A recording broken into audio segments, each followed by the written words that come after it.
A world that ensures good health for all resolves to change the way health information is seen and perceived by people. Introducing How Boring, India's first holistic well-being podcast with Kamal Narayan. Wavering social commitment. My name is Kamal Homi Mistry, and it is an absolute honor and pleasure for me to be present here at the Integrated Health and Wellbeing Council's flagship event, the 8th edition of the CSR Summit and Awards. We are here to celebrate the profound legacy of 7 years and our continued dedication to creating positive synergy among diverse industry leaders. This summit is a platform to engage leaders devoted to the welfare of society and to propel a united call to action for a better India and a better world. In our 10-year journey, we have made a mark by successfully hosting several mega India Health and Wellness Awards ceremonies in conjunction with the India Health and Wellness Summits. We have organized more than 300 health and wellness initiatives, brands, products, and individuals with the help and contributions of renowned dignitaries as jury members and prominent organizations as our supporters and partners.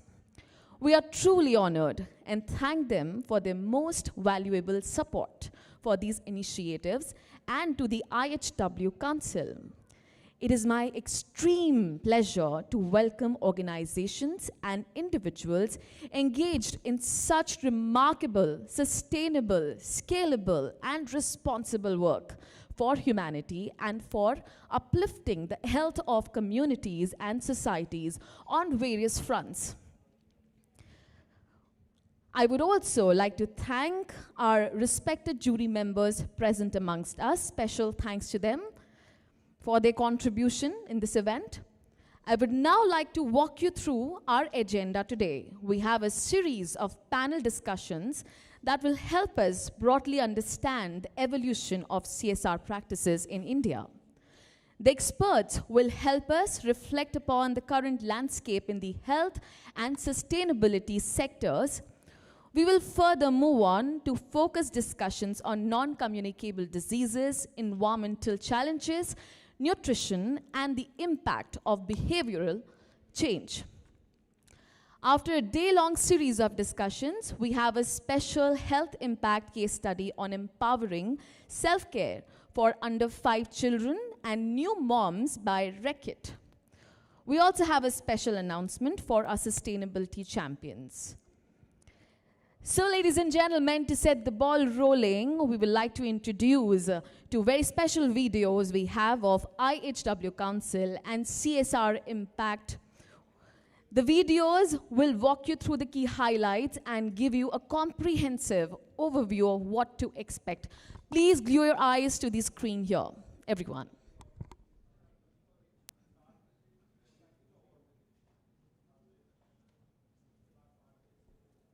Become barriers to growth. Weaving in a world where health defines potential, diseases become barriers to growth.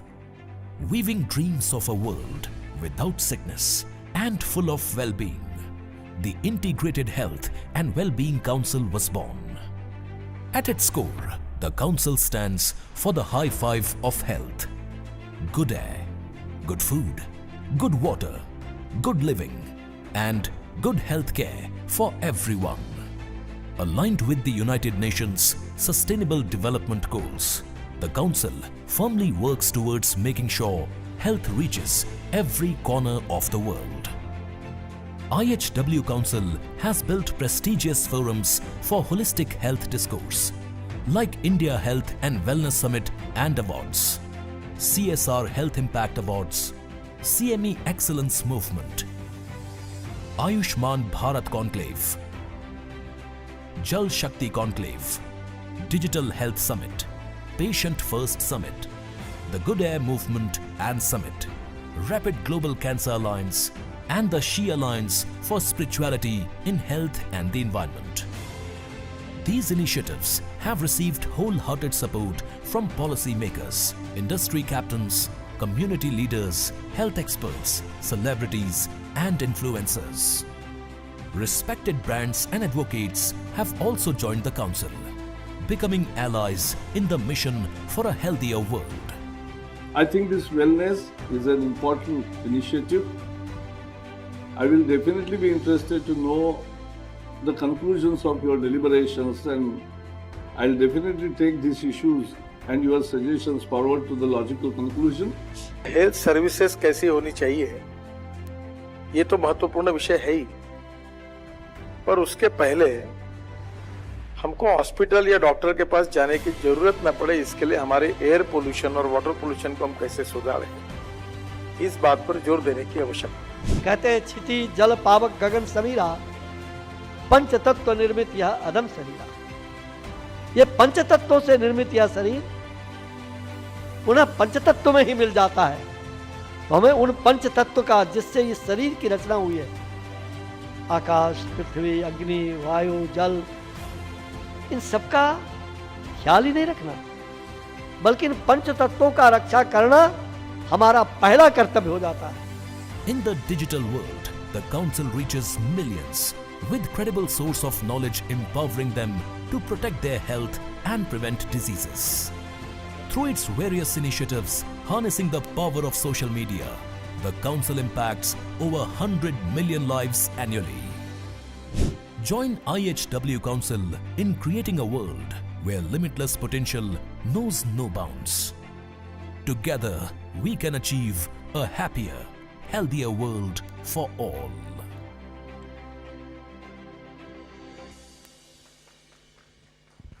It is indeed the testament to the collaborative effort of everyone involved.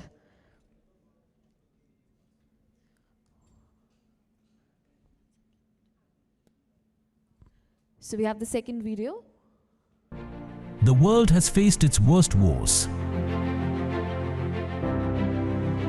Natural disasters, epidemics, and pandemics.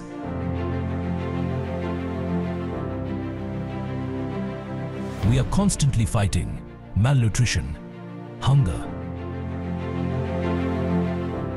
lack of education, women and child health challenges, child mortality, climate crisis. Amidst all the struggle, collective efforts and shared responsibility in every facet of life are strengthening us to survive all battles, fight pandemics.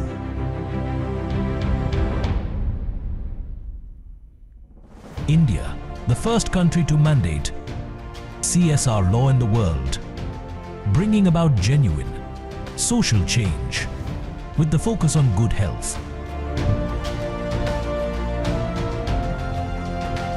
Government organizations, corporate, small-medium organizations, and even startups are doing commendable work in building communities and societies in various segments. For the last 1 decade, IHW Council, a responsible health well-being organization, is bringing these responsible champions together for a sustainable development and positive health impact in the country.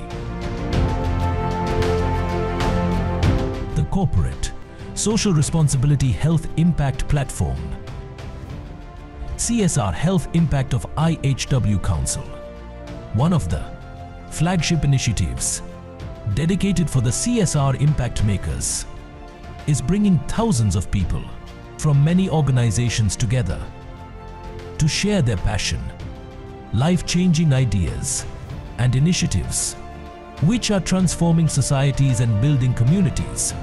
It's an honor to reward more than 1,000 outstanding, life-changing health initiatives and individual in the past 7 years. Being a responsible health well-being organization, it is delighted and heartwarming to see the impact of health growing more sustainably among our responsible CSR champions. Welcome to the 8th edition of CSR Health Impact Summit Awards 2024. Join the movement, be responsible, and make a difference. Wasn't that just heartwarming? The stories of change and the positive outcomes highlight the sense of what we stand for, making a meaningful impact in the lives of others. Now let's dive right in and make the most of our first session that we're about to start. The first panel discussion is about From Mandate to Momentum, Evolution of CSR Practices in India. Now, please allow me to introduce our esteemed panelists for this session. I welcome on stage Dr. Huzaifa Khorakiwala, Trustee and CEO, Okhla Foundation.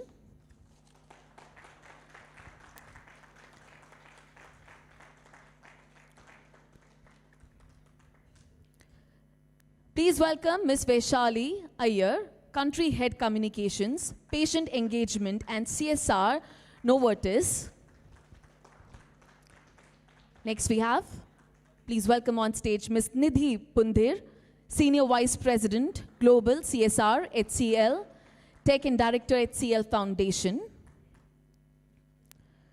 Please welcome Dr. Lakshmikant Palo, Chief Executive Officer, PPHF.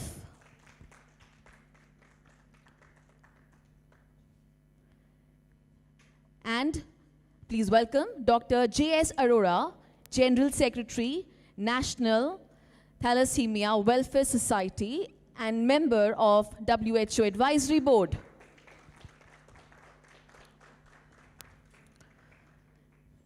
And guiding our discussion today, we are honored to have Mr. Kamal Narayan, CEO, IHW Council, ladies and gentlemen, as our moderator. This session will delve into the transformative journey of corporate social responsibility in the Indian context. The session will explore how CSR has transitioned from a regulatory mandate to a powerful force driving positive change and societal impact. It will trace the evolution of CSR practices in India, highlighting key milestones, challenges, and successes along the way. The session will also examine the current state of CSR in India, identifying emerging trends, best practices, and areas for improvement. I request you, sir, to please take over from here. Good morning.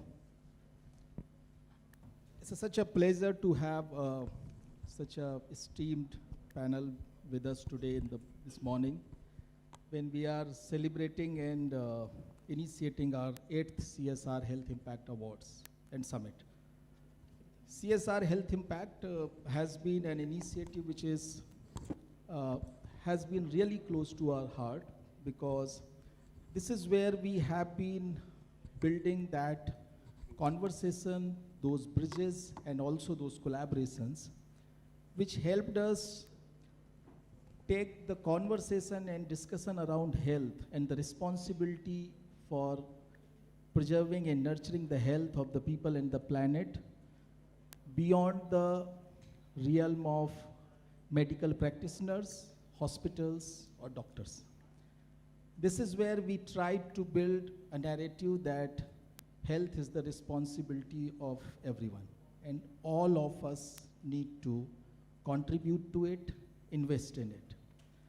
We have been really privileged to see that over the last 8 years, there has been a remarkable change in the kind of initiatives we saw from the organizations, the kind of projects they took, because we have been at that privilege to have that ringside view of a lot of that work which happened, and especially at a time when the country and the world faced one of the worst health crises, that was COVID-19.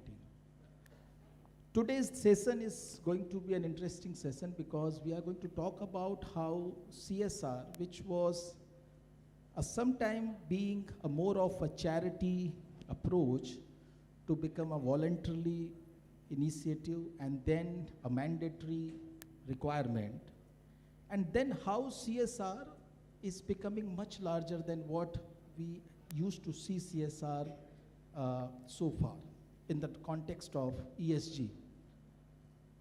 British management consultant John Elkington famously said that companies should not strive to be best in the world. They should try to be best for the world. And I think that is captures the essence of the discussion which we are going to have today with our esteemed dignitaries and speakers who come with a wealth of knowledge. Being best for the world is going to be the factor which will decide the companies will survive or not. Because if we are not able to contribute to the society and the planet we are working in, and we are rather damaging it in any ways, it's going to hamper the sustainability of not only that business, but at the same time, the community, the country, the world they are doing the business with. So let me directly go to first Dr. Khurakiwala to understand, since you had a large foundation and with a focus on healthcare, Okhla is a brand to which anyone can trust and relate when it comes to quality healthcare. But as a foundation, how have you been seeing this transition, which is once was a more of a charity which we saw coming from the big businesses group, and then become a much more voluntary practice, endorsed by the government, by the regulatory frameworks, encouraged but not as a mandate or a law. And then we saw the law. India became the first country to bring that law, which started from April 2014. And now, beyond CSR, we are looking at a framework where we need to build sustainability in our business practice. Sustainability in whatever we are doing, whatever we are consuming, whatever we are producing, and how it is going to be consumed and ultimately disposed. How do you see this whole transition?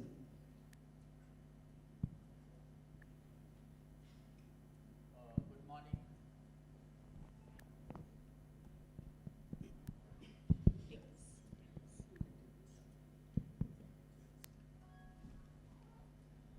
Good morning to everyone. Thank you to Mr. Kamal Narayan for inviting me over here and giving me an opportunity to express the thoughts over here. And I compliment you on the good work that your organization, IHW Council, has done over the last so many years. So the question was from mandate to momentum. So the mandate was passed in 2014, and now, according to some figures, that the last year we have got the CSR spend of total India is around 28,000 crore. And now there is a slight addition to the scope of CSR, where ESG is becoming mandated also.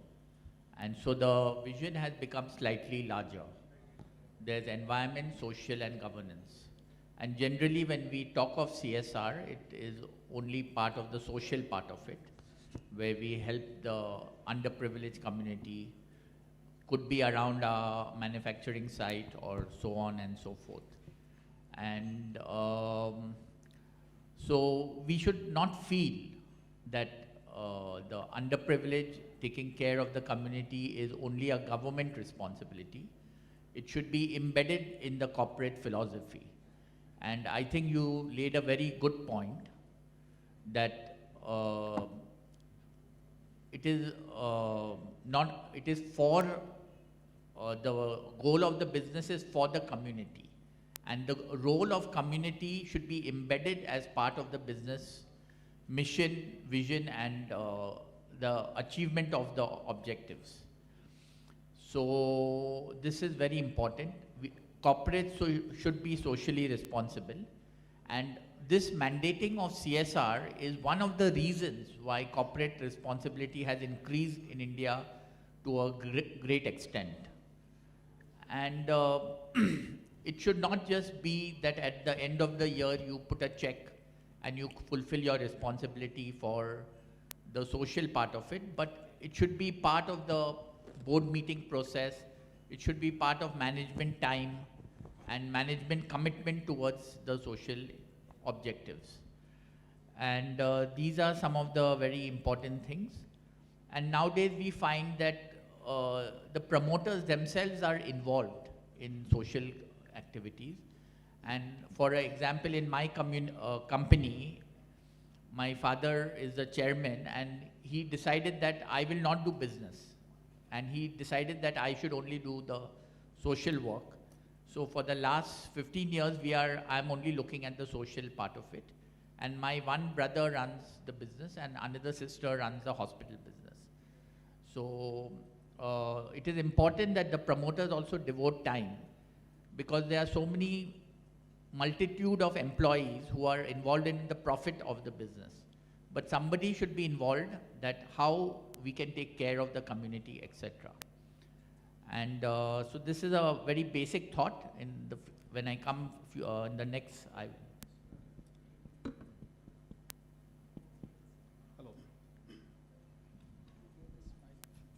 Hello.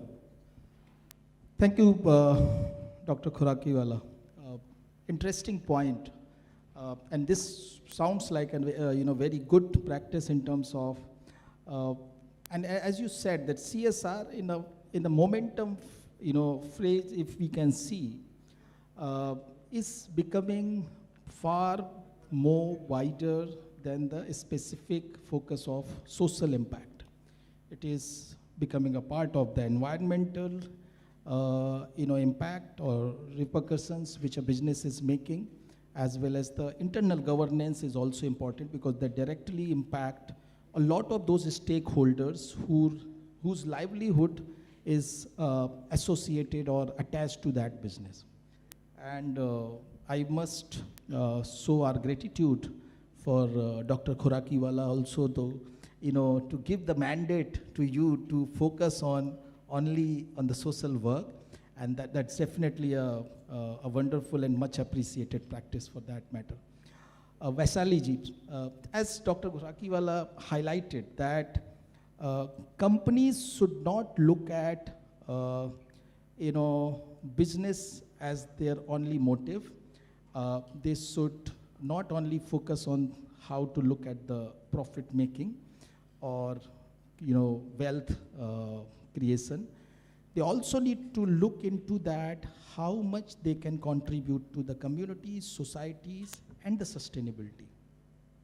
And in the new phenomena of ESG being kind of adopted very rapidly that way across the globe, and you representing a global company, Novartis, where I also got to understand that Novartis, for that matter, has committed to become water neutral by 2030, plastic neutral by 2030, and I think completely net zero by 2040.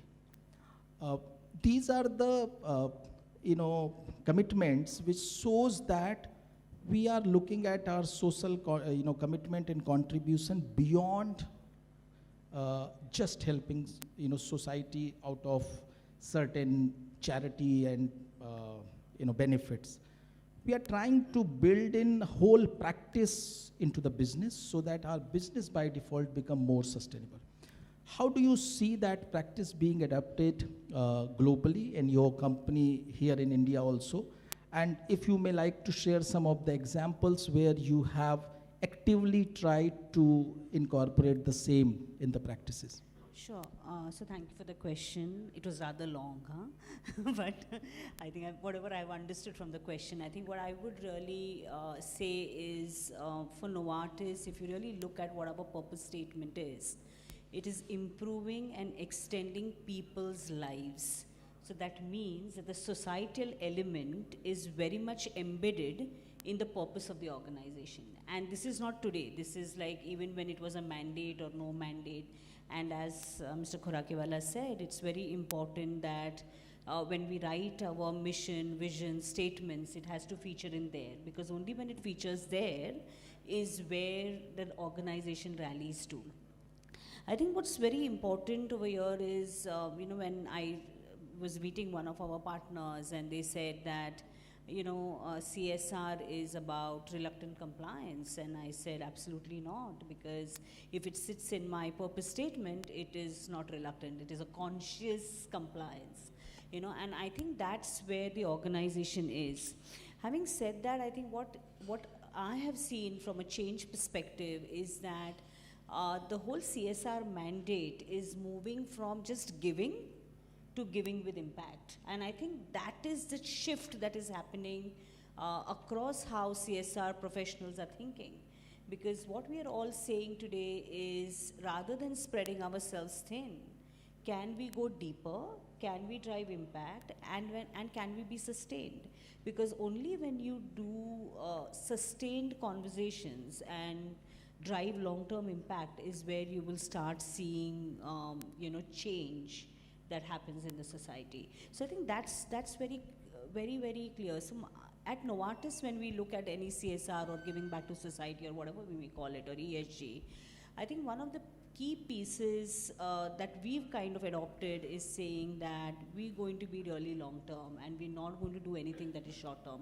So we've kind of made choices as to what we will not do to make sure that we do the right things. And one of the key pieces that we said is that instead of being very fragmented in our approach, let us just go back and see where the organization is coming from. And to your point on ESG, where we've committed ourselves to be water neutral, plastic neutral, I think we said that for the CSR mandate, let's look at 3 big pieces, okay?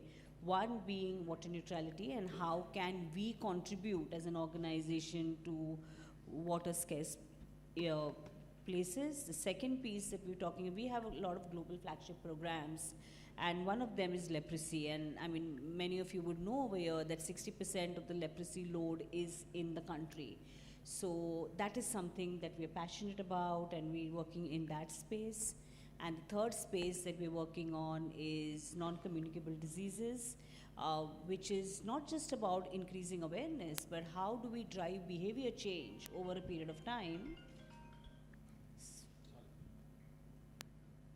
Yeah, so how can we drive behavior change over a period of time so that we can deliver impact? Having said that, one of the key pieces, and one more piece that we really very mindful of, is transparency in reporting. These are very hygiene pieces.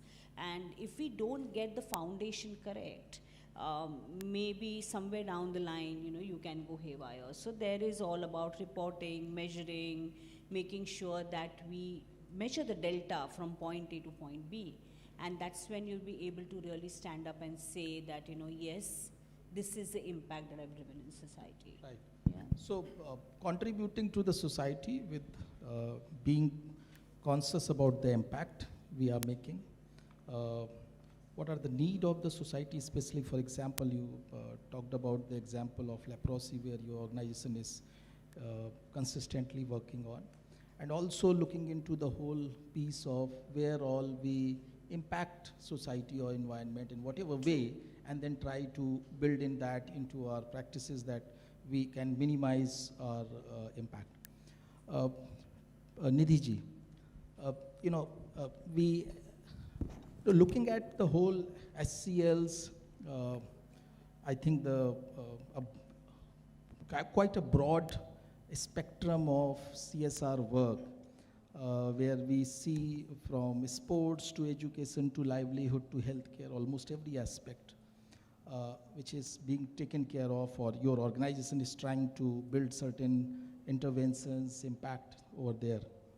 How do you see that beyond this, the specific areas where we typically giving back to the society approach, apart from that, we are also trying to work with the society, involve the society, involve the stakeholders in a manner so that they become the kind of a fellow traveler when we try to achieve a better sustainability for the organization, for the communities we are working, and for the planet as a whole. Right, thanks Kamal, and I think very pertinent session, especially within the context of CSR where we are completing 10 years and as you rightly said, the approaches. So I just want to share that while HCL Tech is a technology company with 220,000 plus people in 60 countries, and HCL Healthcare happens to be one of the pioneers in ensuring that employees' well-being is taken care of, which is very much part of the internal, I would say, the industry arrangement. We, HCL Foundation, we are the CSR arm of HCL Tech, which works across 20 states in India, and health very much happens to be a clear mandate as we have defined in our CSR policy. So I would really request audience to refer to the CSR policy where we have given clear indication on how building capitals of any kind, be it human capital or be it environmental capital, how critical it is for us to look at health care as well as the larger health perspective. But coming back to the context here, of course we refer the fact sheets, of course we look at, and in fact I was again referring the HDI, which still remains around 134 out of 193, and those are fact sheets which keep guiding us that health is fundamental. If we look at, of course, life expectancy is something that we look at, but if you look at the current changes even in the life expectancy, so it's just not about how much you live, but how well you live is also important. But then how we have constructed is that we have got the SDGs, SDG 3 of course, but then we've looked at its implication in India, especially at the state level, and we've looked at certain regions, for example, Northeast, we have looked at parts of Madhya Pradesh, a very big region of Uttar Pradesh, also, very deprived communities in West Bengal, in Orissa, and so on, and gone much deeper in the areas of maternal child health, mental health, geriatric health, so as to say, palliative care, working with people living with disabilities, also looking at certain indices where there is this entire continuity of care, especially when it comes to looking at adolescents and looking at how then they become parents, who are responsible for then taking their life goals seriously. So what I want to mention is that we take a very scientific, very thorough approach where overall we have divided our entire healthcare strategy. Of course, universal healthcare and reaching all and going back to the declaration of health for all remains a guiding force for us, but then we surely look at how far is state reaching, what is exactly the penetration level, and we surely see that in parts of Nagaland, for example, parts of Sikkim, and so also in urban slums, at times we find the penetration level is extremely weak. I mean, if I talk about certain examples, for example, coverage of deworming, and a lot of people sitting here come from public health background, so I am taking liberty of, I am myself a PhD in public health management, so I'm just using some of these terminology because the problem is, and when you rightly say that between giving back and between taking a scientific approach, is that healthcare is all about taking an indicator-driven approach where we measure them continuously.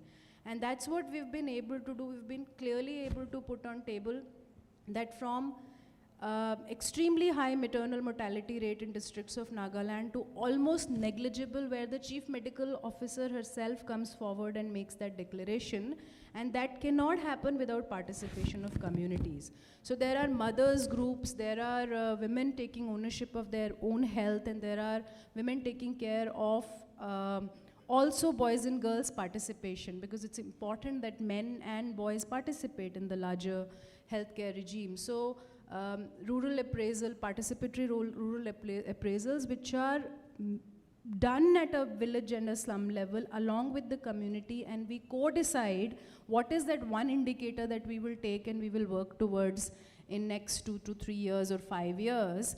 And what I just want to mention is that it's not completely impossible to take one. For example, the other indicator that we clearly see and that leads to huge problem of malnutrition, more than 40% population remains stunted under the age of 10, that we all know. So what is it that we can collectively do about it? There's so many CSRs here, one alone cannot deal with it because the problem is rampant, and malnutrition then happens to be the fundamental problem for everything else, and we will remain 134 on HDI if we don't work on those.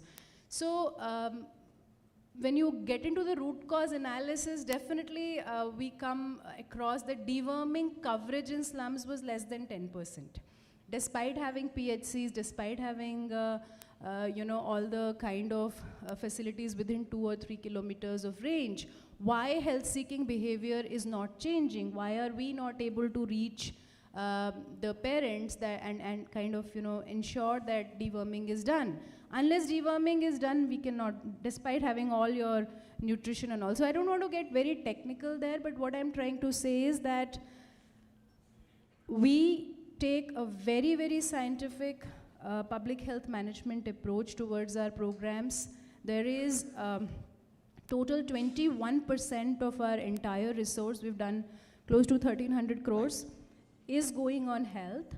And also we add WASH to it, that is another 15%. And if I look at the ECCD, if I also add environmental, because we're talking about One Health now, right. So I think there's a substantial resource which has been diverted towards healthcare. Right. So thank you, Nidhiji. So one thing is that allocating and focusing your resources or channelizing your resources to the issues which need to be tackled first, and you talked about very fundamental problems related to public health, maternal mortality or infant mortality, or for that matter, malnutrition and all that. And you also are talking about that how it need to be funneled and channelized to the areas where it needed. So that's the approach which is definitely something which CSR planners and those executing and allocating money should look into. But at the same time, I'm also thankful that you brought the discussion a little more focused to the health. We were talking about all the fundamentals which contribute to the health, because when I go to Dr. J.S. Arora, Dr. Arora, you have been, or you are at the advisory board of WHO, look into the thalassemia as one of the area of concern and expertise, your expertise there.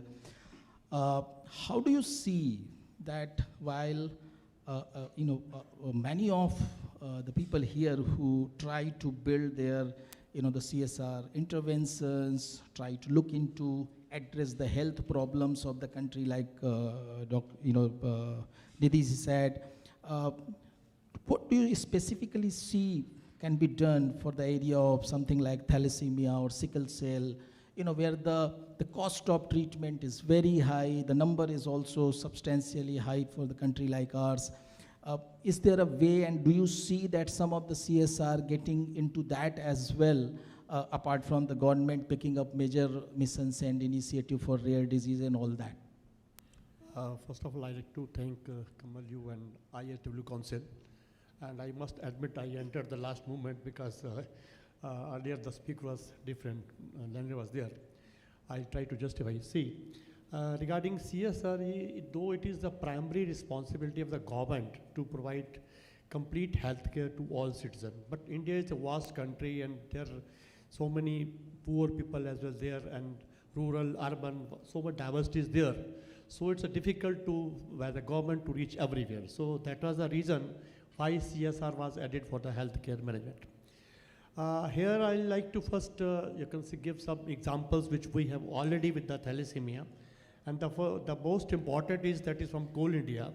They have already, you can say, sponsored around 200 bone marrow transplant for the thalassemia patients. And they are contributing rupees 10 lakh per transplant, and 3 lakh comes from the PM Care Fund. So that becomes almost negligible for the patient to care. Whatever still left, then we as a society contribute to that patient. So that's a big, you can say, help. And by this, we have seen the patients who don't have even money to eat the daily food or pay school fees, they are getting transplanted and completely cured. That is the one thing that's a very good. We are getting the PSU, that is Coal India. The other, I'll say, even from as far as our society is concerned, National Thalassemia Society. So we are already associated with this company, if I can name it, that is Jaguar Foundation, who is supporting us for this thalassemia screening. So we are screening the college students or young people from 18 to 35 years. They are supporting us. Anybody can come and get holding camps all this, and they are supporting us. And third thing, we are just now going to launch this another program. It's in the offing. That is to, first of all, identifying a small area, one assembly you can see, where we'll be screening every pregnant woman. If she is found to be thalassemia carrier, then husband will be screened. Even to the husband will not wait for the husband to come to the center. Our man will go to the house, so that most of the times husband don't come and give samples. So our man will go to and collect samples, screen. If couple is both are carrier, then we'll direct them for the prenatal diagnosis. So this is we're going to start in the near future. But this is only small tip of iceberg. Because see, thalassemia is not a small disease. Around 4% Indians are thalassemia carrier. Around 1.5 lakh thalassemia patients are on regular blood transfusion. So they need lot of support. Still we have many patients who cannot afford treatments, basic medicine, chelation medicine. And something I'll maybe though government is providing some medicine, either it is irregular or you can say inadequate, and sometimes quality issues are also there. So if at all we get more funds from the corporates like this, I think HCL is going good thing. This I can say Pfizer, we have got sometimes Pfizer support as well, and Walkout can help. So they can help us in giving some CSR fund where we can more help the thalassemia patients for adequate treatment and especially prevention. Because by preventing just one thalassemia measure, you will be preventing at least 1,500 units of blood and around 1.5 to 2 crore per patient. So if at all we need more support for the prevention as well, I'd like to think. Right. Thank you. Important point. Dr. Palo, you have had a very extensive experience in the area of implementing programs, and we have three of the esteemed speakers who come from that corporate world, and you have been on the other side of planning and creating programs. And how do you see that? Do you find any certain gap in terms of what kind of CSR kind of priorities you see from the industry? And like, for example, for Dr. Arora, thalassemia can be a big area where a lot of attention can be drawn to. Where do you see that a more sustainable, more kind of long-term impact-making programs can be built? And do you see any gap, or what do you see as a suggestion for them? Thank you, Kamal. Yes, I worked both sides actually. I worked for the large USAID and UKAID kind of, from a donor perspective also. And for last 10 years, I have been working from the more implementation side. So, and mostly focusing on the 80% of our funding is CSR in nature, both PSU and corporate. So the transition that I see, your first question was also on that. Lot of transition, lot of funding increased happen. And in last amendment also, the signature programs, 3 years kind of programs, those are really giving good community level impact. But the transition I see from more commodity to community, that's very important, because otherwise we are building assets, because most of our CSR focus was still that transition is happening. But that shifting from assets to access, especially I am talking from a healthcare point of view, because we are a public health organization. So that transition still, it's a journey for us. And it's not about giving a CSR funding because it's a mandatory, you go and give it. More importantly, how the corporate is engaged in that journey of CSR, like corporate volunteering. So we encourage, so you don't give just money, that, so that we will give you some impact, or I don't also see a very impact, because most of the corporate still the journey from 1 year cycle to 3 years or more than is still. Some foundation like maybe HCL and others are doing, but most of the short-term vision, that's a very risky in terms of getting the impact in the community. So especially health sector, so we can show some output, So how that journey from output to impact will happen, that's very important. It's a lot of advocacy, co-creation is needed. Because when you are creating some projects and programs, we always go after the number, the cost versus number. So we have to move beyond that. Probably that's something that we negotiate, compromise with the quality also, because corporate wants to see a number. This is what is the unit cost? They will end up with coming, what is the unit cost of this project? That's where the problem. So the value of that input and leveraging, because CSR, I don't see it's a replacement of some development funding. It's a bridging the gap. So if you are identifying there are gaps in implementation of ongoing government program, or maybe there are access issues, maybe we need to bridge that gap. That's where organizations like us comes in, where we can put that tools so that that transformation can happen. So bridging that gap is the role. We see a lot of challenges where behavior change. I think someone noticed, I think you were saying that behavior change is a long-term process. So how we can invest in those? But that transition still need to happen, where we can see more co-creating impactful programming. That journey still is on, and we have to work together. Thank you. Right, very important point. Let me just come back to for the next round, because then we will be wrapping it up. Dr. Khurakiwala, so from output to impact and the co-creation of a project or an impact for the society, that is where what Dr. Paulo kind of highlighted. How has been, from your point of view and from Walker's point of view, what kind of the cultures and the kind of practices we are imbibing when we are planning our CSR projects, or we are aligning our funds or resources for a certain project? Do we look into co-creation as an important aspect? Do we look into the overall sustainability of the practices which we follow in the company? I will just say that what is the work Wokhart Foundation is doing, because the co-creation part of it is a little complicated. You have to involve a very large number of stakeholders, etc.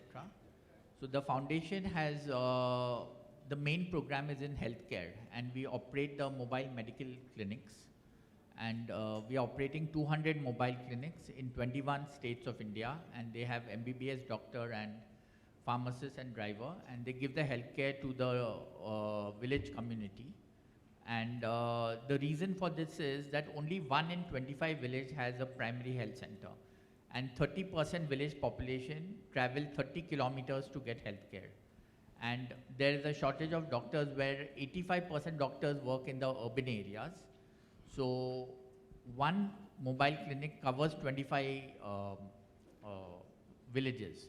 So the shortage of medical professional is amply met through a mobile clinic, and one mobile clinic gives a healthcare to 25,000 patients a year. And because when somebody is sick and he has to travel 30 kilometers or 20 kilometers, and even the transportation is not available, so a mobile clinic is a very good solution to administer primary health to the doorstep. And we also have started a new program for dialysis. It's called Gur Plus. And we have 5 dialysis centers, 4 in Tamil Nadu, 1 in Mumbai. And we have 2-3 other smaller programs, but 90% of our program is a mobile clinic. And so before I end, because I think you're slightly running short, and there are 4-5 other people. Yeah, I'll just add one. Aristotle said that ex- yeah, so Aristotle had said that make excellence. Excellence is not an act, but it is a habit. So in the same way, we can say that CSR is not an act, but make CSR an habit. So that is from Aristotle. We are just transferring the word excellence into the word CSR. And thank you.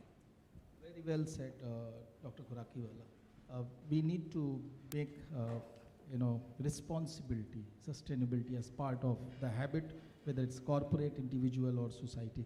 Vaisali ji, would you like to mention certain project which might have been in line with where you feel they have been created in a larger context of engaging communities, co-creating? Sure. And also, what kind of pitfall do you see while designing CSR programs if they are not looked into the larger context of ESG or engaging communities, or looking into that what are the possible effects of the business on these areas? Yeah, so I think we need to first fundamentally agree that the work that we do is for the betterment of the future of the society. And for that, I think it's very critical, and I think Dr. Paulo said it, that it is about co-creation. It is beyond co-creation also, it is a multi-stakeholder approach. I think one of the biggest things that we as corporates or individuals who are working in the area of CSR need to recognize that nothing can be done alone, and we need partners who will be able to help us achieve our goal. I mentioned earlier, right, that we are doing work in the area of water neutrality. So we are having two projects, one in Telangana and one in Maharashtra, where are our bigger offices. And the idea over there is to make sure that communities are able to manage on their own. So there is financial literacy, financial resilience that is built in. And the reason is this, that if you actually just get people, you give somebody a fish to eat, you're just feeding the person for one meal. But if you teach the person how to fish, you're solving a lifetime problem. And we as CSR professionals know that we would only have a finite amount of money every year. And therefore it's very important that we make those communities resilient and move on. So one of the projects that we're very proud of is the work that we're doing in Telangana. We work with the National Agro Foundation, and it is basically has a complete 360-degree approach. We call it the Watershed Project. So we've kind of adopted 2 districts, around 20 villages, and it has 4 different legs to it. One is that we are working towards increasing water supply. So then we're building resources that will ensure that there is better water supply, so like dams and so on and so forth. But that's just one part of the game, right? The other piece is about minimizing water utilization. So how do we therefore engage and train and upskill the farmers over there to do the right farming so that they can use lesser water but get better yield of their crops? The third piece, and I think this is a very important one, is around community development. So we do have microfinancing schemes and a lot of education that happens with the people in the community. And therefore, going back to your point of we need to really, and this is a very, very important stakeholder, the community. So all our projects are by the community and for the community. So we actually work with them to co-create what is required for them. And here is one story, and I would want to call that out. So we do a lot of microfinancing. We've kind of 80 women who kind of embrace that piece. And there's one lady who was actually running a tea stall under a banyan tree. She was earning around 5,000 rupees a month, and with this, the way we actually got her to educate herself, and and this is actually available for everybody. The good part is after the program got launched, 1 year or 1.5 years down the line when we went back, this lady has a full-fledged tiffin service. She earns close to 20,000 a month. And it's not that doesn't stop there. What's important is that she has got herself enrolled back into engineering school so that she can complete her education. So it's about moving a generational cycle. So I think that is the kind of impact that, you know, one should really look at. And the fourth piece is, of course, around community well-being. We'll be talking of education and so on. So I think it is all about holistic impact. And just to the second part of your question, I think 3 things that we need to remember is we need to have a strategy and a vision for CSR. It cannot just, because we have the money, we spend it. The second piece is co-creation, partnerships. And I think that's a very, very important piece. And the third piece is long-term impact, which is measurable. So I think these are the 3 pieces. Wonderful. Thank you. Really important in all 3, and interesting, example you given, and the story of transformation. Nidhi ji, when it comes to what Vaisali said about it is always good to make people learn how to fish rather than keep feeding them so that they can feed themselves. The same is very pertinent when it comes to make people empowered for health-seeking behavior. You mentioned about the behavior change, or the more conscious about self-care, of the prevention. A lot of India's disease burden is related to that. I am looking at it a very specific intervention which your organization is building, which is related to sports. How much, because sport is also one area where you are providing the right kind of infrastructure. It encourages, nudges people to get into the active lifestyle, and definitely has a long-term impact on the health. How much that is being done, what kind of impact you have seen out of it coming? A quick one. I have got instruction to finish in 2 minutes, but we can go for 4 minutes. That's it. No, 4 thanks. minutes for all 3. Thank you. Thanks. Of course, I'll mention sports, but one thing that I really want to mention is that we, and as that has been said on the panel, CSR can only be catalyst, and let's take pride in the fact that India has one of the best public healthcare system, and therefore we had such a good win on the pandemic. And we've seen, because the penetration of the healthcare system is there. Now, how effectively we work with it and how well we associate is something that we have to be cautious of.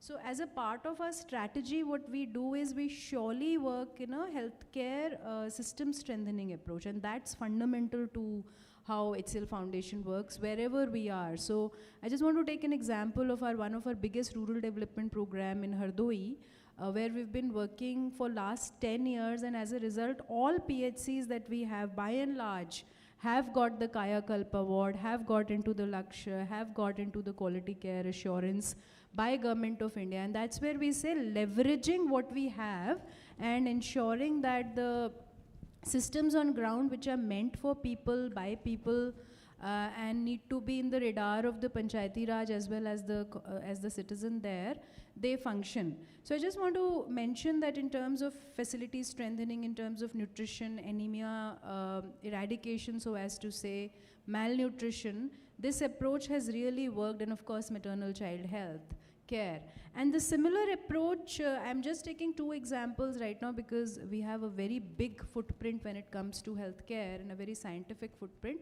Similar approach has worked, which I did mention earlier in Nagaland, where in the rural part of, I just want to give you the stats and you'll be surprised. When we started the program, in rural parts of Mon district, the institutional delivery rate was as low as 6.2%. And we've brought it up to 90+% today. And that's something which really takes a lot of work. Similarly, in rural Tuensang, 7.5% it was. In rural Longlet, it was 17.2. So the district administration, and today HCL Foundation is on the advisory of, health advisory of the state. So we were talking about outcome to impact. unless we take these scientific approaches and unless we work with the NHM and the National Health, I mean, just to elaborate, National Health Mission, the budget which is outlay, and no one can beat our, let's give huge respect, and I would really want maybe for us to appreciate the effort of Anganwadi workers, ANMs, over there, who really are the pillars. I don't know how many of you watch how immunization happens in Mizoram and Sikkim. They literally travel the polio, and we have eradicated of course, by the time you reach polio 3, there is a huge dip. Polio 1 is 100% coverage, and by the time, so AAA action is another thing which I really wanted to mention. Sports, of course, is one of our special initiatives, and you can still count it as a public health intervention. So we look at but health. That will need a full different session. So, but commendable work in terms of where you said that the institutional delivery rate went from 6 to 92%. Let me go to Dr. Let me Arora just now. pass on, but just to answer your thing on sports, I just want to mention that sport should not also be seen just as a sports initiative. It is also a well-being initiative. It's a well-being initiative.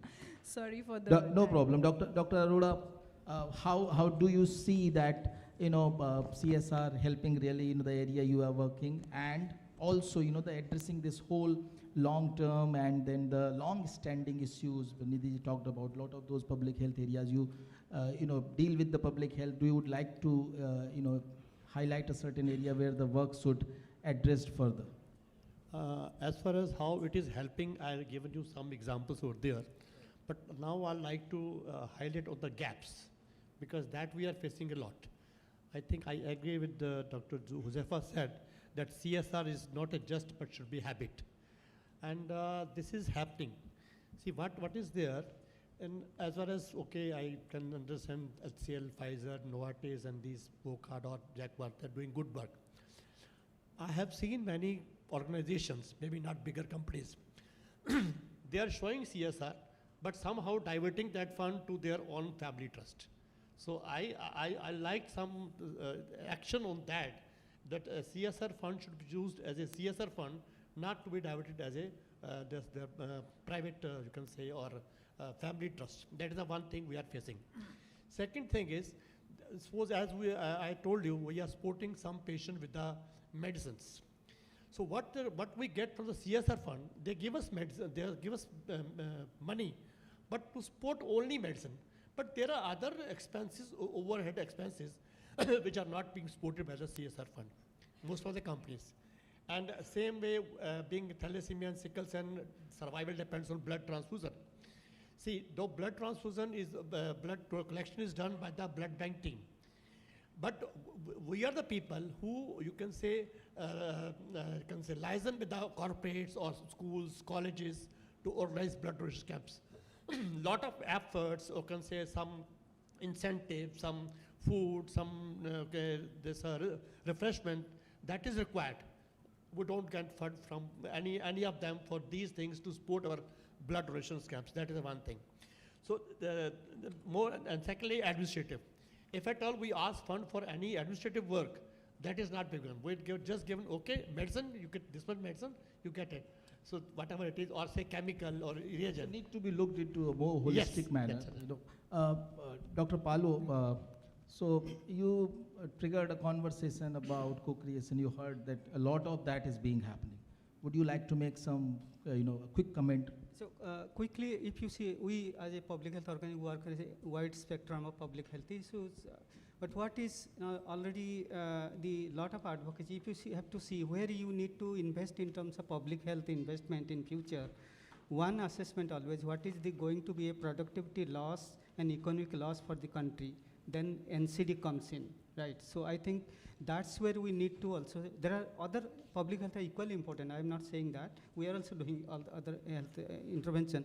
But what is more important, we have to see the projected risk of a country, productivity and the growth. In that sense, the transition happening in Southeast Asia especially, we need to focus that, and lot of funding priority need to be changed accordingly, because today if you see large funders like USAID or BMGF, they are not into NCD. Only few public health organizations are into NCD, but that's where probably a lot of advocacy needed, that transition like PSUs and others to come into that. Thank you. Thank you so much. So we begin a conversation with that companies need to be best for the world, and we, are thankfully ending the conversation with that CSR or sustainability practice has to be the habit, not an act. And I'm sure the many of you and most of our and all of our panelists here, they are all trying to drive that habit in their respective institutions so that we can ensure that what is supposed to be done by us as individuals, as companies, as organizations, as communities is being done so that we are not hampering or tampering with the sustainability of the world we live in. Thank you so much for being such a pleasant, our wonderful audience, and thank you so much our speakers for bringing these important facts and enlightening all of us. Thank you so much. Thank you to all of you for the enlightening and enriching discussion on the evolution of CSR practices in India, highlighting the significant progress made in CSR over the years. I request you, sir, to please felicitate our dignitaries present on the stage. Ladies and gentlemen, please give a huge round of applause for Dr. Huzaifa Khorakiwala.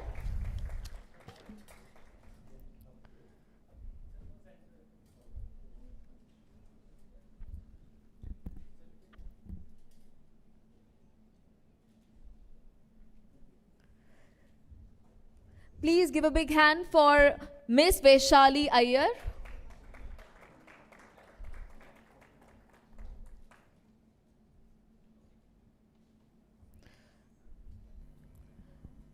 Please give it up for Miss Nidhi Pundhir.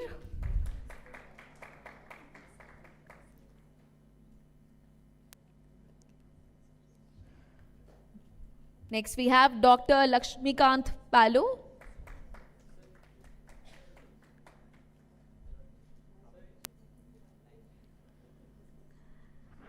And please give a resounding round of applause for Dr. J.S. Arora. We have Dr. Lakshmikant Palu now, and the previous panelist was Dr. J.S. Arora. Thank you so much. Can we have a group picture, please?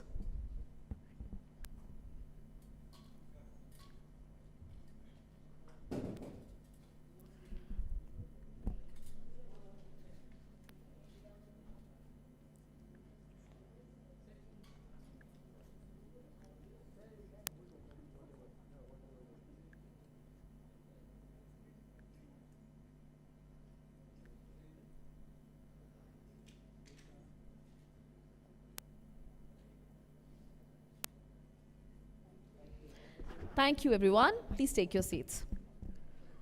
Before we proceed, ladies and gentlemen, we would like to introduce Dubai IHW Summit video.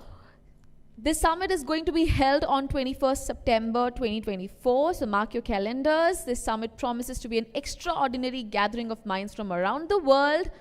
Please have a look at the screen, everyone, for the same as we introduce Dubai IHW Summit video.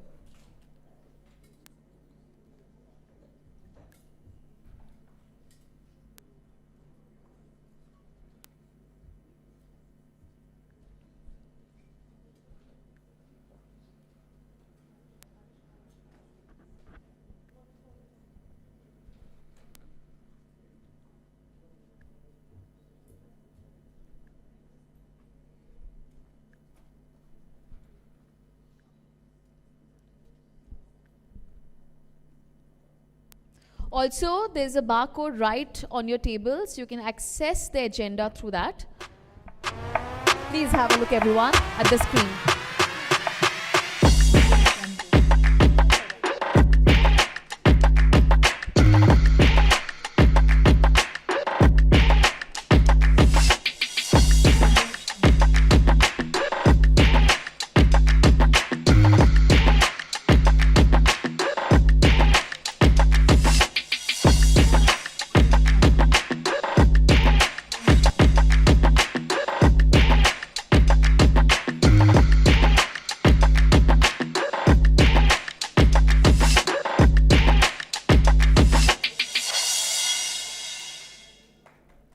I'm sure it's going to be a great experience, so mark your calendars. Now let's continue with our program. Up next we have the second panel discussion on the topic From Responsibility to Resource, Leveraging CSR for Health and Sustainable Development. I would like to welcome on stage our panelists. Please welcome Dr.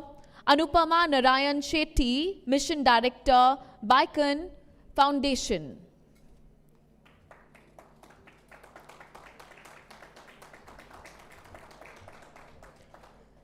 Please welcome Mr. Sandeep Chachra, Country Director, Action Aid India.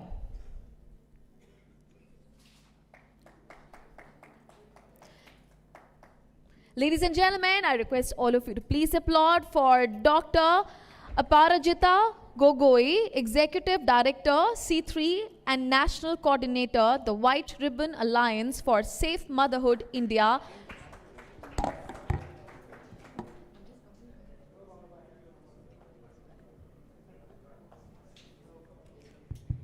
Also, please welcome Mr. Prateek Kanwal, Director, Deloitte, India.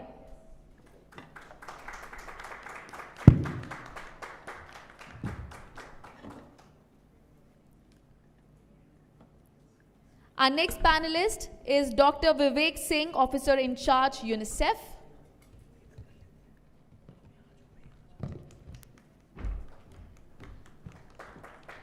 Next, please welcome Ms. Shivani Garg, Program Officer, GPGO, India.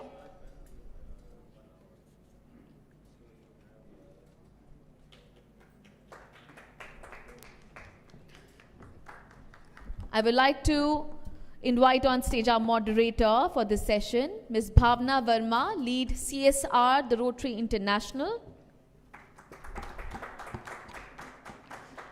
So ladies and gentlemen, this session will explore the ways by which CSR can transform into a strategic resource specifically for improving health outcomes while advancing sustainable development goals. Through in-depth discussions and sharing of best practices, the discussion will highlight innovative approaches that empower businesses to prioritize health within their CSR initiatives. Experts will share valuable insights into leveraging CSR as a powerful resource to enhance community health, drive positive societal impact, contribute to a sustainable future, and ensure health equity for all. I request the moderator to kindly take over.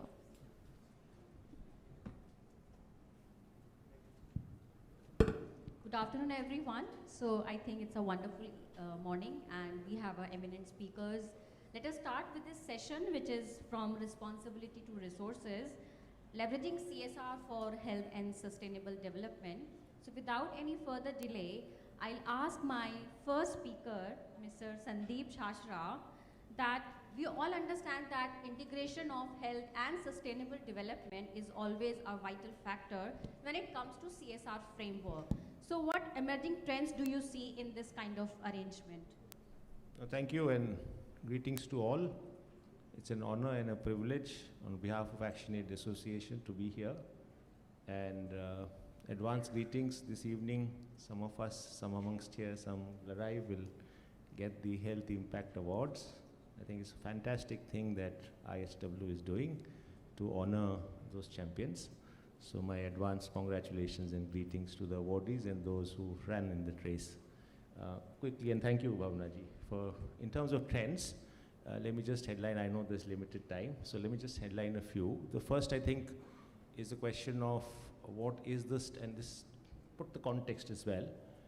What is the context right now of public health care, both in terms of preventive and curative, both in terms of what we call our primary healthcare system and our district healthcare system. And the self-assessment, the recent self-assessment of the Government of India tells them and tells us all that if you look at it, not more than 20% of the primary healthcare centers and district healthcare centers, hospitals, district hospitals, meet what are their standards, the Government of India standards. This is a very recent self-assessment. And of these, if you sort of further look at that, 42% of them are not even up to 50% of the set standards of Government of India in terms of infrastructure, in terms of financial resources, and in terms of human resources. That would mean doctors and nurses and healthcare providers and so on and so forth. So that's one big trend. The other big trend is, if you sort of look at states and variation within states, there is a problem. The north-south divide, if I may call it, if you look at states of Kerala, Tamil Nadu and Karnataka in particular, the public health systems are historically been much more well developed. So obviously that's not a secular trend. Now thirdly, if you go a little further and start looking at disaggregating this state of affairs on a class, on a caste, on a gender and indigeneity axis, meaning thereby how it is in these terms, in terms of access to those populations, that gets even more worrying. So that's one big trend, and we know there's been considerable ask in the civil society, which is where I come from, that keep on pushing the health as part of GDP, as a percentage of GDP expenditure. It hasn't risen over decades. So that's one macro question that is there on with us. Now if we turn to CSR, your other question, pretty much, let me honestly say, pretty much the same. If you look at CSR funding, although the CSR funding, as it's called, or corporate social responsibility, sort of visibility enhanced during COVID years, and a lot of estimates, recent data, August 2023 data will tell you that it doubled after and during COVID years. But in terms of volumes, it still remains abysmally low. Data is available, so I'm not going to be a Google scholar on that. But once again, if we start looking at, if we start looking at how this money goes among states, the same trend that I talked of earlier is totally replicated. Look at states of Jharkhand, Bihar, Chhattisgarh, Madhya Pradesh, UP. Those 5 states house more than half of what's called the aspirational districts which are really backward and therefore aspirational for growth. And not more than 6% of total CSR funding goes to those 5 states and these districts. Now if you take health funding, it's even much, much lower. So there's a bigger problem here of how CSR money is sort of reaching out to where there's the most need, and what volumes of money is reaching out to where there is the most need. In terms of and where it is focused. It's mostly focused on industrialized states. Some critics or some naysayers would call it backyard funding, which is where the companies are as well. So that's the kind of scenario which certainly calls out for a big change. So let me just say that in the first instance. Now I want to sort of end and pass it to other speakers by saying that now let's do, and that's where the CSR becomes important as available to the social formation and social organizations. Now let's look at this whole thing from a caste, class, gender and indigeneity perspective and try and see whether CSR should be targeted there. I pick up, and this was very, very visible during COVID years, one thing COVID did was to unmask. It masked people, but it unmasked facts and realities. It was to unmask what's really happening as far as public health infrastructure is concerned. And one of the things that was quite apparent was the state of affairs for working people of India. The working classes, what I would call the popular classes of India, people who are informal workers, people who are nomadic pastoralists, people who are fisher folk of India, people who are denotified tribes of India, people who are Dalits of India, and so on and so forth. One can go on and on. Was to give the state of affairs of what's really happening there. For a working class person, for an informal worker who's mobile, she's mobile, he's mobile, who do not have the luxury of a paid sick leave, who do not ever have a possibility of sort of a social security which meets health needs beyond the insurance model which has recently come in. The time availability to spend in a public healthcare system is not there. Yeah? You can't wait hours. You may not get the service. You don't have that luxury. So as a result, you end up being denied in practice that healthcare, that preventive healthcare or that curative healthcare, and those costs keep multiplying. And added to this is the trend of privatization, which I haven't spoken about. the last 3 decades, in particular, there's enough data to it, statistics to it, which will tell you how the health sector has been privatized. It's not just an urban phenomenon. And the informal workers, therefore, are forced to go to private healthcare. Quality or not quality is another debate. To private healthcare providers, giving rise to much higher levels of what's called out-of-pocket expenses and much higher precarities, family and individual precarities. So I think there is a whole range of data available. Informal workers, for example, will suffer from untreated injuries, which lead to chronic problems, chronic diseases, the lack of nutrition, which cannot give you any strength to do, sort of even aspire for a healthy future. So in such a scenario, the question of targeting, the question of doing a class analysis, the question of doing a social analysis of how health money is being spent, even the existing peanuts are being spent, not just from the public system, but also from the CSR system, becomes vital. I'll stop here and hope there's time for the next round. Thank you. Thank you so much, Sandeep, for such a wonderful information and valuable insights towards this question. So I'm going to the next speaker, which is from Biocon. And when it comes to innovation, we can't forget the corporate Biocon, which is always committed to develop innovative molecules to the global life science sector. So we'll ask Dr. Anupama that what are some innovative approaches that Biocon have successfully implemented to prioritize the health in your CSR programs? Thanks for that, Bhavna. And I'd also like to thank the team from IHW for inviting us and having this wonderful panel today. And as far as your question is concerned, Bhavna, in terms of innovation, Biocon Foundation in healthcare, we engage in a couple of relevant programs. And I think I'll begin with one of the most simplest innovations that we've done, and this is in the space of non-communicable diseases. And in this room itself, I think 1 in 4 would be having an NCD. One of us might be, I'm hypertensive, by the way, so I know quite a few out there might be having some kind of an NCD. And so what we decided was, and this was in collaboration with Narayana Health, we started a very simple program in which we could engage the community folks. So what we did is we identified high school students. This was way back in 2019 itself. And we started training them on, we gave them a BP apparatus, a standardized BP apparatus, and these kids were taught how to take blood pressure, how to speak at a community level, and we tagged them also to an NGO partner so that, they were accompanied on community visits. And since then, this cohort, year on year, we train students, and it's worked out magnificently, These students, they feel encouraged, and they feel empowered as health champions for their communities. They measure blood pressure. They've identified people with hypertension or suspected hypertension. Our team then takes it forward. We kind of then follow up and refer them out. But in terms of just engaging communities, making health, how do you improve health-seeking behavior? I think it's not an innovation per se, but I think it's a need of the hour, because it cannot be a top-driven kind of a program. How do communities own their health? So I think this is some small innovative kind of a program. We call it the CHAMPS program, and this is something that we've done, and I'm hoping that other corporates can also take up this model, and we are happy to share the modules that we've developed.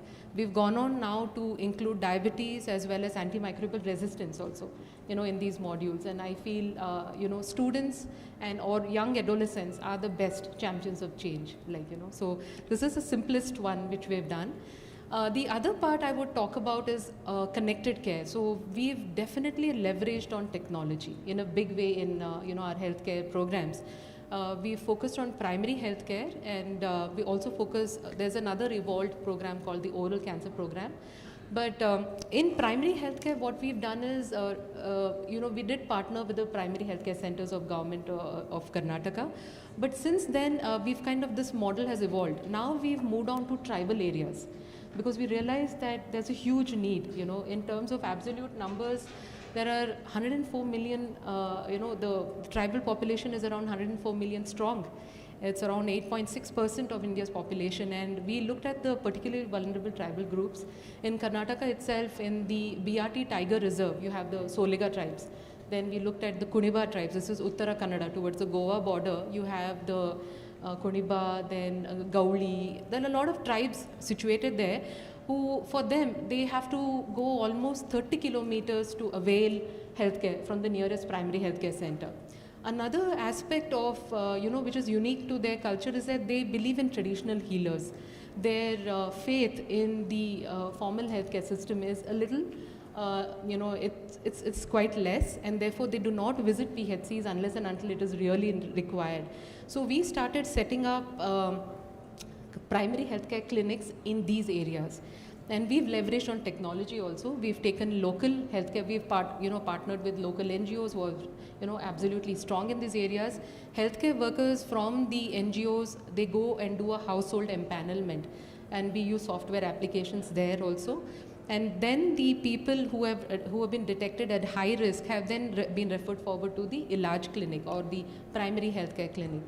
And so this has helped. For the first time, we had a dashboard to show to the district health officer or to the taluka officials. For the first time, they understood what was a mapping of these hamlets or podus as we call it, like, what is the health profile, what's the, for example, it was very surprising that in Mysore and the BRT Tiger Reserve, we found that 60% of the people had, a tobacco or habit prevalence, and so therefore interventions were put in place in, in that angle. And so what I'm trying to say is that technology is great. It has to be used meaningfully. It has to be appropriate. And so we've kind of included and woven it into our programs in such a way that, it makes meaning to them also, because simple thing, like we have an ECG device. It's an AI-enabled ECG device. Half the tribals don't want to get, tested. They do not want to reveal their mouth for an oral examination. So there are those challenges also of technology. I'm not saying technology here is a magic bullet, but it has to be used meaningfully. The other, I would say, and this is something which is a takeaway from the previous panel, it's all about collaboration. I think collaboration is not an innovation, it's a given. All of us here are a testament to that we are here because of collaboration. And so what I wanted to say is that though what we've used in the oral cancer program that we've got, it's one of our smallest programs in terms of budgetary spends, but we've continued to kind of, support this program for over a decade, and that's made all the difference. Today, because of the number of images that we've got, so we use a software application. The software application takes a white light image of your oral lesions. Because of the bank of the white light images that we had, Indian Institute of Science was able to develop an AI algorithm. This AI algorithm has now been taken up by Indian Institute of Science further forward, and it will be part of a very prestigious project for, again under Ministry of Education. So in that sense, something small can catalyze something much larger, and so I think that's a power of continuity, it is a power of collaboration, and also the power of tech. So I just wanted to give a very brief overview of our programs, and thank you so much for the question. Thank you, Dr. Anupama. I think engaging the students and involving this technology or leveraging the technology is really very important factor when it comes to health and sustainable development. So thank you so much for this wonderful insight. And now I am moving to another speaker. When it comes to health or when it comes to CSR, we cannot ignore an important factor, which is cross-sector collaboration. So I'll ask Dr. Aparajita, how important is the cross-sector collaboration when you leverage the CSR for health and sustainable development? And if she can quote some examples of how she has used this opportunity in their CSR programs. Thank you, Bhavna.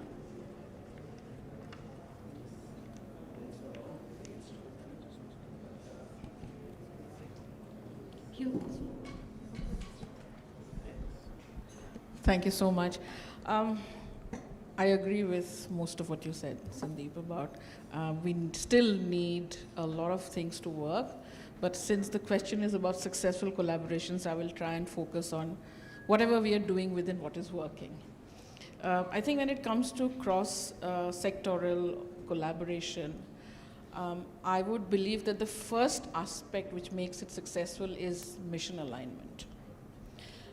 Whether it's a CSR, NGO, government partnership, or whether it's a bilateral partnership. I think wherever you go in without a mission alignment, you will not really meet success.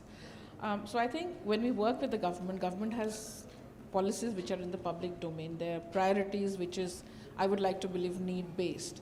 So I think the first thing really is to figure out where does those mission alignment lie.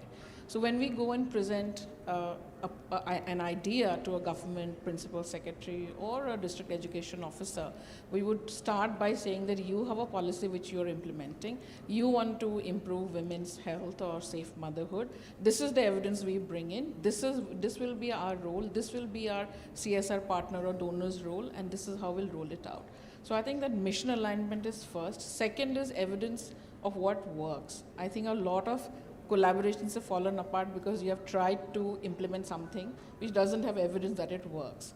So I think getting that evidence that this works is also very important, so that you are not harming the community and you are not really setting off on a path which tells you that it may not work or it may work, right? And I think the third thing is that you also have to prove your legitimacy, especially as someone, an organization from the social sector. When you won't even get an appointment if they haven't looked at your track record. Similarly with CSR, why would a CSR person give Center for Catalyzing Change an audience, right? Or agree to meet? I'm sure you are checking out our website, our social, you're talking to other people.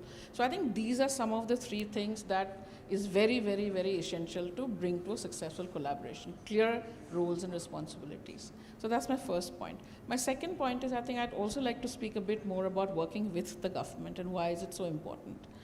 India is a big country, right? All of us do good work, but it's in very, very small pockets. But when you partner with the government, they bring in, of course, the widest reach. They bring in human resources, infrastructure, and budgets. What we need to bring in is expertise, technical assistance, quality assurance, better monitoring, better evaluation. And I think that is how, if you match your skill sets, that's how it will happen. So I think those are my 2 points about what makes successful cross-sector collaborations, but I'd like to give you a couple of examples because you asked for examples. So Government of India is committed to making motherhood safe for women, and they have a program called SUMAN, Safe Motherhood Assurance, where hospitals have been given a charter of patient rights, of women's rights, which they're supposed to follow. There is a huge kind of a programmatic aspect which starts at the facility level, goes down to the community level. You have SUMAN volunteers, you have PRI involvement, beautifully designed. But designing on paper doesn't necessarily mean that it will happen in actuality. So what we have done with the government of Chhattisgarh and Orissa is we have said, okay, we will demonstrate a district saturation model. And we have funding from Margaret Cargill Foundation, where the three of us have combined to say, okay, policy to ban gaya hai, let's see, can it be implemented in parts, whole, whatever. So I think that's an example of successful collaboration where we are testing out a policy, not in small scale, saturation districts, because if you work in 2 blocks, then the question will come, ki ye to scale ho hi nahi sakta hai. So I think that's one example of successful collaboration. The second one I want to give is about the Ayushman Bharat program, school health and wellness program, that's running in almost every schools in the country. Of course, we brought in whatever expertise we had in the design, but when it comes to implementation, if we are a smallish, mediumish NGO, now if you want to implement this program on our own steam, we will maximum reach 1,000 schools, maximum, right? But because we're partnered with multiple state governments, today we are working in about 22,000 schools, reaching almost 30 lakh young people every year. Now this is possible because we are bringing in only our skill sets and we are leveraging what is there in the system. So we are using the school, we are leveraging teachers' expertise, we are drawing master trainers with the government from within the system, and that way, you know, whatever little that we bring in, which could be a drop in the ocean, might have a larger impact because we have this partnership with state governments where we are leveraging their budgets, we are leveraging their human resources. I think those are kind of 2 ways of doing it. The last thing that I want to say is none of the collaborations will work if there is no trust. I think trust is the elephant in the room right now, whether it is between the NGO and the CSR and the government and the NGO, or, you know, so there is, I think if we really want to talk about cross-sectoral collaborations, we have to break this particular riddle, which sometimes I find it very difficult to understand. You know, every time you go as an NGO, there are so many questions. CSR, you know, you're always suspect of your intentions. ये क्यों आया, क्या चाहिए इनको, so I think that those things need to be spoken openly and trust issues sorted out, and then that's when collaborations will succeed. Thank you so much. Thank you. So I think leveraging resources and trust and aligning of the missions are some of the important factors when it comes to the cross-sector collaboration. So thank you so much, Dr. Anupama. Dr. Aparajita, I'm so sorry for this valuable insight. Now I have Mr. Prateek from Deloitte, and when it comes to the community engagement, we always talk about the consultation, collaboration and communication. So let's hear from Prateek the best practices that the community voices are heard and they are incorporated into the CSR planning. Over to you. Thank you, Bhavna. I think before we get into what works and how can CSR planning integrate community voices, let's first understand that communities are not homogeneous. Let's get that out of the room. Like one community next to Okhla will not be the same as what is there in Rajasthan. What is there in Rajasthan is not the same in Tamil Nadu. It's not the same in Northeast. Fortunately, over the 14 years, I've got a chance to work across the country, and I've realized one thing clearly, that stop believing that community, if you know what is the meaning of community, you know all communities. You don't, right? Second of all, let's understand that within the community, there are sub-communities, right? The center of the community, where the panchayat house is or the sarpanch house is not where you go and talk, is not where you go and understand what's happening. There is a second layer to it, which is about 2 kilometers away.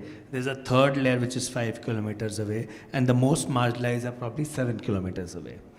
Now the question is, if you've been to a community and say I've spoken to people, it is very important what sort of a people did you speak to? What stratification of community and class and caste or religion were you able to speak to, right? Unfortunately, resources aren't enough or the time is not enough that we are able to look at community and in a form of a microcosm which represents chaos, which represents diversity, and which is far from being inclusive within the community, right? So from the top, let's not assume they're homogeneous, right? Second, let's not assume that if you go to one house or 2 houses or 5 houses of the community, it represents the entire set. No, right? Third, when it comes to listening to their voices, right? First of all, we have to stop presuming things and superimposing our thoughts onto them, right? Now you may say, as a consultant, you are the guilty party of doing that, right? We are very cognizant as a company, as a practice. This is the first thing we guard against. We don't know, right? We will listen, we will then react. We will not write a few points and try to verify them, which is the way we've always looked at community. Arey, mujhe to pata hai, yahi to hota hai, right? Nahi. Write down your points. You may have preconceived biases, but keep them in your pocket. Listen, and in listening also, there are various tools, right? There is a way to warm up the community, because when you walk into a community, first of all, don't dress up like this and go. You're already creating barriers, right? This is the last person they want to talk to, and they're scared, right? They're scared of opening up, that whatever little schemes you're getting right now, they may also stop if you speak something which is against, right? And they are far more politicized than your neighborhood, right? So there is a component of a politics being at play as well, upper caste, lower caste, mid, party politics, right, local politics. So you have to be very cognizant of who are you engaging with at what time, and what are the ramifications of your conversation on that person's life, not on your life, right? You're going to be there for 2 hours and leave. but what is going to be happening to that person, right? So these are few things which you need to be cognizant of while doing CSR planning, what we call the need assessment study, right? That is to be taken very seriously. It has become unfortunately a compliance angle, but need assessment was always supposed to be that, going into the community, understanding the needs of the community from the community. Here we have no time, we have to allocate budgets have to be expended in a year, IPs have to be monitored twice, impact assessments to be done. In that, what essence we are forgetting is, do they even need what we're giving them, right? We are saying, okay, toilets banwa do, let's say, right? And the community doesn't have water, right? You know, if they have water, you know, what kind of water is that? Is that a clean source of water, right? But there is water, so let's, you know, do something with water, right? But have you looked at, you know, whether that water is drinkable? Is there a scope to clean that, right? So I think sitting in your echo chambers, in your cozy AC comfort houses, we often think that this is what it is. Let's try and go ahead and plan for it. Basis this, right? But no, this is not the approach. Try to be part of that community. As they say, you know, I have done 10 days of community visit in 1 month. No. You cannot be possibly going at 10 different places in 10 days and saying, I know the community. Spend that 4 or 5 days in one community. Understand that if your purpose of CSR is to solve for a problem in particular community, first be part of that problem, right? Once you be part of that problem, then you're able to find solutions. So my sense is that spend as much time with community and stop subcontracting your visits, right? Be part of those visits, right? Because once you subcontract, the input you're getting is from somebody else's lens. So these are some of the guardrails you need to be sort of putting in if you're looking at, you know, CSR planning being integrated with community voice. I'll stop there. So very rightly said that you understand the community needs and then you decide on the immediate needs of the community, because there can be many community needs, but the immediate needs should be addressed first, and this can only be possible when you work with the community, talk with them and just understand their perspectives. So thank you so much, Mr. Prateek, and that's really very insightful and about the community engagement. Now I move over to Shivani. So Shivani, when it comes to CSR, we can't ignore a very sector which is called young people, right? So what does corporate do to safeguard the health of the young people? So your thoughts, please. Thank you, Bhavna, and hello everyone. So we know that the statistics have shown that the majority of India population is youth, and hence it become integral to safeguard the health of the young people.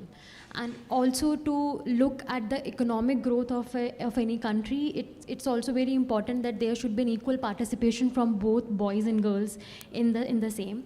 And it can be done only when their sexual reproductive health and family planning is being served and it being solved. So while creating an environment to safeguard the health, it's become very important that the CSR or the corporate should start investing or should look for innovations that are working towards improving sexual reproductive health and family planning services. One such initiative which I am currently leading as a young individual is Crowne Collaborative, which is basically an aggregator where we are bringing various private sector stakeholders together at one platform. It's a digital innovation where we are bringing corporates, where we are bringing civil societies, civil organizations, social enterprises, as well as private sector healthcare providers. So it's so as to provide adolescent youth-friendly health services. We know that in the current community, it's become very important from the perspective of a young individual to look for the right information and for the accessibility and affordability when it comes to sexual reproductive health services. So from the perspective, I think CSR should start allocating more of their CSR's money in such innovations. There should be a commit to collaborate from the CSRs and the corporates when it comes to safeguarding the health of young people. So on Udaan, we have like founding members from Foxy, we have DKT, PSI, Organon, who have been very encouragingly participating and are interestingly investing to such initiative. And when I see the success of such digital innovation is only when we all come together to safeguard and to improve the landscape of youth. rightly said, Shivani. So whenever it is like accessibility and affordability to sexual reproductive health services is really a big challenge when it comes to India.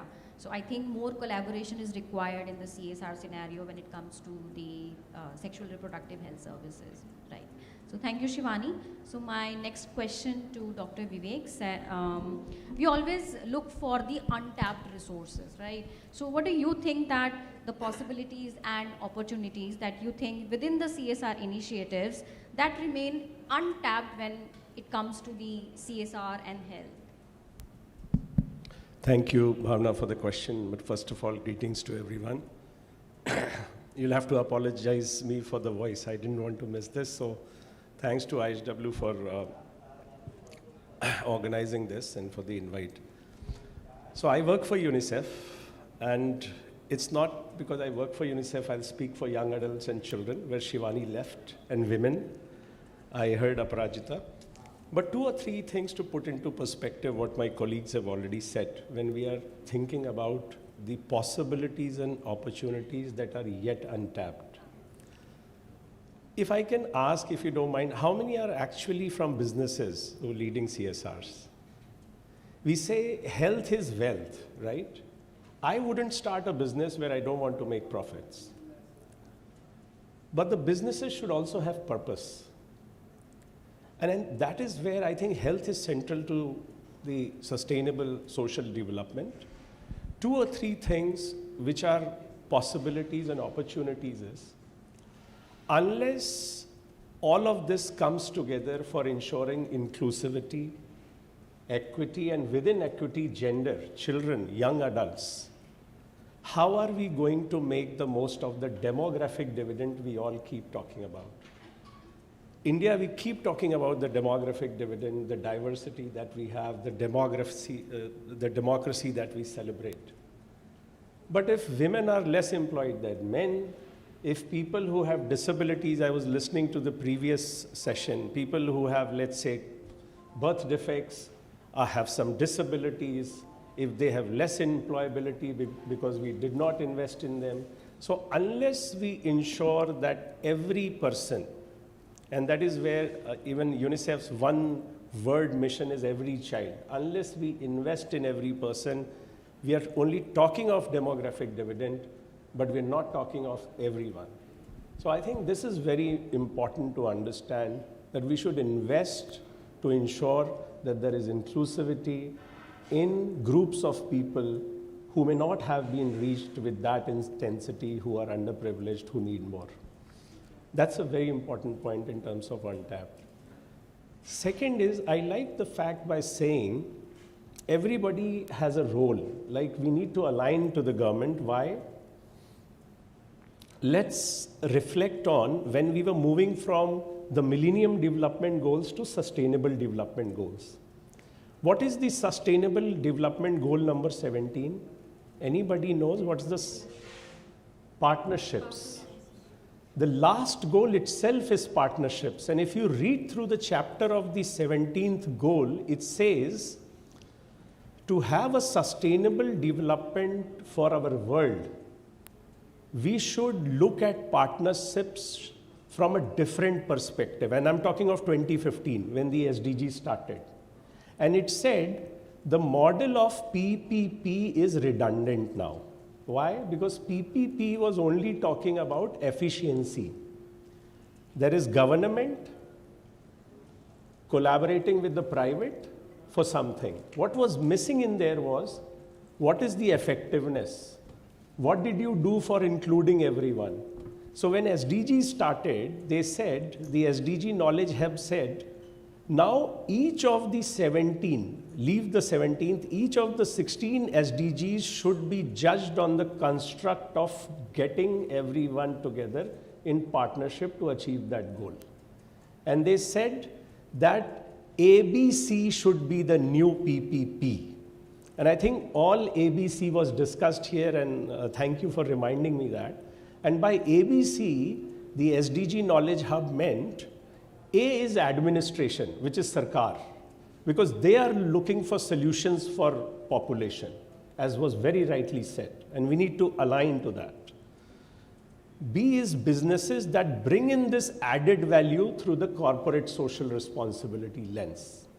But what is most important is bring in the C to stand in between the A and B with equal footing. And what is the C?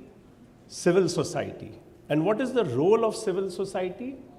To ensure that the accountability of A and B is towards the population being served, and bring civil society with equal level. And many of the good models which I heard today, I'm looking at Banega Swasth India, or I was reading about Jharkhand and Odisha work of Tata's called Mansi, which is investing in children and mothers. So it is this A, B, C, D, which also will help businesses to understand that where will you get maximum return in terms of effectiveness and inclusivity for your CSR investment. It's not that businesses don't have intent, money. They're putting in a lot of money. But I'll give example of UNICEF itself. We say our role is catalytic. I don't know if you know that why UNICEF exists globally. There is a legally ratified document called Convention of the Rights of the Children, where children are defined up to the age of 18, and now we have extended to young adults. So each child has certain rights and governments are supposed to give it. So in India, when UNICEF exists, we say we only catalyze, and it's actually that chemical catalyst, as we know, because the funds with the government and businesses is huge. Agencies like us don't need to put in money to be able to bring about positive change for children's rights. Same for the CSR funds. Ensure that they are truly catalytic. And when will we be able to identify these possibilities and opportunities that they are truly catalytic? When you align to what the governments are doing at scale for their population, where they need support, as was told that many of the public health facilities don't even have IPH standard. It's not that money has not got in there, but the soft skills, which the maybe CSR can invest with civil societies that can bring in that soft skill. I was hearing about this Suman and the rights of women who deliver. It doesn't take a lot of money. But you know, I have seen in my internship, slapping a woman who's delivering. Are tumhe theek se chup ho ja? Are how can she chup ho ja? But this respectful maternity care has become a moment across the globe. And this is a soft skill. So CSR's investing in a CSO to do that is a classic example of how you can catalyze. And I would give one example recently of a business which has invested directly with UNICEF, and we are working with civil society partners for this demographic dividend, is a business called Divi's Pharma. Its shares are doing very good. I have some of his share, but that's a different thing. So what Divi's has done is, they have invested their CSR for children that are born with birth defects but live. So how can we maximize that they also thrive to the same potential as others? And the second issue they want us to tackle is the growing developmental disabilities. For example, autism, many of the non-communicable diseases. I see Mr. Palu sitting here. Type 1 diabetes, for example. Children have to inject insulin four times a day.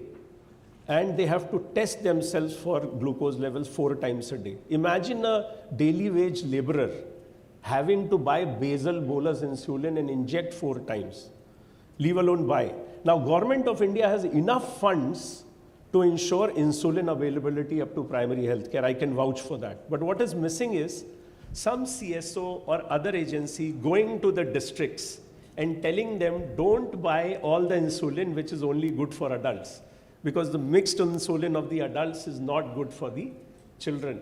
So look at the number of children that may be type 1 diabetic in your region and buy some which is basal bolus for these. So I think I would end by saying that this call, which I remember from 2015 when it started, that if we really want to have an impact of our CSR, then we need to relook at our partnerships approach. And in any case, for 2030, all the 16 SDGs will be judged on the construct of these partnerships. So the A, the B, C, and D need to come together. and invest in children and young adults if you really want to make good of your demographic dividend. Thank you. Thank you, Dr. Vivek. It's really very important when we talk about the resource allocation or the partnerships or inclusivity, CSO. So these are very important when it comes to the CSR, health and sustainability. So thank you so much. Now quickly, I have a quick question for everyone. What advice would you like to give to my audience, because it's a mix of corporates and the NGOs also. So what advice would you like to give to the audience to enhance their CSR initiatives for the better health outcomes and sustainability? Maybe one or two pointer quickly just. My advice is very simple. Do a proper thorough need assessment, understand your communities, talk to them as much as possible, and come up with solutions that are catalytic, and also ensure that there is ownership of what you do within the community, so that there's sustainability, so that once your funding ends, they're able to take it up and sort of live with it and take it forward. So that's all I would say. Thank you. I would like to kind of put this in front of the colleagues from CSR, that please do not look at NGOs and CBOs as somebody who will just implement something. I think NGOs also bring in a lot of ground truthing. We bring in culturally appropriate understanding. We bring in our own set of expertise. So think of us also as thought partners. And I'll give you an example. We are in the business of talking about young people's sexual and reproductive health. Of course, we do our trainings and community awareness. And we also try to do social media posts. And when C3 would post something, we'll have maximum of 14 likes. We tied up with a dating platform, the second largest in the country, and it was a commercial relationship. And we started creating content for them, and you're not going to believe it. It was like 5 million views, 5 lakh views, right? So I think that was a win-win for both. We didn't want them to give us a grant. We said, we bring in XYZ. You have reach, you have young people on your platform. Let's try and do this. So yes, so I think, again, Vivek, partnerships. Not always around money, but also around other things. Thank you. And I really love what you said about social organizations, not because I hail from one. But I do think India and very few countries in the world actually, post-liberation in the 20th century, early 20th century, very few countries in the world have managed to build the kind of robust infrastructure, public health infrastructure. Some would argue that this is skeletal and there's not adequate financing to it. Of course, all that is valid. We do have a wonderful health infrastructure which reaches out and reaches out very, very widely, of course, notwithstanding the fact that certain tribal communities are still far away, as you mentioned. And I think we probably need to, the biggest service we can do to the people of India, in my opinion, as social organizations, as CSR, as activists and so on and so forth, is to build a public discourse, a social discourse on investing in public health infrastructure. I think that's going to go a long way, which is universal, which is quality, which is available to every single person. I think that's the only solution, and that's the solution we are within the possibility of reaching. And that means a whole range of things, some of which I had the opportunity to highlight today, but I think all of us know here what that means. That's the biggest opportunity awaiting us, and that should be our collective as social organizations. In particular, I can speak as CSR. It's not bits and pieces and innovations and experimentations. It's making that public health infrastructure very, very robust. And I think that possibility is within our grasp. So I think that's where I would like to offer an advice to each one of us. If you call it an advice, I call it a humble view. That let's build that pressure, let's build that campaign, let's build that discourse, let's build that debate. It will do wonders in the long run. Thank you. So very quickly, I think there are 3 takeaways from my end. I feel that we've witnessed this, in fact, that long-term support to programs is absolutely essential. If you're going to think that 3 to 5 years is also doable and it's a good horizon, I would beg to differ. And I feel like, for one of our most impactful programs that we've had, we've supported it for 10 years. And that's when we've actually seen, a huge impact, emerging from this program. And so therefore, please don't look at, 3 to 5 years, please think of longer horizons. The other part that I believe is, I'm sorry, I just lost my train of thought. But I feel like all of us have mentioned, definitely collaboration, partnerships have to underlie all our, programs. The other part is research. Yes, so we at Biocon Foundation, most of our programs, we've looked at research and advocacy. That is quite integral to our programs. And I wish that, please use research strategically, and it then informs policy and your advocacy efforts. So this is something that I definitely would like to urge, all the members here present, if you can, make it, integral to your CSR programs. And so that's it from my end. And also, yeah, please. The other fact that I wanted to mention is that most of us have this number focus, that, the number game. And I think, it's a little challenging for all of us. We need to show the numbers, but also numbers, I think we need to be a little more strategic, in terms of programs. Like one of our long-standing programs, the oral cancer program, we've screened around 85,000 plus people. Now, you would say it's a decade and just 85,000. But we've used it strategically because we've done implementation research. Through this research, we've screened these people. And the images from these screenings have helped evolve an AI algorithm, which is a public good. So that's where I try to impress that it's not a number game, it's all about strategically doing programs also, right? So there are two takeaways that I want to mention. One is the engagement and alignment, and the third is more on the exploring more innovative approaches or tapping as per the market demands of the current needs, specifically for the young people. I would want to reiterate and remain with the basics, the ABC, and would also add a D to it. And the classic example, again, is this birth defects and developmental disabilities, which is increasing. So there is the government in it, and for the first time, and I picked the point where many a times businesses say, I want to invest around my business. So we requested the business, we want to invest a minuscule portion of this program for advocacy at the national level. And there was a month-long celebration of trying to look at investing in children with birth defects and developmental disabilities by Government of India, with Niti Aayog member sitting there, Secretary Health, Secretary Department of Health Research, 4 secretaries on dais saying this is such an important thing for our demographic dividend. We had a month-long advocacy this year, and the business said we are totally fine with it. Thank you for showing us this model.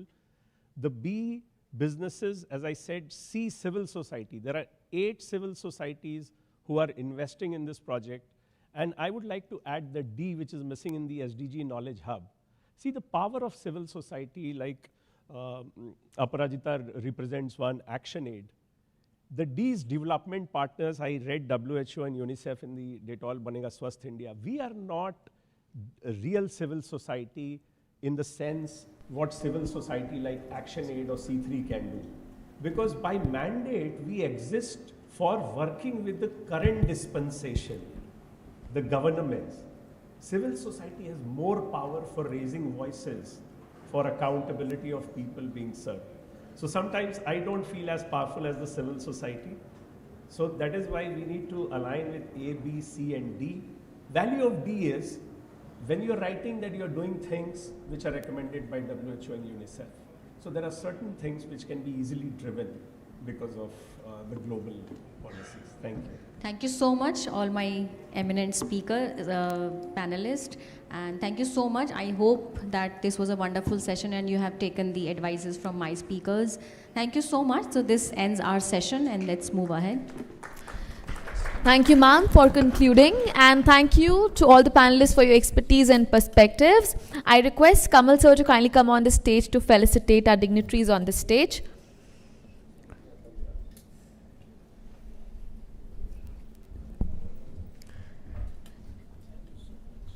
Ladies and gentlemen, please give a huge round of applause for Ms. Bhavna Verma, our moderator for this session.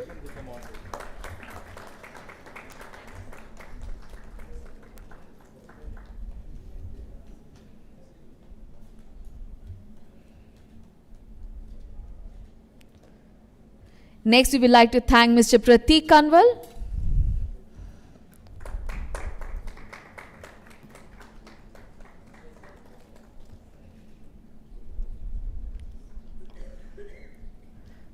Please put your hands together for Dr. Aprajita Gogoi.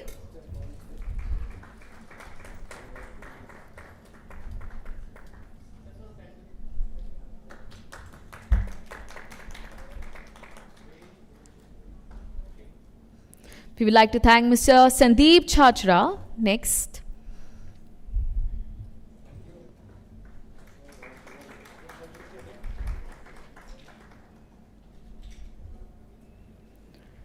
Next we have Dr. Anupama Narayan Shetty.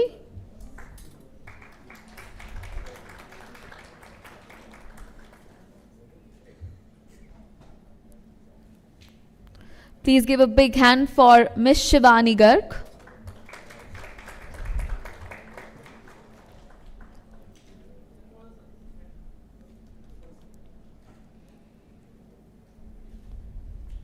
And we would like to thank Dr. Vivek Singh next.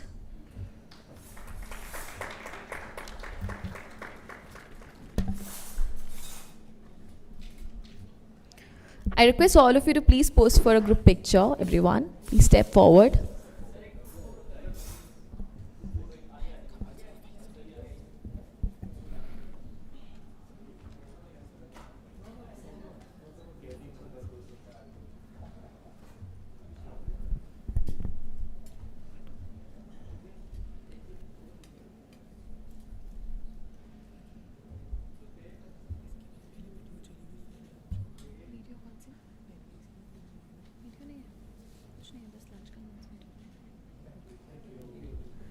Thank you, Kamal sir, for felicitation. Thank you, all of you. Thank you to our moderator and the panelists. Ladies and gentlemen, please don't forget to scan the QR code kept on the table to access the agenda for the day ahead. And now we have a lunch. Please enjoy the networking lunch. You can step out of the hall. And please be back by 2:45. We have 45 minutes of break now. Thank you so much. See you on time.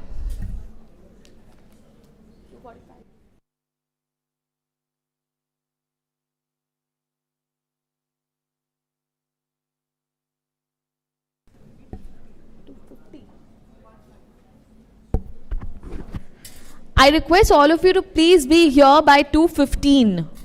Thank you.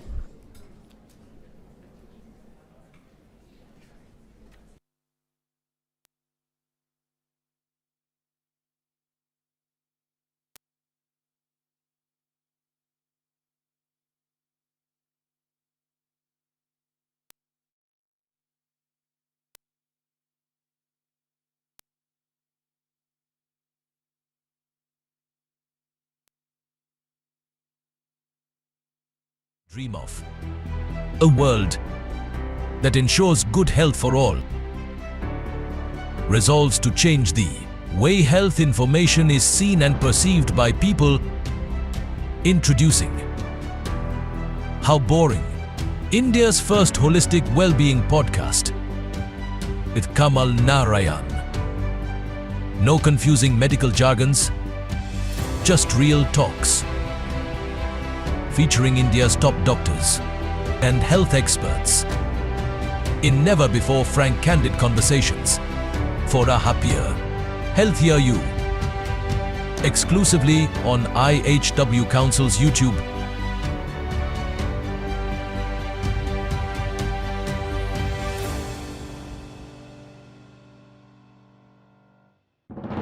India's foremost holistic health advocate. The one who nurtures the dream of a world that ensures good health for all, resolves to change the way health information is seen and perceived by people, introducing How Boring, India's first holistic well-being podcast with Kamal Narayan. No confusing medical jargons, just real talks. Featuring India's top doctors and health experts in never-before frank, candid conversations for a happier, healthier you. exclusively on IHW Council's YouTube.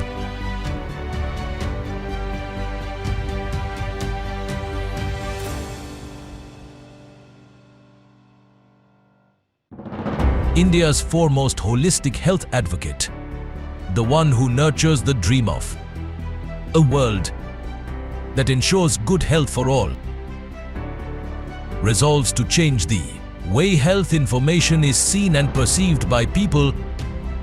Introducing How Boring, India's first holistic well-being podcast with Kamal Narayan.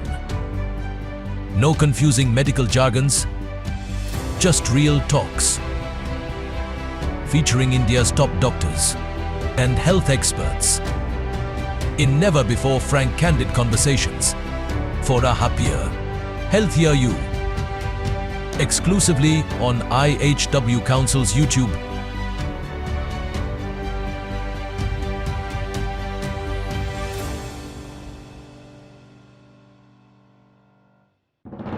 India's foremost holistic health advocate, the one who nurtures the dream of a world that ensures good health for all, resolves to change the way health information is seen and perceived by people.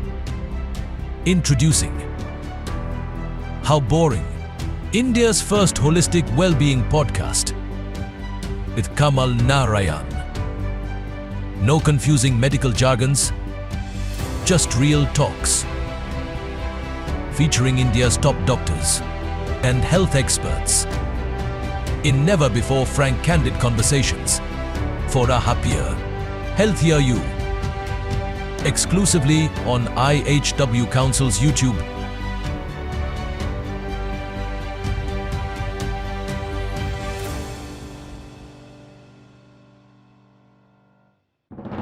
India's foremost holistic health advocate, the one who nurtures the dream of a world that ensures good health for all, resolves to change the way health information is seen and perceived by people.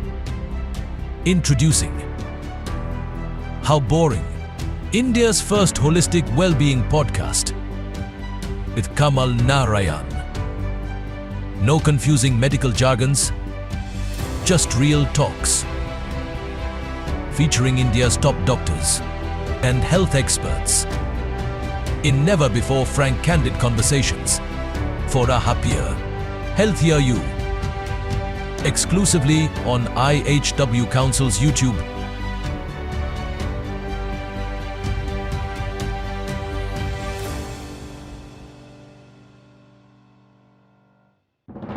India's foremost holistic health advocate, the one who nurtures the dream of a world that ensures good health for all, resolves to change the way health information is seen and perceived by people.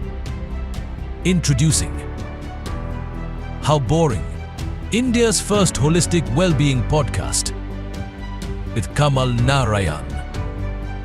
No confusing medical jargons, just real talks. Featuring India's top doctors and health experts in never-before frank, candid conversations for a happier, healthier you. Exclusively on IHW Council's YouTube.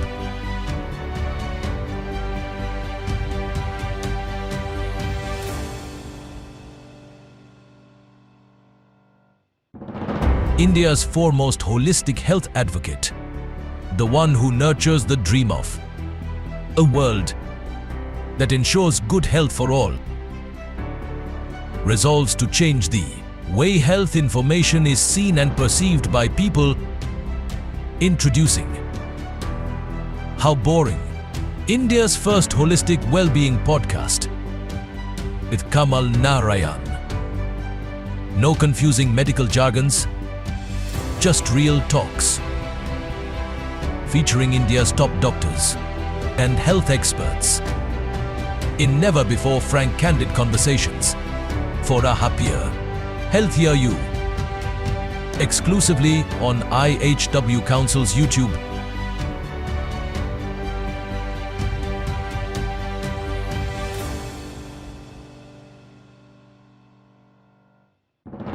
India's foremost holistic health advocate, the one who nurtures the dream of a world that ensures good health for all, resolves to change the way health information is seen and perceived by people. Introducing How Boring, India's first holistic well-being podcast with Kamal Narayan. No confusing medical jargons, just real talks. Featuring India's top doctors and health experts in never-before frank, candid conversations for a happier, healthier you. Exclusively on IHW Council's YouTube.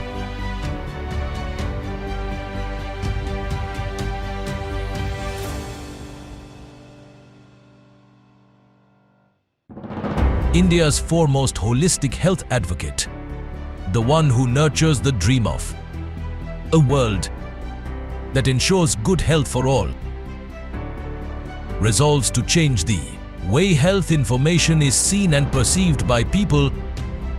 Introducing How Boring, India's first holistic well-being podcast with Kamal Narayan. No confusing medical jargons, just real talks. Featuring India's top doctors and health experts in never-before frank, candid conversations for a happier, healthier you. Exclusively on IHW Council's YouTube.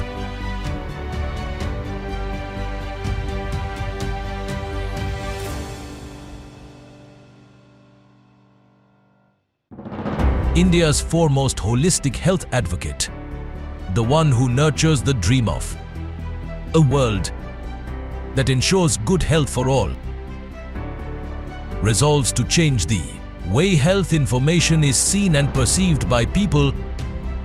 Introducing How Boring, India's first holistic well-being podcast with Kamal Narayan.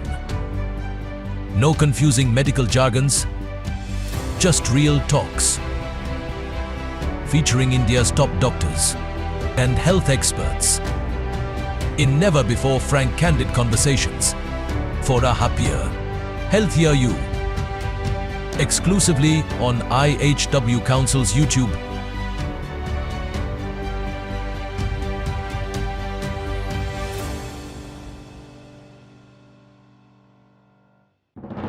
India's foremost holistic health advocate, the one who nurtures the dream of a world that ensures good health for all, resolves to change the way health information is seen and perceived by people.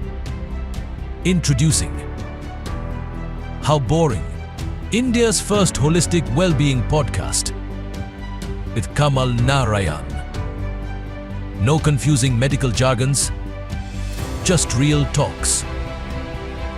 Featuring India's top doctors and health experts in never-before frank, candid conversations for a happier, healthier you. Exclusively on IHW Council's YouTube.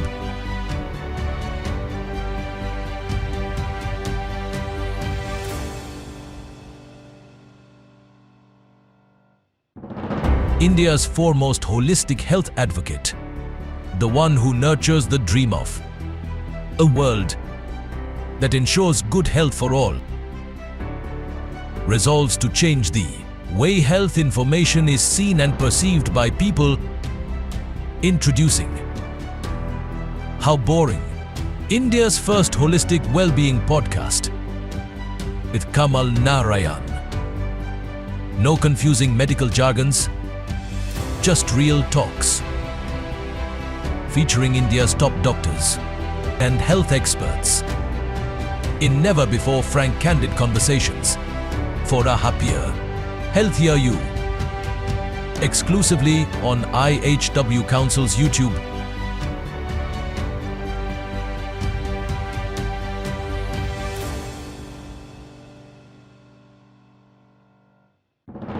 India's foremost holistic health advocate, the one who nurtures the dream of a world that ensures good health for all, resolves to change the way health information is seen and perceived by people, introducing How Boring, India's first holistic well-being podcast with Kamal Narayan. No confusing medical jargons, just real talks. Featuring India's top doctors and health experts in never-before frank candid conversations for a happier, healthier you. Exclusively on IHW Council's YouTube.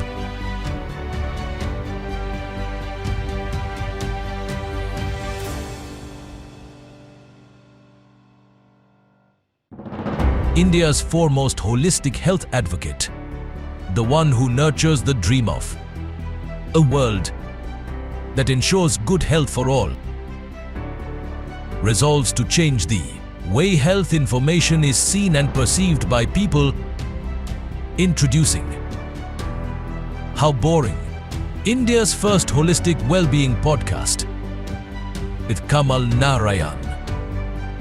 No confusing medical jargons, just real talks. Featuring India's top doctors and health experts in never-before frank candid conversations for a happier, healthier you. Exclusively on IHW Council's YouTube.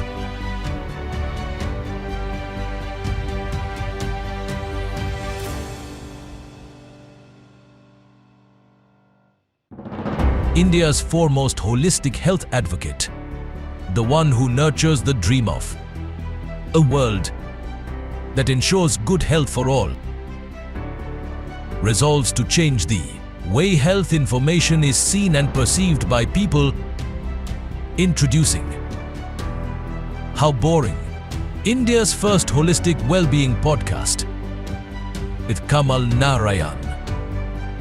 No confusing medical jargons, just real talks. Featuring India's top doctors and health experts in never-before frank candid conversations for a happier, healthier you. Exclusively on IHW Council's YouTube.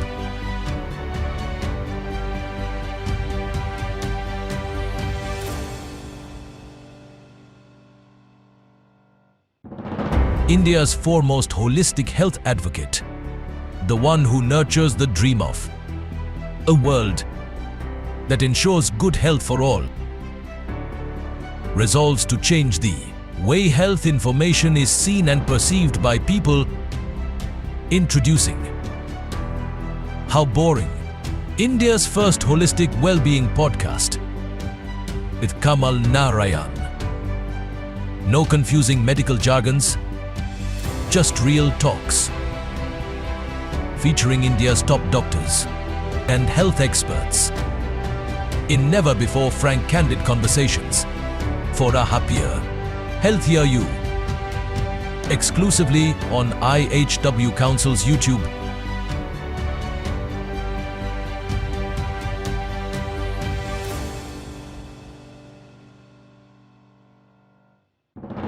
India's foremost holistic health advocate, the one who nurtures the dream of a world that ensures good health for all, resolves to change the way health information is seen and perceived by people, introducing How Boring, India's first holistic well-being podcast with Kamal Narayan. No confusing medical jargons, just real talks. Featuring India's top doctors and health experts in never-before frank candid conversations for a happier, healthier you. Exclusively on IHW Council's YouTube.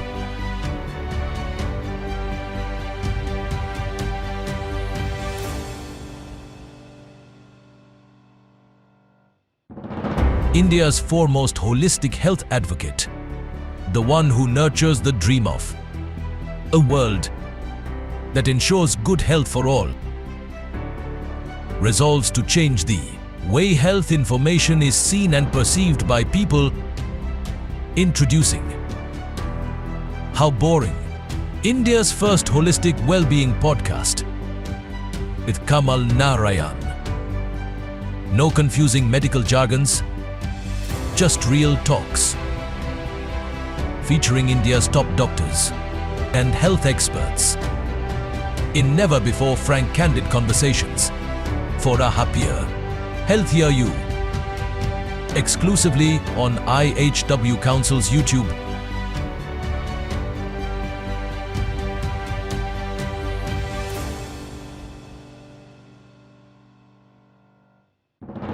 India's foremost holistic health advocate, the one who nurtures the dream of a world that ensures good health for all, resolves to change the way health information is seen and perceived by people. Introducing How Boring, India's first holistic well-being podcast with Kamal Narayan. No confusing medical jargons, just real talks. Featuring India's top doctors and health experts in never-before frank, candid conversations for a happier, healthier you. Exclusively on IHW Council's YouTube.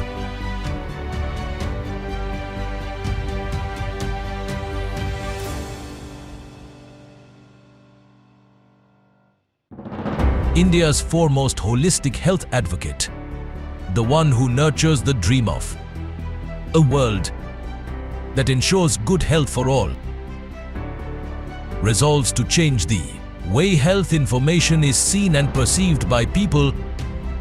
Introducing How Boring, India's first holistic well-being podcast with Kamal Narayan.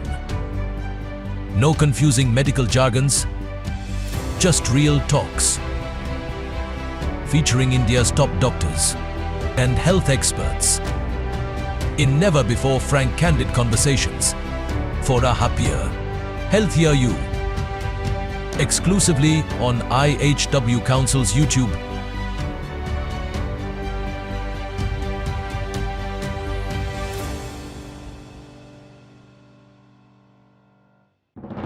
India's foremost holistic health advocate, the one who nurtures the dream of a world that ensures good health for all, resolves to change the way health information is seen and perceived by people. Introducing How Boring, India's first holistic well-being podcast with Kamal Narayan. No confusing medical jargons, just real talks. Featuring India's top doctors and health experts in never-before frank, candid conversations for a happier, healthier you. Exclusively on IHW Council's YouTube.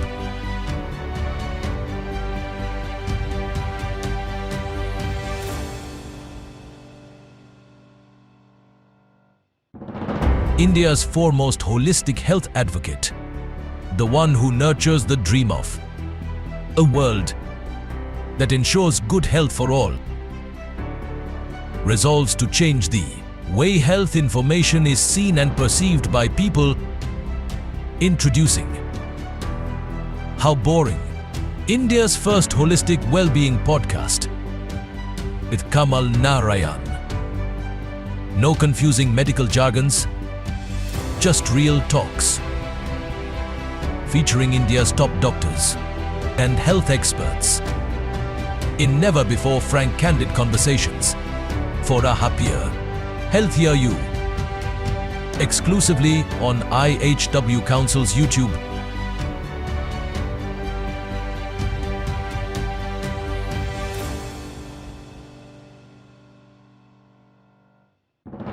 India's foremost holistic health advocate, the one who nurtures the dream of a world that ensures good health for all, resolves to change the way health information is seen and perceived by people.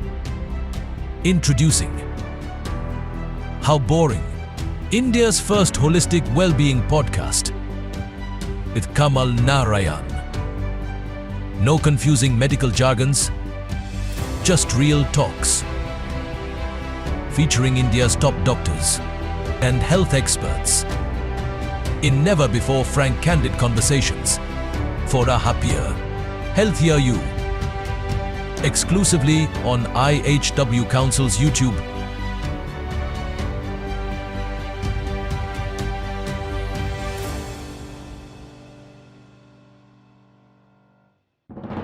India's foremost holistic health advocate, the one who nurtures the dream of a world that ensures good health for all, resolves to change the way health information is seen and perceived by people. Introducing How Boring, India's first holistic well-being podcast with Kamal Narayan. No confusing medical jargons, just real talks. Featuring India's top doctors and health experts in never-before frank candid conversations for a happier, healthier you. Exclusively on IHW Council's YouTube.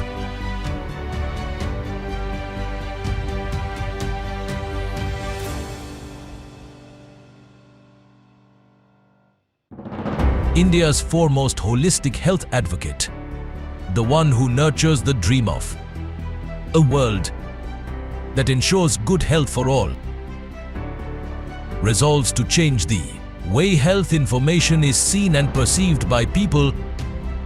Introducing How Boring, India's first holistic well-being podcast with Kamal Narayan.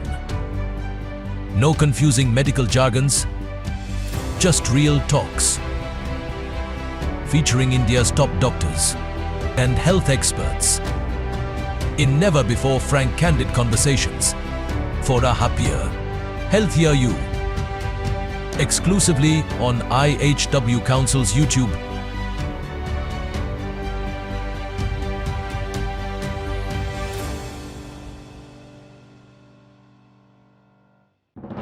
India's foremost holistic health advocate, the one who nurtures the dream of a world that ensures good health for all, resolves to change the way health information is seen and perceived by people. Introducing How Boring, India's first holistic well-being podcast with Kamal Narayan. No confusing medical jargons, just real talks. Featuring India's top doctors and health experts in never-before frank candid conversations for a happier, healthier you. Exclusively on IHW Council's YouTube.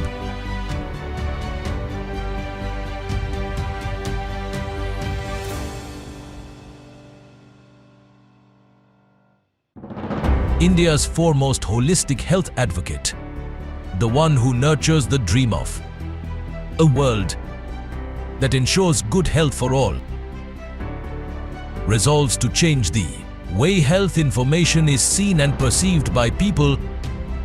Introducing How Boring, India's first holistic well-being podcast with Kamal Narayan. No confusing medical jargons, just real talks. Featuring India's top doctors and health experts in never-before frank candid conversations for a happier, healthier you. Exclusively on IHW Council's YouTube.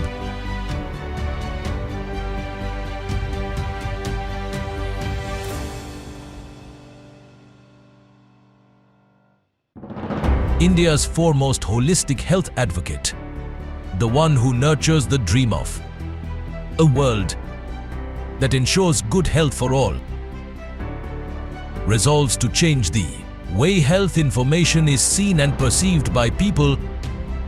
Introducing How Boring, India's first holistic well-being podcast with Kamal Narayan. No confusing medical jargons, just real talks.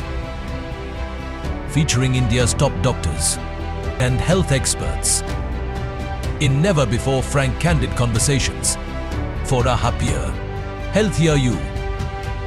Exclusively on IHW Council's YouTube.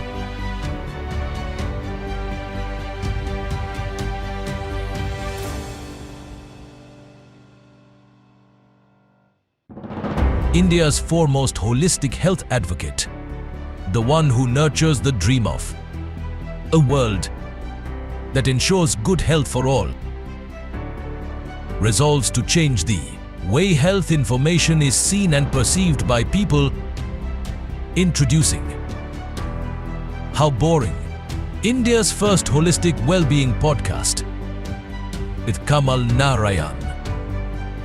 No confusing medical jargons, just real talks.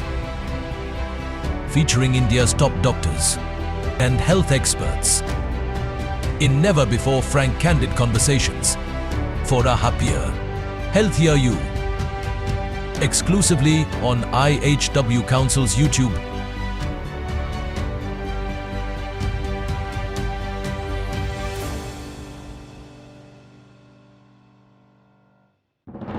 India's foremost holistic health advocate, the one who nurtures the dream of a world that ensures good health for all, resolves to change the way health information is seen and perceived by people. Introducing How Boring, India's first holistic well-being podcast with Kamal Narayan. No confusing medical jargons, just real talks. Featuring India's top doctors and health experts in never-before frank, candid conversations for a happier, healthier you. Exclusively on IHW Council's YouTube.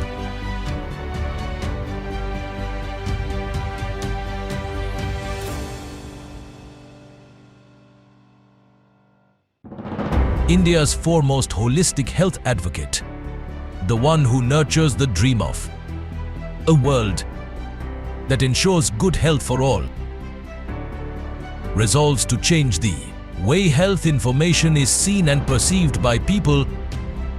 Introducing How Boring, India's first holistic well-being podcast with Kamal Narayan.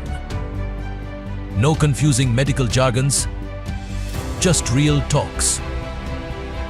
Featuring India's top doctors and health experts in never-before frank, candid conversations for a happier, healthier you.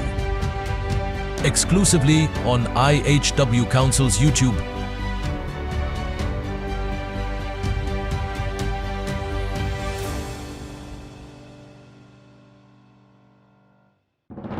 India's foremost holistic health advocate, the one who nurtures the dream of a world that ensures good health for all, resolves to change the way health information is seen and perceived by people.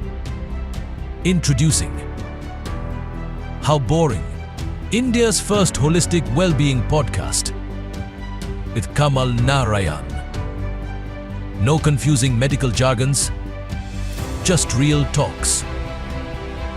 Featuring India's top doctors and health experts in never-before frank, candid conversations for a happier, healthier you. Exclusively on IHW Council's YouTube.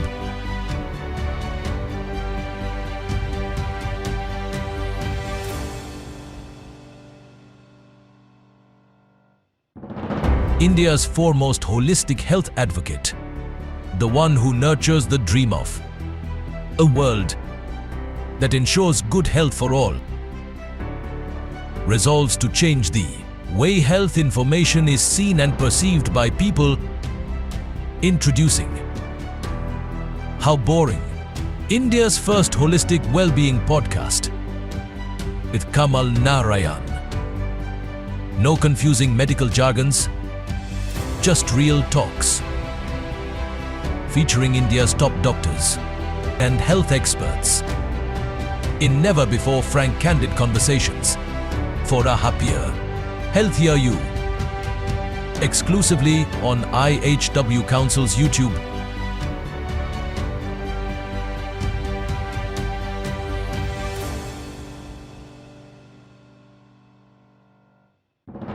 India's foremost holistic health advocate, the one who nurtures the dream of a world that ensures good health for all, resolves to change the way health information is seen and perceived by people. Introducing How Boring, India's first holistic well-being podcast with Kamal Narayan. No confusing medical jargons, just real talks. Featuring India's top doctors and health experts in never-before frank, candid conversations for a happier, healthier you. Exclusively on IHW Council's YouTube.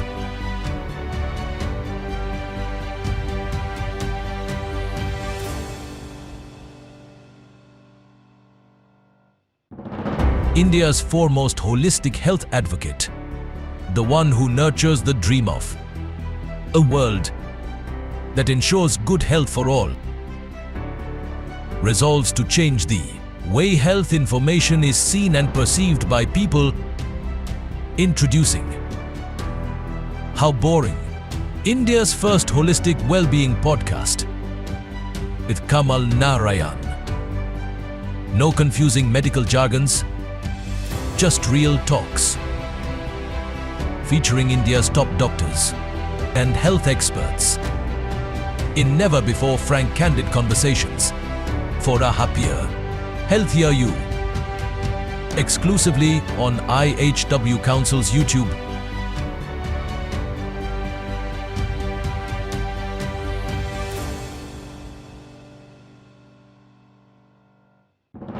India's foremost holistic health advocate, the one who nurtures the dream of a world that ensures good health for all, resolves to change the way health information is seen and perceived by people. Introducing How Boring, India's first holistic well-being podcast with Kamal Narayan. No confusing medical jargons, just real talks. Featuring India's top doctors and health experts in never-before frank, candid conversations for a happier, healthier you. Exclusively on IHW Council's YouTube.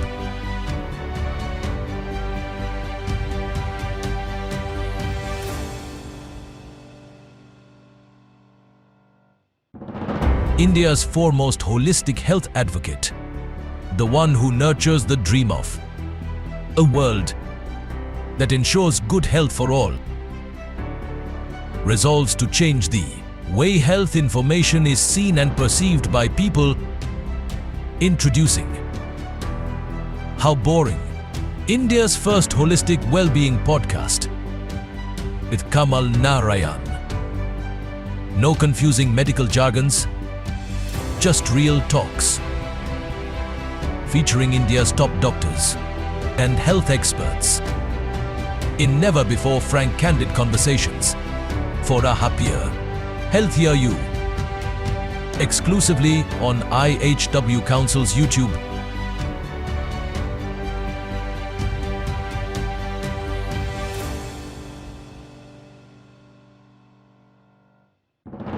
India's foremost holistic health advocate, the one who nurtures the dream of a world that ensures good health for all, resolves to change the way health information is seen and perceived by people.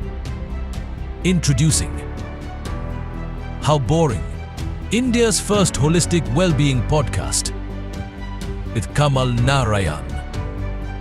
No confusing medical jargons, just real talks. Featuring India's top doctors and health experts in never-before frank, candid conversations for a happier, healthier you. Exclusively on IHW Council's YouTube.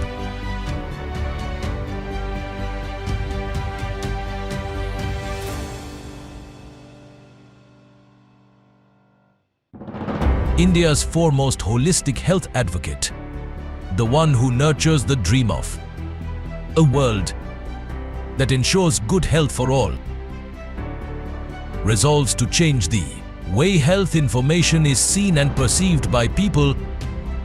Introducing How Boring, India's first holistic well-being podcast with Kamal Narayan. No confusing medical jargons, just real talks. Featuring India's top doctors and health experts in never-before frank, candid conversations for a happier, healthier you. Exclusively on IHW Council's YouTube.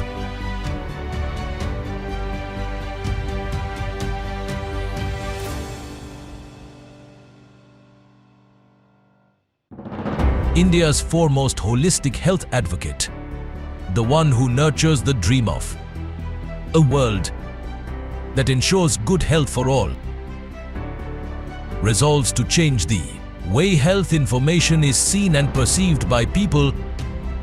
Introducing How Boring, India's first holistic well-being podcast with Kamal Narayan.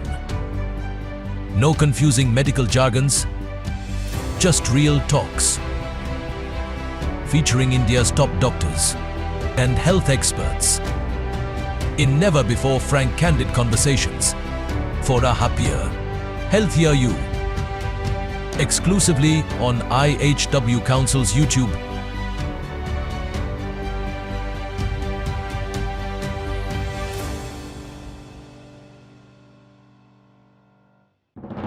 India's foremost holistic health advocate, the one who nurtures the dream of a world that ensures good health for all, resolves to change the way health information is seen and perceived by people.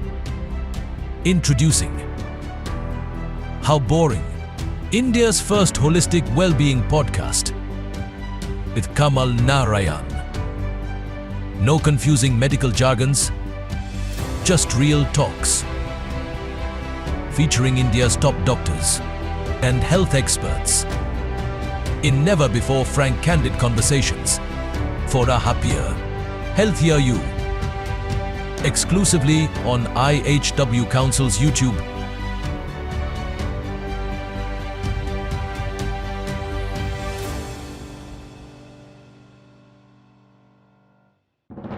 India's foremost holistic health advocate, the one who nurtures the dream of a world that ensures good health for all, resolves to change the way health information is seen and perceived by people. Introducing How Boring, India's first holistic well-being podcast with Kamal Narayan. No confusing medical jargons, just real talks. Featuring India's top doctors and health experts in never-before frank, candid conversations for a happier, healthier you. Exclusively on IHW Council's YouTube.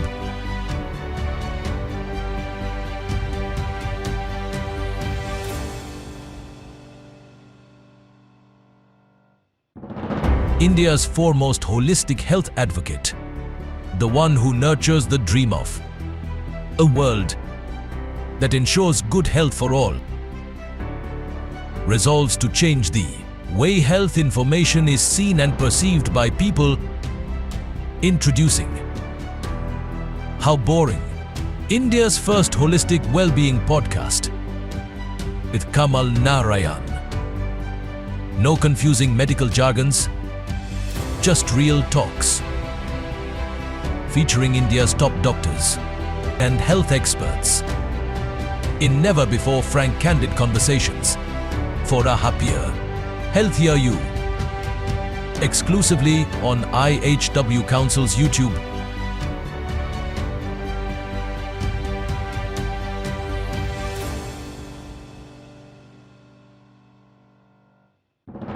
India's foremost holistic health advocate, the one who nurtures the dream of a world that ensures good health for all, resolves to change the way health information is seen and perceived by people, introducing How Boring, India's first holistic well-being podcast with Kamal Narayan.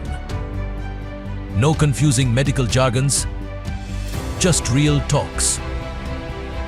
Featuring India's top doctors and health experts in never-before frank, candid conversations for a happier, healthier you. Exclusively on IHW Council's YouTube.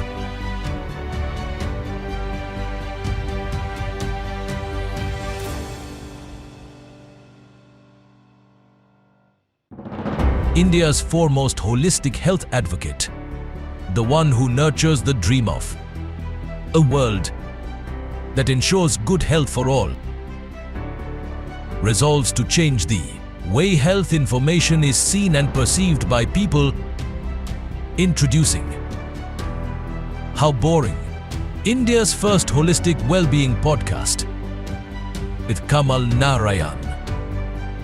No confusing medical jargons, just real talks. Featuring India's top doctors and health experts in never-before frank, candid conversations for a happier, healthier you. Exclusively on IHW Council's YouTube.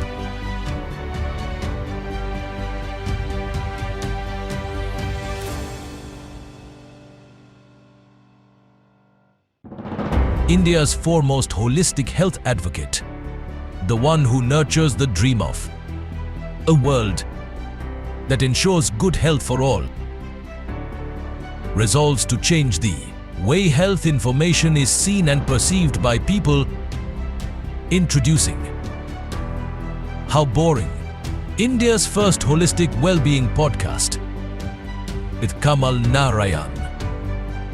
No confusing medical jargons, just real talks. Featuring India's top doctors and health experts in never-before frank, candid conversations for a happier, healthier you. Exclusively on IHW Council's YouTube.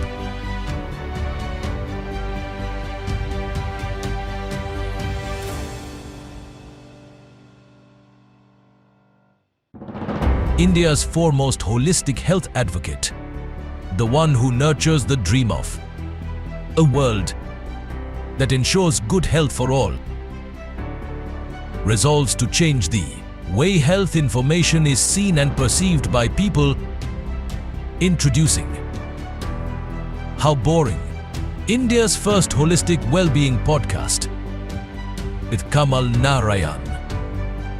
No confusing medical jargons, just real talks.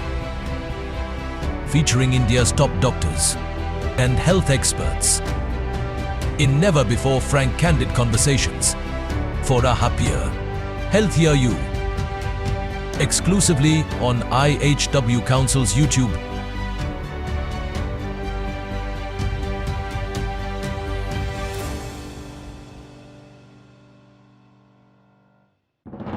India's foremost holistic health advocate, the one who nurtures the dream of a world that ensures good health for all, resolves to change the way health information is seen and perceived by people, introducing How Boring, India's first holistic well-being podcast with Kamal Narayan. No confusing medical jargons, just real talks. Featuring India's top doctors and health experts in never-before frank, candid conversations for a happier, healthier you. Exclusively on IHW Council's YouTube.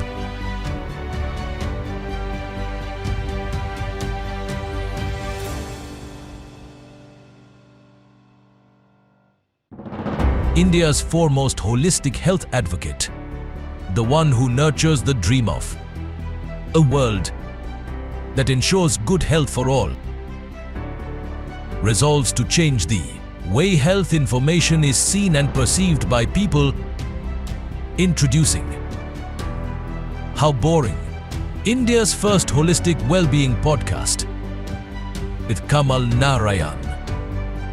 No confusing medical jargons, just real talks. Featuring India's top doctors and health experts in never-before frank, candid conversations for a happier, healthier you. Exclusively on IHW Council's YouTube.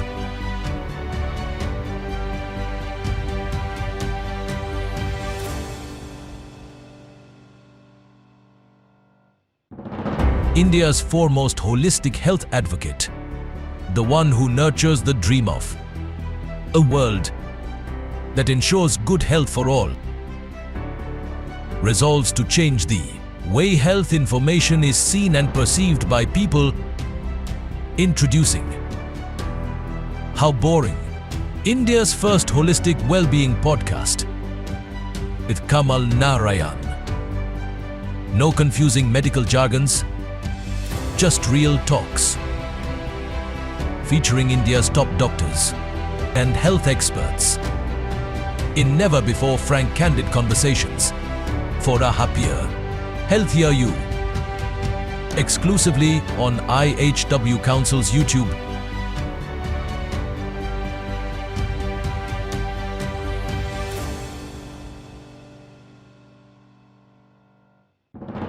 India's foremost holistic health advocate, the one who nurtures the dream of a world that ensures good health for all, resolves to change the way health information is seen and perceived by people, introducing How Boring, India's first holistic well-being podcast with Kamal Narayan. No confusing medical jargons, just real talks. Featuring India's top doctors and health experts in never-before frank, candid conversations for a happier, healthier you. Exclusively on IHW Council's YouTube.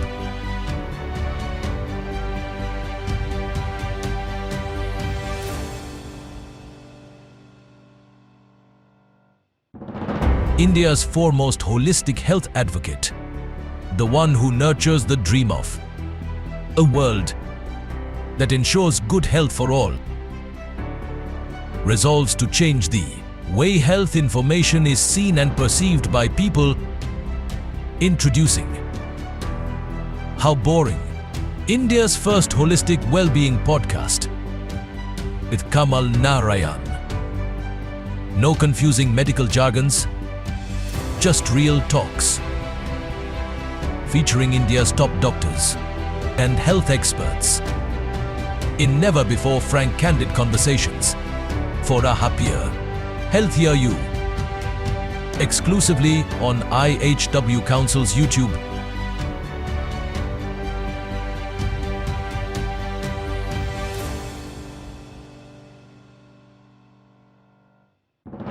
India's foremost holistic health advocate, the one who nurtures the dream of a world that ensures good health for all, resolves to change the way health information is seen and perceived by people, introducing How Boring, India's first holistic well-being podcast with Kamal Narayan.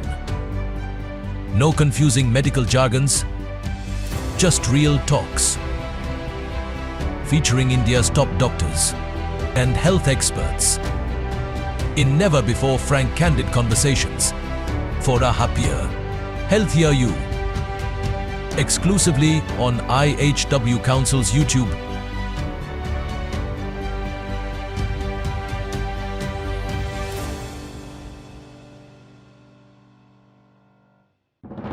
India's foremost holistic health advocate, the one who nurtures the dream of a world that ensures good health for all, resolves to change the way health information is seen and perceived by people.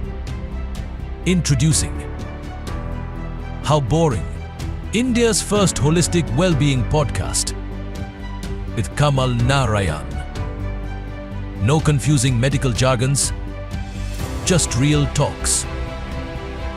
Featuring India's top doctors and health experts in never-before frank, candid conversations for a happier, healthier you. Exclusively on IHW Council's YouTube.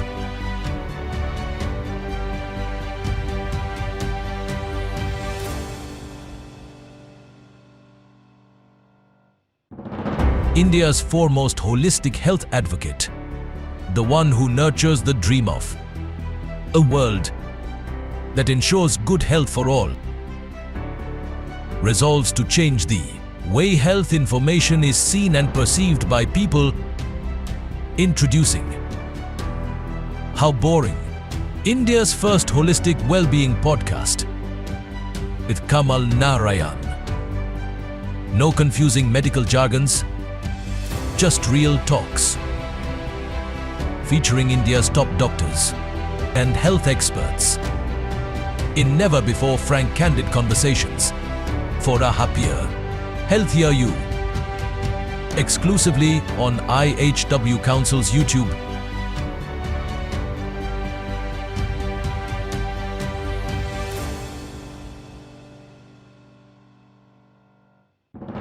India's foremost holistic health advocate, the one who nurtures the dream of a world that ensures good health for all, resolves to change the way health information is seen and perceived by people.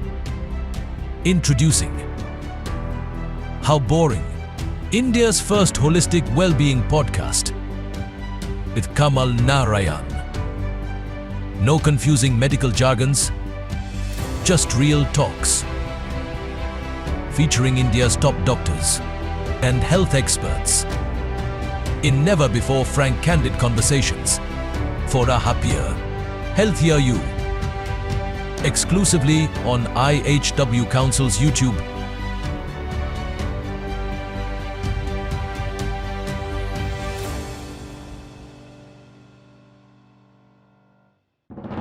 India's foremost holistic health advocate, the one who nurtures the dream of a world that ensures good health for all, resolves to change the way health information is seen and perceived by people.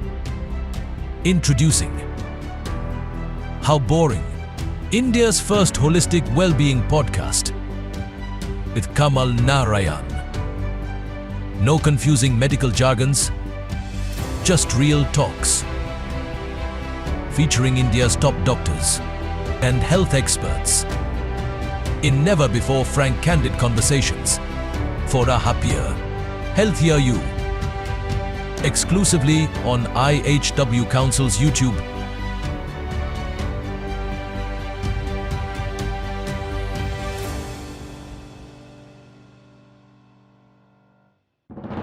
India's foremost holistic health advocate, the one who nurtures the dream of a world that ensures good health for all, resolves to change the way health information is seen and perceived by people.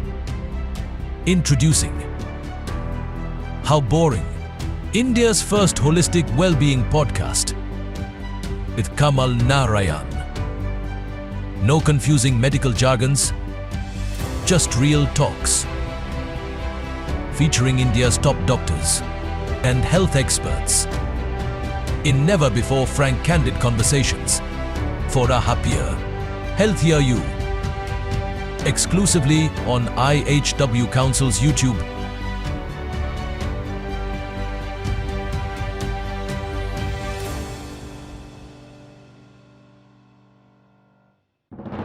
India's foremost holistic health advocate, the one who nurtures the dream of a world that ensures good health for all, resolves to change the way health information is seen and perceived by people.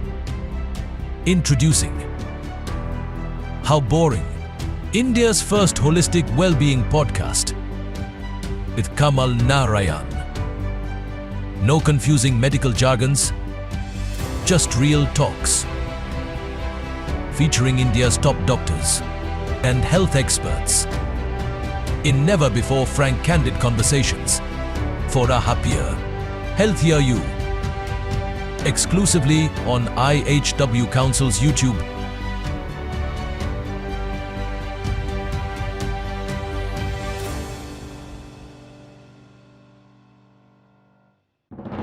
India's foremost holistic health advocate, the one who nurtures the dream of a world that ensures good health for all, resolves to change the way health information is seen and perceived by people. Introducing How Boring, India's first holistic well-being podcast with Kamal Narayan. No confusing medical jargons, just real talks.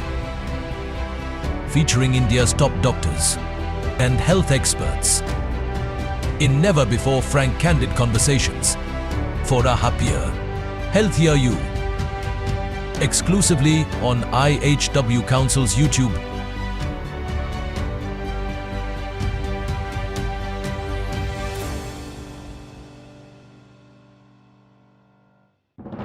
India's foremost holistic health advocate, the one who nurtures the dream of a world that ensures good health for all, resolves to change the way health information is seen and perceived by people. Introducing How Boring, India's first holistic well-being podcast with Kamal Narayan. No confusing medical jargons, just real talks. Featuring India's top doctors and health experts in never-before frank candid conversations for a happier, healthier you. Exclusively on IHW Council's YouTube.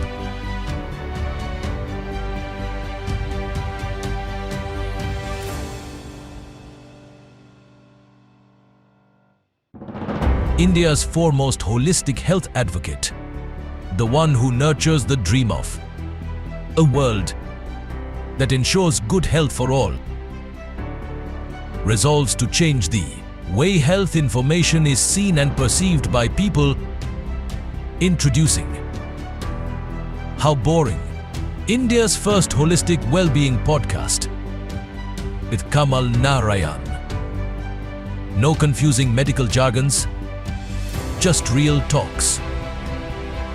Featuring India's top doctors and health experts in never-before frank candid conversations for a happier, healthier you. Exclusively on IHW Council's YouTube.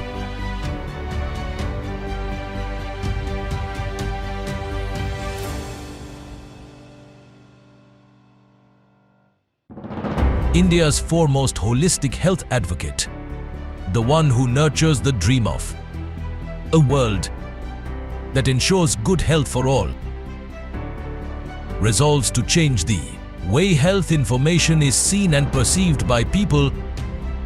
Introducing How Boring, India's first holistic well-being podcast with Kamal Narayan. No confusing medical jargons, just real talks.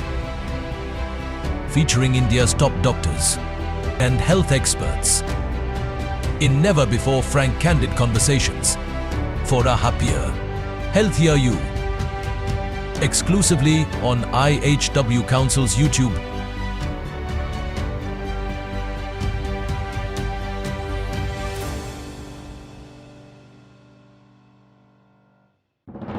India's foremost holistic health advocate, the one who nurtures the dream of a world that ensures good health for all, resolves to change the way health information is seen and perceived by people. Introducing How Boring, India's first holistic well-being podcast with Kamal Narayan. No confusing medical jargons, just real talks. Featuring India's top doctors and health experts in never-before frank, candid conversations for a happier, healthier you. Exclusively on IHW Council's YouTube.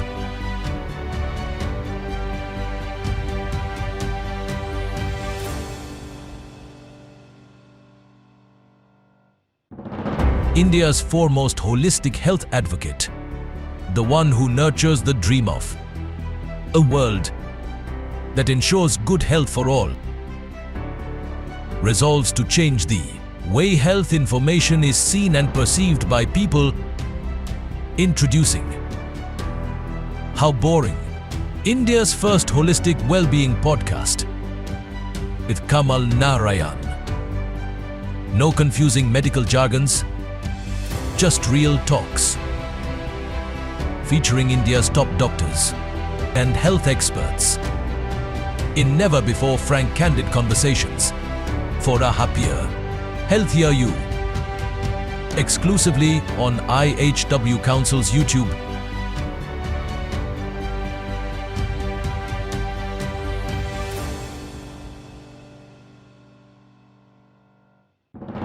India's foremost holistic health advocate, the one who nurtures the dream of a world that ensures good health for all, resolves to change the way health information is seen and perceived by people. Introducing How Boring, India's first holistic well-being podcast with Kamal Narayan. No confusing medical jargons, just real talks. Featuring India's top doctors and health experts in never-before frank, candid conversations for a happier, healthier you. Exclusively on IHW Council's YouTube.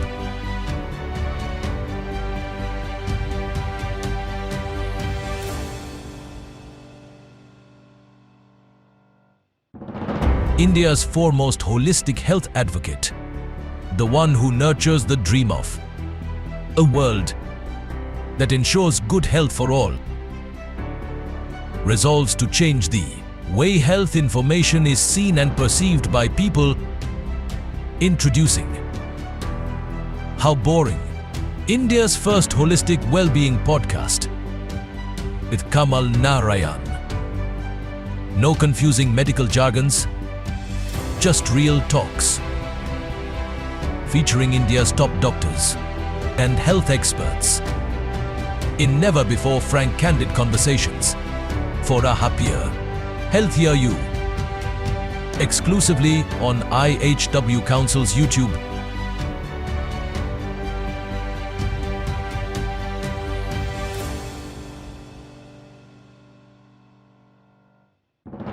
India's foremost holistic health advocate, the one who nurtures the dream of a world that ensures good health for all, resolves to change the way health information is seen and perceived by people. Introducing How Boring, India's first holistic well-being podcast with Kamal Narayan. No confusing medical jargons, just real talks. Featuring India's top doctors and health experts in never-before frank, candid conversations for a happier, healthier you.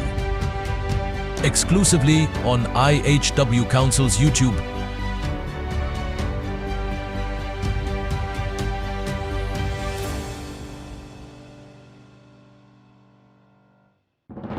India's foremost holistic health advocate, the one who nurtures the dream of a world that ensures good health for all, resolves to change the way health information is seen and perceived by people.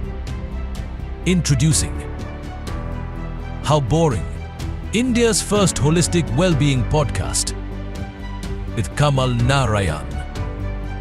No confusing medical jargons, just real talks.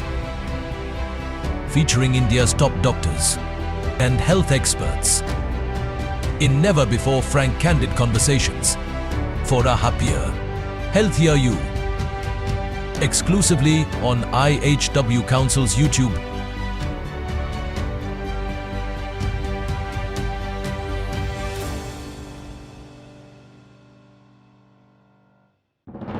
India's foremost holistic health advocate, the one who nurtures the dream of a world that ensures good health for all, resolves to change the way health information is seen and perceived by people. Introducing How Boring, India's first holistic well-being podcast with Kamal Narayan. No confusing medical jargons, just real talks.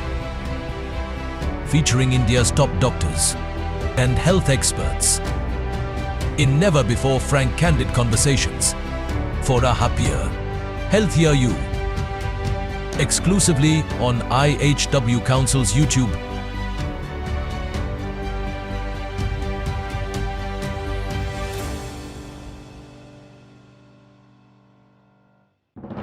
India's foremost holistic health advocate, the one who nurtures the dream of a world that ensures good health for all, resolves to change the way health information is seen and perceived by people. Introducing How Boring, India's first holistic well-being podcast with Kamal Narayan. No confusing medical jargons, just real talks. Featuring India's top doctors and health experts in never-before frank, candid conversations for a happier, healthier you.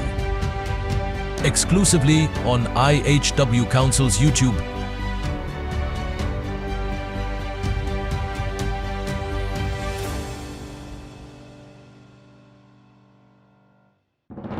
India's foremost holistic health advocate, the one who nurtures the dream of a world that ensures good health for all, resolves to change the way health information is seen and perceived by people. Introducing How Boring, India's first holistic well-being podcast with Kamal Narayan. No confusing medical jargons, just real talks.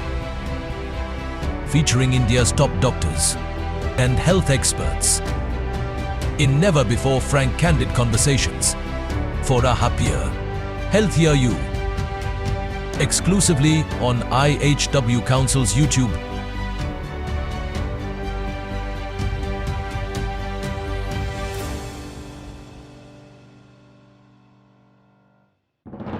India's foremost holistic health advocate, the one who nurtures the dream of a world that ensures good health for all, resolves to change the way health information is seen and perceived by people. Introducing How Boring, India's first holistic well-being podcast with Kamal Narayan. No confusing medical jargons, just real talks. Featuring India's top doctors and health experts in never-before frank, candid conversations for a happier, healthier you. Exclusively on IHW Council's YouTube.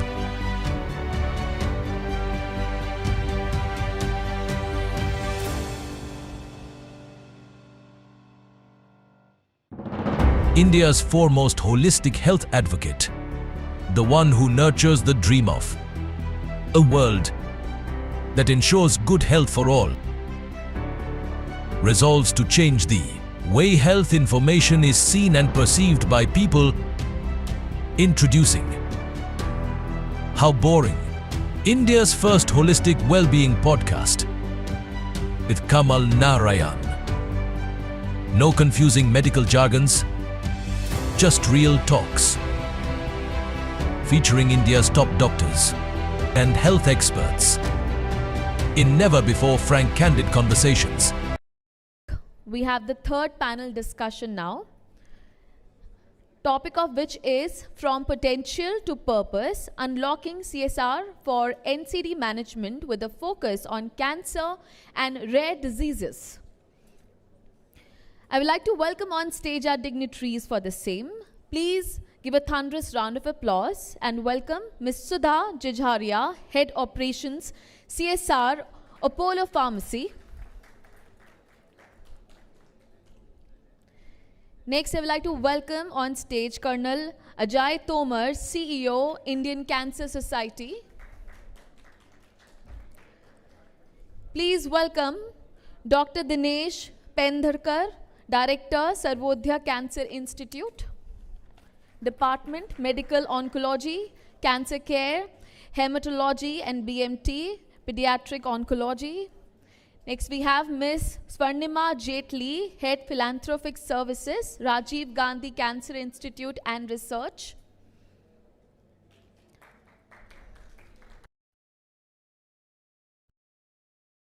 Social Welfare Officer, AIMS, Delhi. Now let's welcome our moderator, Dr. Supriya Sharma, Executive Director, Brain Glow Services Private Limited.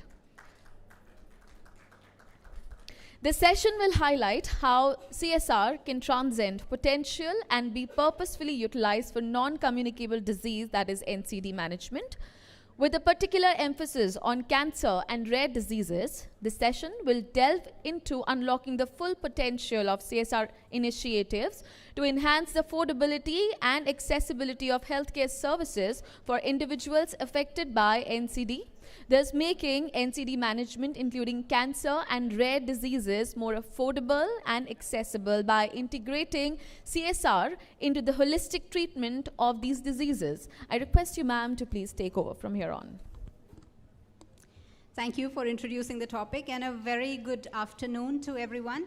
We do understand, I think we are bumping into your lunchtime a bit. If that is the case, we are sorry. But the proceedings of the day must continue, and therefore here we are, already appreciating your patience and your presence. So thank you so much for being with us here today. I'm Supriya, and I will be doing the job of making the best out of the experts that we have here. So as the introduction itself says, the session is on management of NCDs, the non-communicable diseases, and how CSR can be utilized in order to do that.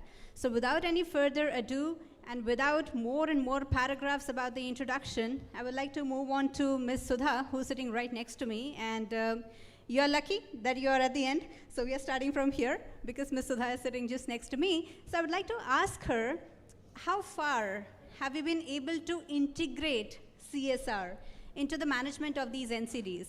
Because I understand today we are going to talk about the next steps and the actions and what further can be done in this regard. However, it's always a good idea to start from where we are. So those of us who would like an update on where we are currently, my question to our panelists is, how far have we been able to integrate the management of NCDs using the CSR funds that have been shared upon or showered upon us by the different corporates or other institutions of value?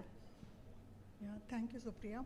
So being Apollo, we have, our main focus is on NCDs only, because prevention is better than cure. So we are focusing on NCDs, and our programs is around, one program, major program is around geriatric care, in which we are supporting the senior care homes with the monthly medication, because and the screening of theirs, because most of the time many of them landed up to the homes and they don't know what disease they are having it, and after regular medication there is an improvement in their health. So the second program, we are working on the training people for doing the CPR and basic life support, because cardiac arrest is also, cardiac cases are also increasing nowadays, so that is also we are covering.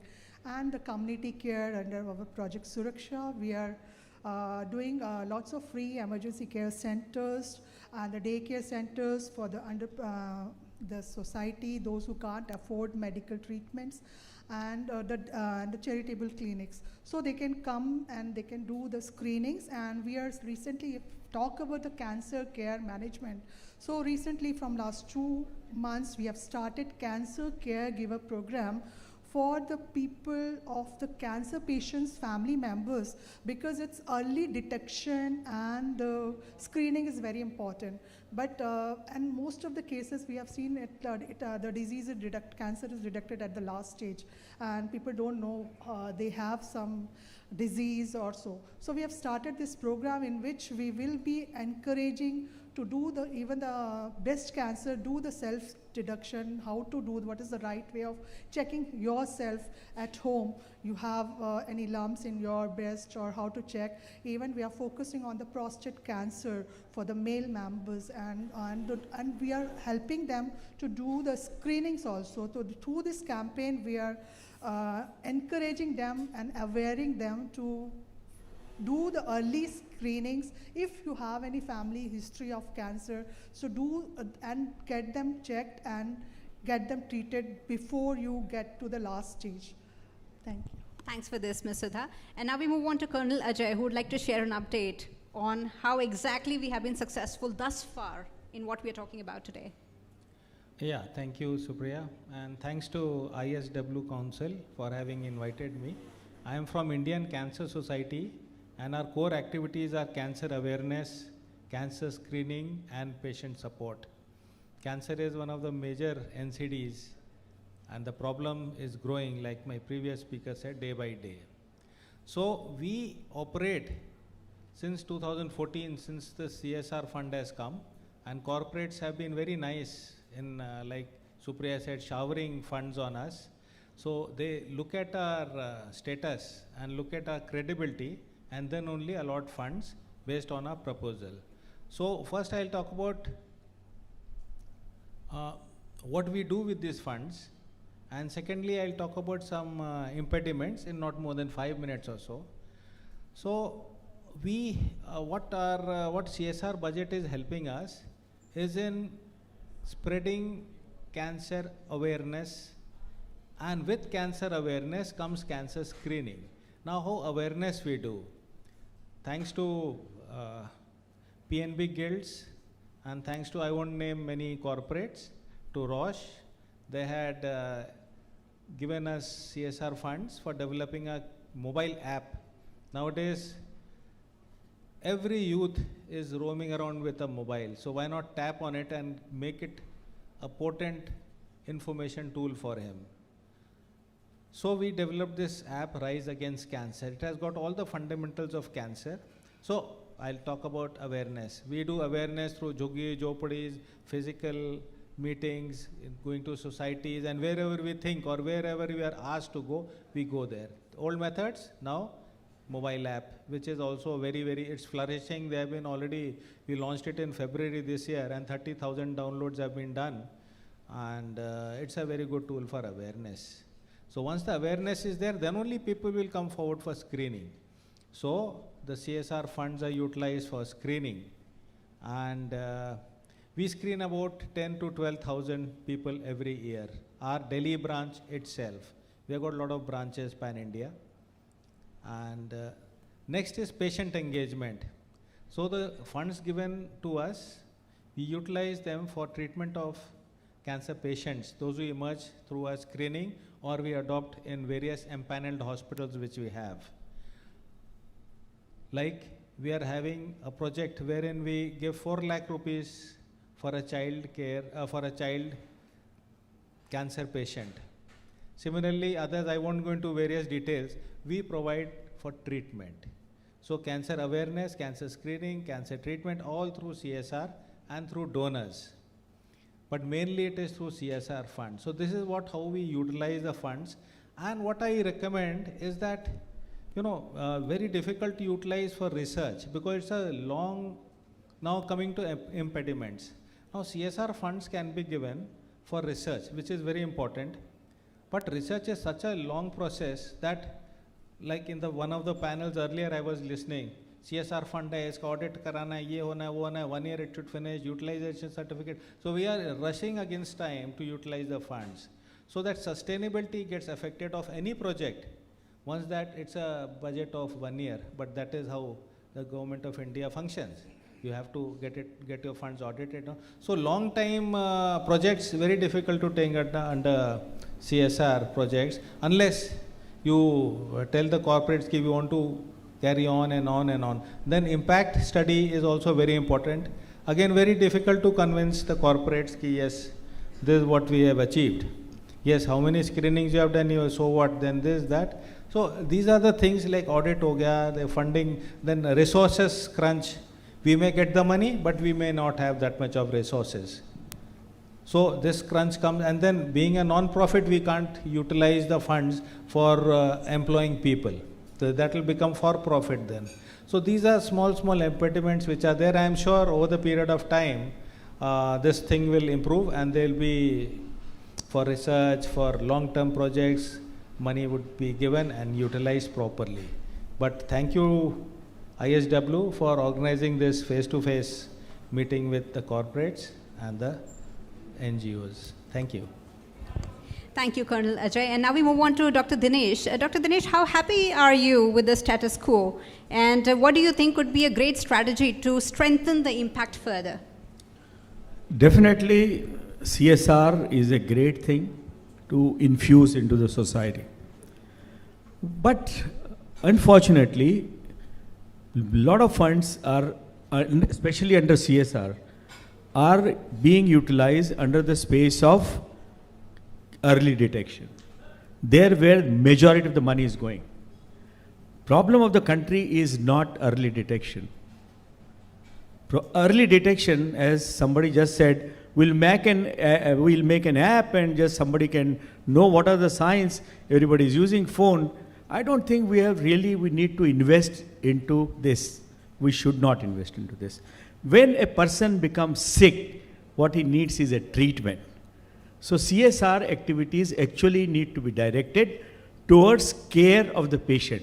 We unfortunately are not able to offer a proper care. So the biggest challenge is care. So we have to really think on how do I offer care to the patient. Roti, kapda or makan. See, that's the challenge. So challenge is actually treatment.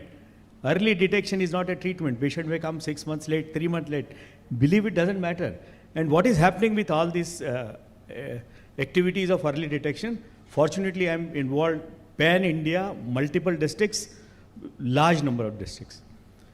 Lot of governments, and there's a lot of government funding coming, CSR funding coming, all NGOs, trust, working in the districts in the field of early detection of cancer.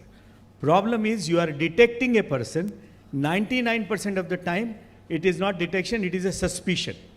So I suspect that this patient has something in the breast, it may be breast cancer. Fine, excellent, great. But what next? Is do you have a capacity to take this patient for cytology, biopsy, further treatment? Is that pathway designed or defined? No. So I personally feel it is crime to detect early patient unless you have really stratified the care pathway.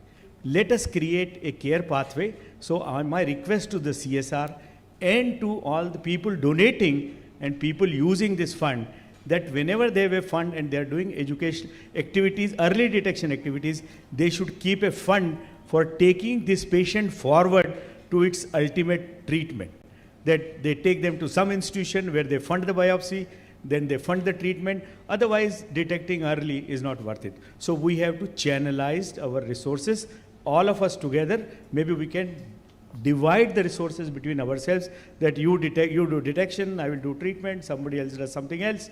But CSR funds need to be more properly utilized. The way they are going in a direction, I don't think we are spending the money rightly. Thank you, Dr. Dinesh. And moving on to Ms. Swarnima, as Dr. Dinesh highlighted, the allocation of funds is an issue. So what do you think? I mean, once a corporate has donated the funds to the other party, I think the ball is in their court. How far do you think is the corporate, on the other hand, responsible for making sure that the funds are utilized in a certain manner?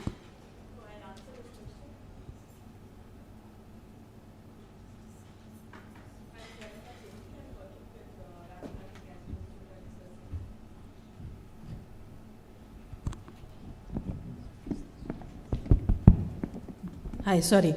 So I'm Swarnima Jetli, working with Rajiv Gandhi Cancer Institute and Research Center.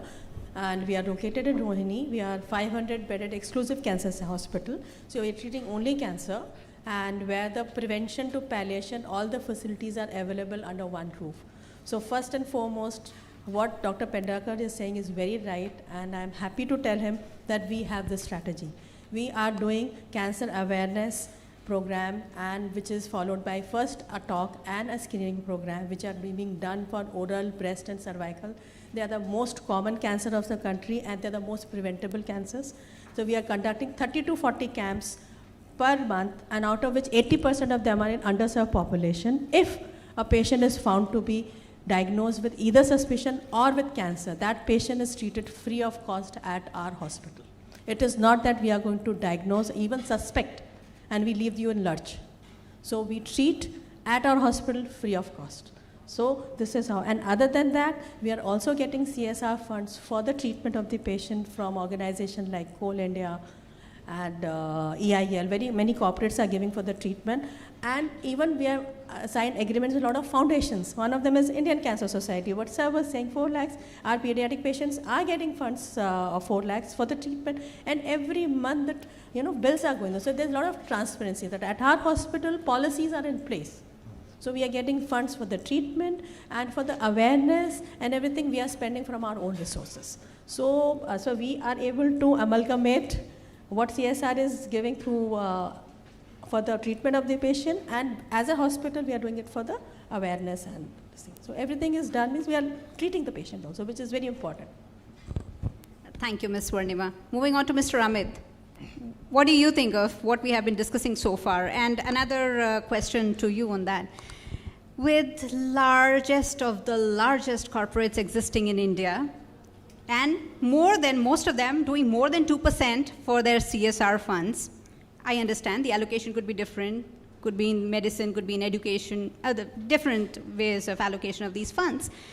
But in spite of all these corporates and other institutions and societies existing, there is still demand, I would say, from the individuals like ourselves here when it comes to treatment of such patients. So we are often approached by the NGOs and other organizations that we have so patient, and it would be nice if you can donate something or help us for the care of this particular patient. So do you think there's a lack of funds, or it's just creating more awareness and a sense of accountability among the normal citizens also, that it is your responsibility as well to ensure that everybody is having access to treatment and care? Thank you, Supriya. Good afternoon, everyone. I am working in AIMS as a medical social welfare officer. And the question is very nice, because in CSR, most of the time we have seen that the infrastructure development in hospitals are more than the accurate reaching to the last person, to the last patient. Because AIMS mein there are many Vishram Sadan for attendant patient. In Jhajjar AIMS, there are 800 bedded Vishram Sadan for patients attendant, and there are many waiting halls in AIMS for attendant also. But in my opinion, I think there is more scope of the patient, that most of the time patient's attendant loses. The patient attendant हार जाता है उस लड़ाई से लड़ते लड़ते, जब उसको बहुत सारे डायग्नोस्टिक टेस्ट के लिए, बहुत सारी चीज़ों के लिए अदर डिपार्टमेंट्स में जाना पड़ता है. जब वो डिफरेंट डिपार्टमेंट्स में जाके बहुत सारे जो रियल एग्जांपल हैं वो ये हैं कि बहुत सारे अटेंडेंट जो हैं अपनी प्राइवेट जॉब छोड़ के भी उस पेशेंट के साथ लगते हैं महीनों तक, जो अपनी ज़िंदगी से लड़ रहा है. तो उस फैमिली को सोशल सपोर्ट देने के लिए, उनको इकोनॉमिक सपोर्ट देने के लिए there are many government schemes, Rashtriya Arogya Nidhi, HMDG, vice president fund, CM fund. So हम ये सारे फंड्स के बारे में पेशेंट्स के अटेंडेंट को उनकी फैमिलीज़ को बताते हैं, so they can get timely treatment. और जब ये सारे कई बार हम देखते हैं कि सारे फंड्स भी बहुत लिमिटेड हैं। कई बार 10 लाख मिलता है किसी पेशेंट को, कई बार 15 लाख मिलता है, 8 लाख मिलता है। So on the basis of their ration card and family background they are getting all of it, but कई बार 10 लाख रुपए भी कम पड़ जाते हैं उस ट्रीटमेंट के लिए। सो ऐसे टाइम पे इंडिविजुअल जो डोनेशन पेशेंट्स को मिलता है वो बहुत बेनिफिशियल होता है। इसीलिए हम बहुत सारे इंडिविजुअल्स को, ऑर्गेनाइजेशंस को एनकरेज करते हैं डोनेशंस के लिए फॉर द पुअर पेशेंट। और एक मेरा रियल एग्जांपल है, एक रिहेबिलिटेशन का जैसे हम काम करते हैं। One of the Nigerian patient जो कि इमरजेंसी में उसका ट्रीटमेंट होना था, उसकी हाफ बॉडी पैरालाइज हो गई थी और वो इमरजेंसी में करीब 1 महीना बाहर रहा, अदर हॉस्पिटल्स में, सफदरजंग में, एम्स में भी। तो बहुत लोगों की उस पर नज़र पड़ी, उसके पास कुछ नहीं था। वो काम करता था दिल्ली में और उसके बाद उसकी जॉब चली गई, उसके मकान मालिक ने उसको घर से निकाल दिया, उसके पास खाने के लिए कुछ नहीं था। He has only living member which is his mom, and वो नाइजीरिया में थी तो वो कुछ कर नहीं सकते थे। तो ऐसे पेशेंट्स के लिए एक फिलेंथ्रोपिक एक लेडी थी, वो आई, वो डेली उसके लिए खाना लेके आती, हम लोग उसकी हेल्प करते ट्रीटमेंट के लिए। और उसके बाद फिर उन्होंने ही हमें एक एनजीओ के थ्रू उनका रिहेबिलिटेशन के बारे में बताया, हमने उनका रिहेबिलिटेशन किया और आज वो, पहले वो पैरालाइज थे हाफ बॉडी में, उनका ट्रीटमेंट रेगुलर चलता रहा, अब वो बैठ पाते हैं, खा पाते हैं, बोल पाते हैं, बाकी जो अदर उनके हाउसमेट्स हैं उनके साथ वो बातचीत करते हैं। तो मेरा ओपिनियन यही है कि सबसे पहले हमें सिर्फ पेशेंट की नहीं, उसकी फैमिली के लिए, उसकी केयर गिवर के लिए सपोर्टिव होने की ज़रूरत है। और उस पूरे सपोर्ट स्ट्रक्चर को मेंटेन करने के लिए CSR बहुत बड़े पैमाने पे हमें फ़ायदा कर सकता है और इस चीज़ को हमें आगे बढ़ाने के लिए और मजबूत होने की ज़रूरत है। और CSR ना सिर्फ इंफ्रास्ट्रक्चर में बल्कि उनकी सोशल सपोर्ट, इकोनॉमिक सपोर्ट, उनके फिजिकल सपोर्ट में, स्पिरिचुअल व्यूज़ में काम करने में बहुत कारगर साबित हो सकता है। Thank you. Thank you, Mr. Amit, for sharing that example. It indeed gave us goosebumps, isn't it? Indeed. And myself, I have been brought up for a major part in West Africa. So I was glad when he gave that example that somebody coming in from another country, an expatriate living here for whatever reasons was left stranded. And we as Indians, जो कि हमारे blood में है ये philanthropic activity, somebody actually came forward and helped him out. So I'm really glad and proud as an Indian here, and thanks Amit again for sharing that example. I'd move on to one last round, asking each of our panelists. I'll start with Ms. Sudha again. And what is that which is missing? What further dedication or commitment or action is required on part of all the stakeholders who are involved in order to take it to the next level? That's what I would want to know from you. So as Colonel has said, this because when someone came to know that someone in the family is diagnosed with the cancer, the first thing that the whole world will, and the first thing is financial, there's a need is there, the emotional need is there, there's so many things I need, lots of counseling is required, and you can understand what is going in between them, how to manage, because the cancer treatment is so much costly. So the problem comes with, because the treatment is so lengthy and the cost is so high, cost is involved, sometimes you are not able to get that funds, those who can't afford. Even the person who can afford after few therapies, his whole fund, whatever savings are there, insurance is there, everything will be finished. Then again, he has to go to the public to get the funds, because they are also, there's so much of costly treatment is there. So that is the one thing which, if we can treat those patients completely and cure them, and lots of people to come forward, do the partnership and collaboration to treat those patients, those who need the end treatment.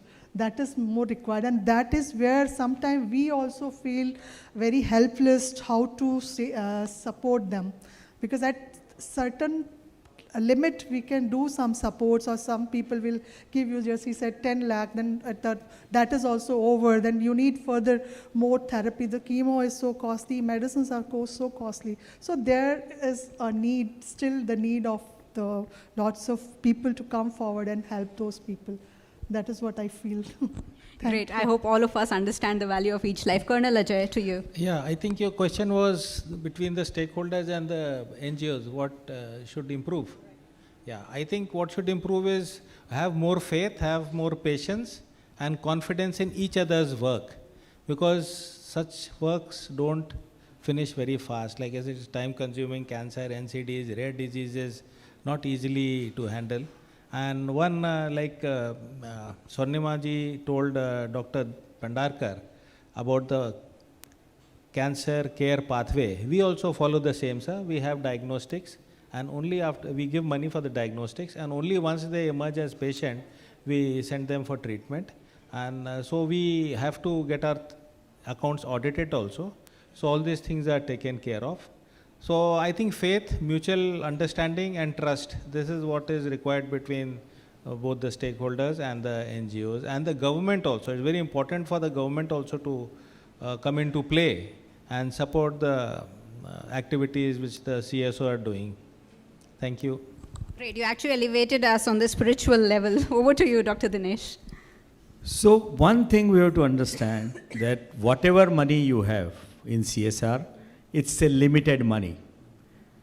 It's a small amount, and unfortunately, it cannot solve many problems. The amount will always remain small compared to the need.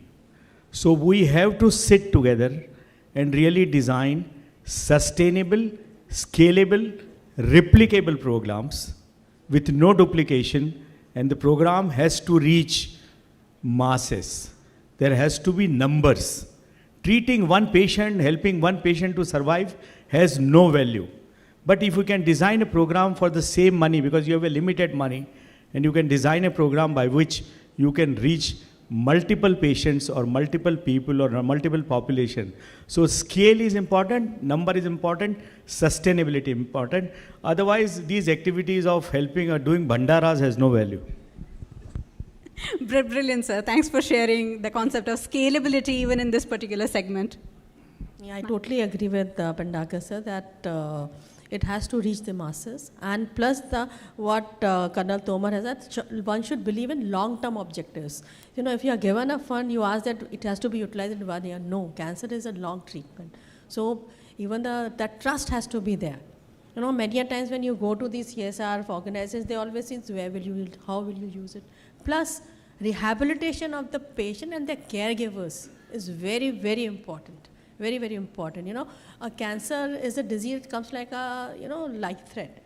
But what happens many a times, cancer passed away, patient. What about the caregiver, the son, the daughter, the wife? They need to be rehabilitated. This is something which has to be taken into our programs. Not just the treatment of cancer patient, even the rehabilitation of the whole family. So this is something which I would like to include in this. I would like that the people who are giving CSR, they should include that also as part of their CSR. Amazing. Over to you, Mr. Amit. I'm totally agree with ma'am. But in my opinion, I think that some BPL patient and the privileged class, so-called privileged class, both have options for treatment.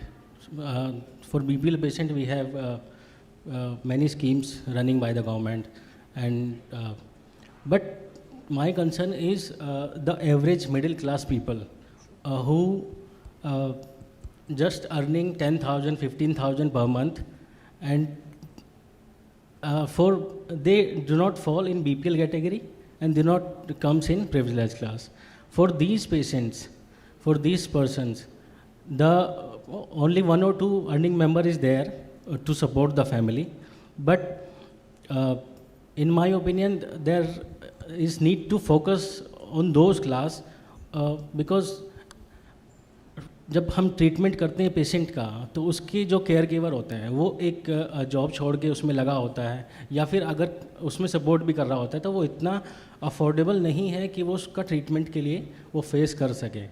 तो CSR उस loop में, क्योंकि वो ना BPL category में आएगा ना वो प्रिविलेज क्लास में आएगा, अगर उस लूप में, क्योंकि वो अपनी सिर्फ डेली अर्निंग जो कमाता है वो सिर्फ सर्वाइवल के लिए ही काफ़ी होती है और ट्रीटमेंट के लिए वो चीज़ सपोर्टिव नहीं रहती है। तो CSR के थ्रू हम ऐसी फैमिलीज़ को, जो मिडिल क्लास फैमिलीज़ होती हैं, जो अफोर्डेबल नहीं होती हैं, उसको फोकस करके हम नंबर ऑफ़ पेशेंट्स को हेल्प पहुंचा सकते हैं।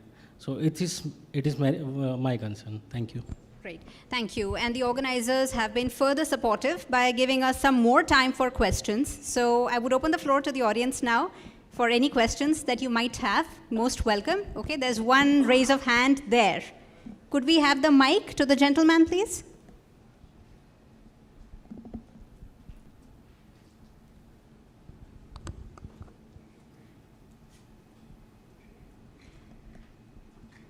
Hello.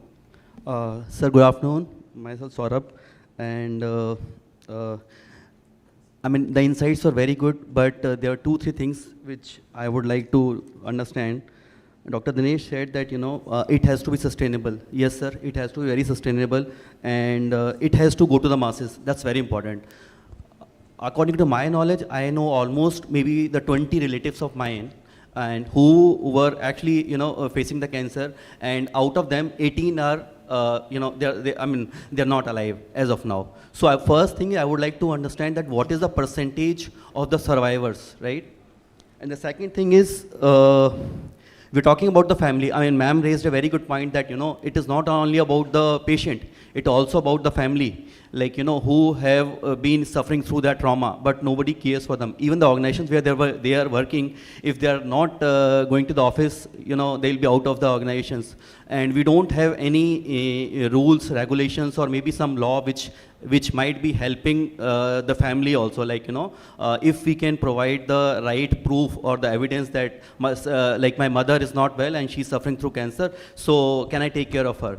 I've been very fortunate that my father, I have suffered through the same thing. My mother was suffering from cancer, and it was a 8 months long tussle, and my father was there in the hospital for 18 hours because my mother wanted him to be there, and I was there for the next 8 hours. But the kind of trauma it was, and we got her treated into all the Apollos and Max everywhere, right? And but we could not save her, and after 8 months we lost her. In the same case for the same relatives also, and we belong from a good family, so we were able to manage it. I think the total expenditure was around 1.5 CR. But since my father has worked he retired from the government department, so we were able to manage it. Otherwise, it was impossible for any family. We are talking about the poor families, right? And I have seen a lot of poor families also. The survival rate has been very low. I mean, if you look at the celebrities also, they go to US, right? None of them have been treated in India. Like we can give the examples of few celebrities like who have been saved, like Yuvraj Singh, maybe other Lisa Ray or some. But they have all been. I'm not able to find any survival rates in India. So can you just give a brief about what is the exact situation in India? I mean, it's open for anyone who would like to answer. So I would like to answer the last part you said. All the people you mentioned, all the treatment they received in America is exactly available here in center of Delhi. There is absolutely no difference. So please understand one thing, the treatment which is offered in the country today is at par with international treatment. In fact, remember this thing, I can offer a treatment better than an American doctor, than an European doctor. How? Government of India allows me to use all the drugs approved by Government of India. Government of India allows me to import any drug available in Europe and treat the patient. A European doctor can't do this. Government of India allows me to import a drug from America, even if it is not available in India and not registered in India. So a patient in India, in true sense, enjoys much better options than available in the world. So believe it, this is the truth of the country. And these are all the laws. So what I'm speaking are the laws. So everything is available. Whether I use it in this particular situation, whether my patient can afford it or not, these are social issues. But the treatment for all the people you mentioned is exactly, had they been treated in the country, it would have been exactly same milligram to milligram of the drug. So please understand, the country has all the capacity. Finance is not in my control and not in your control. So what you mentioned is correct. The treatment is costly. It's costly in America, but when you go to America, you are willing to pay $2,000 as a consultation fees. When you go to Apollo, you are not willing to pay 2,000 rupees as a consultation fees. So we have to change our mindset. Believe it, this country can even become better. We have to change our mindset.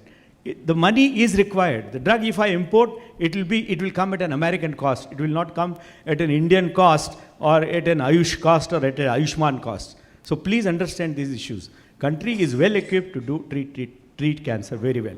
Number one. Number two, as far as cost of the middle class and other people is concerned, Government of India has got phenomenal schemes to treat cancer.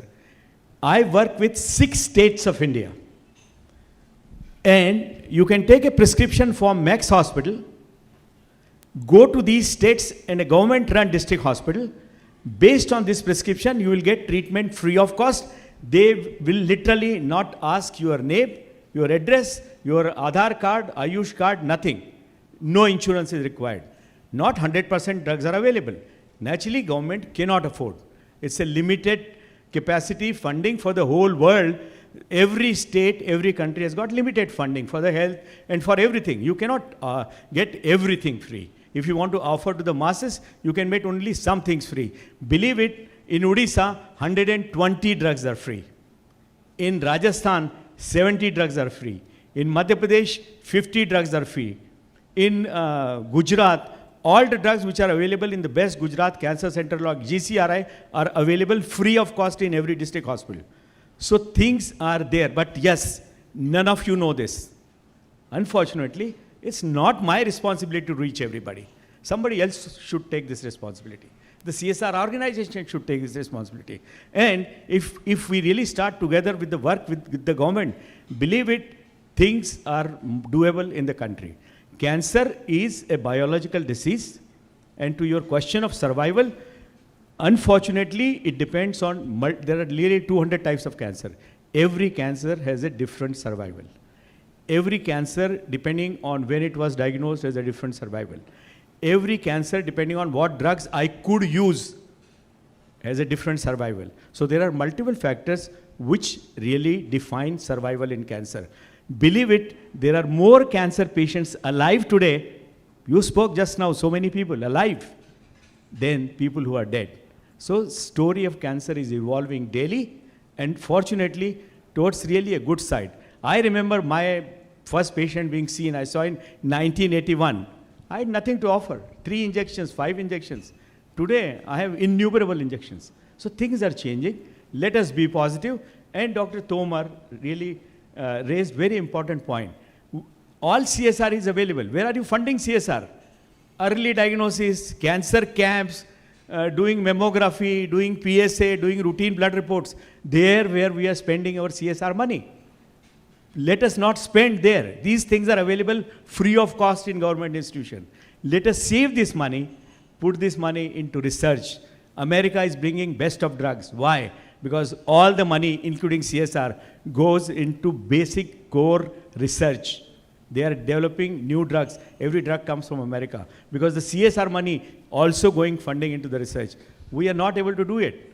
We want CSR. I want CSR to give to one patient. I want CSR to do one operation. I want CSR to do one cancer camp in a village, seeing 25 patients. Has no value. This 25 patient in 1.5 billion population really has no value. So what I mean is, let's sit together. I don't say I'm right, but let us evolve a strategy of doing big things using whatever resources available. Thank you very much. That was eye-opening, Dr. Dinesh. Okay, one more question from there. Yeah. No, I just wanted to disagree here. So early prevention is definitely a mainstay of many programs.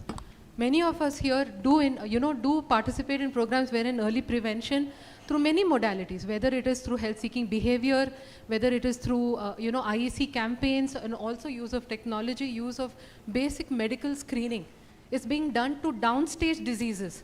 It helps in the early detection down and also reduces out-of-pocket expenses because you find a patient at a lower stage. Then how can you say that we should not be investing in early prevention? You're shifting the paradigm to curative care, sir. No, I agree with you. We have to invest into early detection, prevention, more importantly, health-seeking behavior, you said. If we really improve health-seeking behavior, we will automatically start detecting it early. So this investment is required. So what I say is we have a limited investment.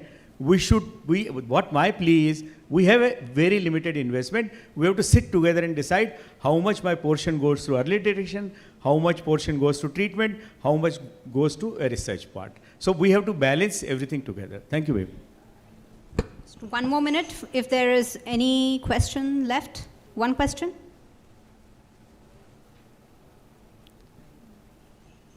Okay, we are good. That means thank you again for your patient listening.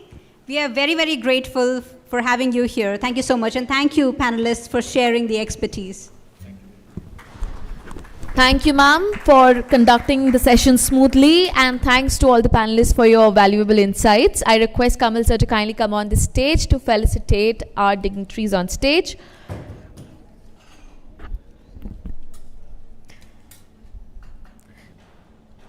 We would like to thank our moderator,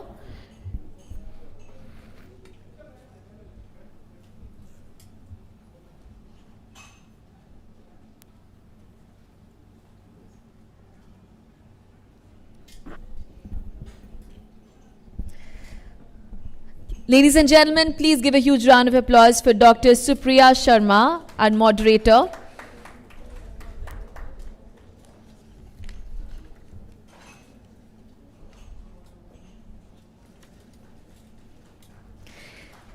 We would like to thank next Ms. Sudha Jajaria.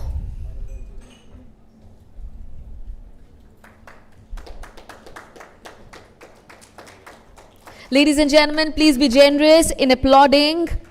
Next, we would like to thank Colonel Ajay Tomar.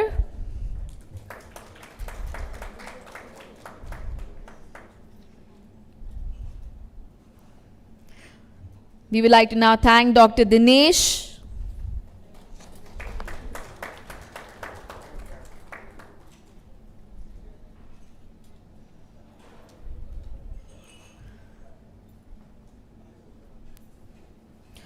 Please give a big hand for Miss Swarnima Jetli.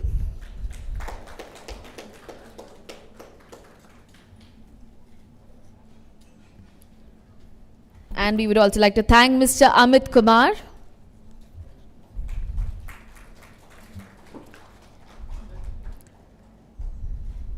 I request all of you to please come forward for a group picture.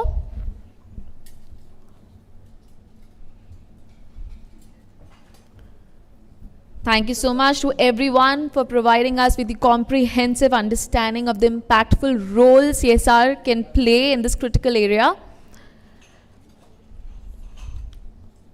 Thank you all once again.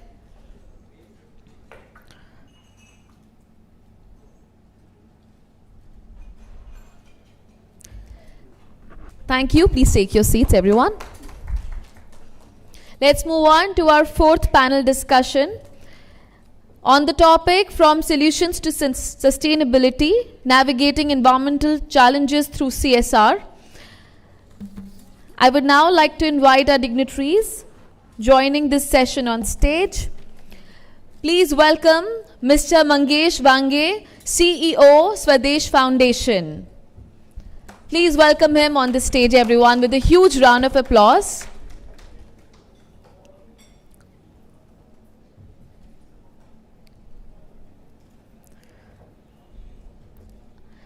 Next, we would like to invite on stage Ms. Aparna Tiwari, SDGM, HR and CSR, Bharat Electronics Limited.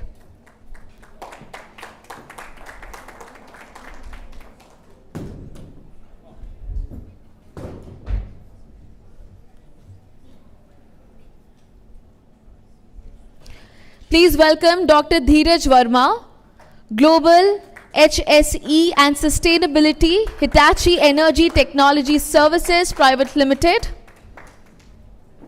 Next, we would like to welcome on stage Dr. Chinu Quatra, founder and environmentalist, Khushiyan Foundation. Now we would like to welcome our moderator for the session. Please welcome Mr. Abhijit Sinha, a technocrat, National Program Director, Ease of Doing Business, Project Director, National Highways for Electric Vehicles, Disha, President, Charge Point Operator Society of India, and ex-CAG member. So ladies and gentlemen, please be seated everyone. The session will discuss the critical role of CSR in environmental sustainability, providing a comprehensive exploration of the environmental challenges facing businesses today and the imperative for integrating sustainable practices into corporate strategies. The session will highlight innovative approaches, best practices, and collaborative opportunities for businesses to navigate environmental challenges and drive positive impact within their operations and communities. I request you, sir, to please take over from here. Thank you. Thank you and very good afternoon to each one of you. Also, a special thanks to IHW Council for having me here. I don't know how much I am fit for the topic, but a technocrat speaking about CSR is definitely going to be interesting. How we are going to deal with the topic which has been given to us, it's absolutely up to you. You are the best person to judge. People who are listening us online and offline physically here would be able to definitely give some insight or some response from their claps and from their questions. But without taking time, without taking any more second, I would like to be very, very candid and clear that it's a gathering of passion, empathy, and how society decide businesses to invest into good deeds. This is how CSR is defined, that you're doing business, do something good for the society. What I'm going to speak is not about passion, empathy, or good deeds. What I'm going to speak is about need, greed, and survival for our economy and for our country. Why and how these two are going to correlate is the context of that session. So before I introduce my esteemed panelist who brings variety of information, knowledge, and value from their sectors, I'm just trying to set up a couple of numbers together with you. In 2018, somewhere around 20,984 crore rupees were spent by PSU CSR. And at the other side, 541 crore rupees was spent by private CSR. These numbers, if we go ahead in 2020-23, goes down by 2,000 crore. So 18,310 crore by PSU and 313 crore by private CSR. So whether in 2018 to 2023, are we going up? Are we putting our confidence, energy, sources and allocations into this is one of the questions which I wanted to speak and which I wanted to share with the industry. So I got 7 good top CSRs. Reliance 760 crore, ONGC 495 crore, Coal India 298 crore, Infosys 243 crore, TCS 285 crore, ITC 212 crore and NTPC 283 crore. These are the top 7 CSR spend out of, it is a mix of both PSU and this. But why coming back to the subject is sustainability is in conjunction with CSR is going to be discussed here, is absolutely the empathy that we turn and that we are going to face with the phase, or I can say in the scale of pandemic. Just a quick run through of our Indian economy, because CSR is now an integral part of economy. In 1947 we get independence and we run an economy from 1947 to 60 as an agricultural economy. 1960 to 1985 we become a manufacturing economy in India, and 1985 to 20 we become a tech fueled economy. 2020 to 2022 it started doing some sort of sustainable and circular economy.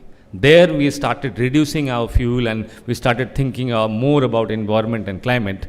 But in 2012 और 14 के बीच में आप सब लोगों ने एक ऐसे व्यक्ति को चुनकर प्रधानमंत्री बना दिया जिन्होंने इसकी दिशा और उनका विजन दोनों बदल दिया. So from 2020 to 22, if you will look at the vision, that it has changed to Azadi Ka Amrit Mahotsav. Why I quoted this Azadi Ka Amrit Mahotsav here is 2020, 22 to 2047 are the last 25 years of Indian economy before we turn 100. Before we turn 100, we will be asked a question from the coming generation that what you have done when we were doing this journey of trillion and trillion of dollar economy. The first 1 trillion of Indian economy took 65 years. Today we are $3.8 trillion economy and first trillion took 65 years. Second trillion has taken 8 years. Third trillion has taken 3 years and fourth trillion is going to take less than 3 years. So where are we going? We are on the verge to becoming another America and another China. And on this verge, if we calculate the equation of $35 trillion economy by 2047, then what do we have in our hand is specifically quoted by BCG in a survey, is everyone, each one of you sitting here who have taken birth after 2020 would spend around $240,000 in your lifetime.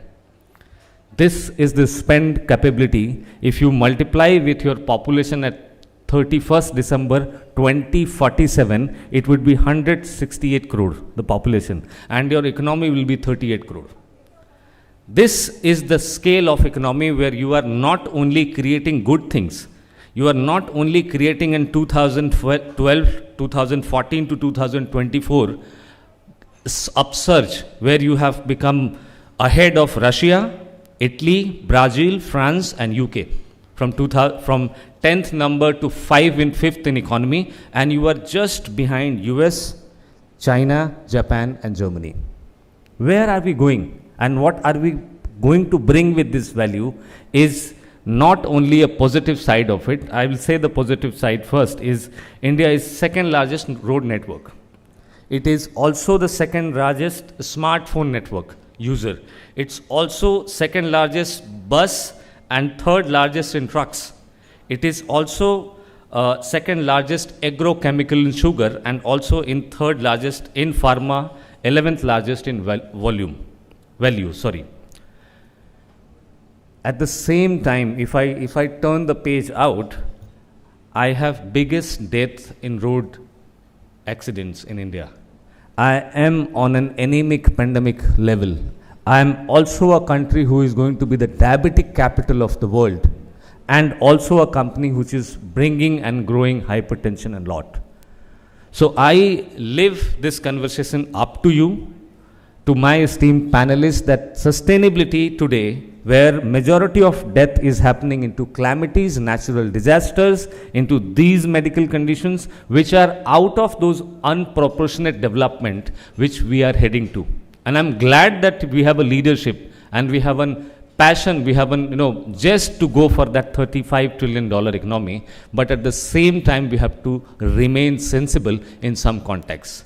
So now you would believe that my context of bringing sustainability with CSR is not passion, it's not compassion, it's not empathy. It's the need of environment, it's the need of it's a need of survival for a country like us, otherwise we will at the same time of development will create giants of pandemics.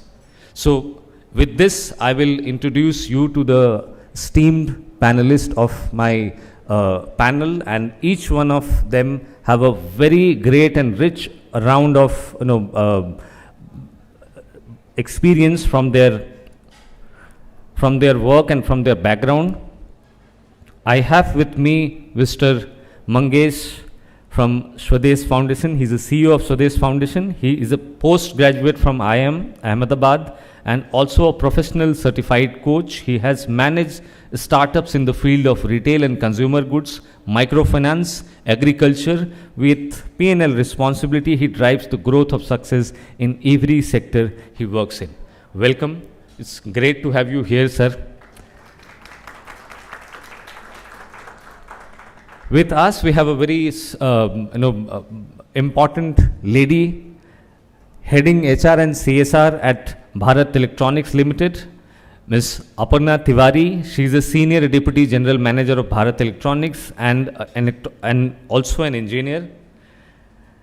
Also have been a project management professional. She is a certified manager in quality and organizational excellence. So we look forward to have your value on the conversation, ma'am.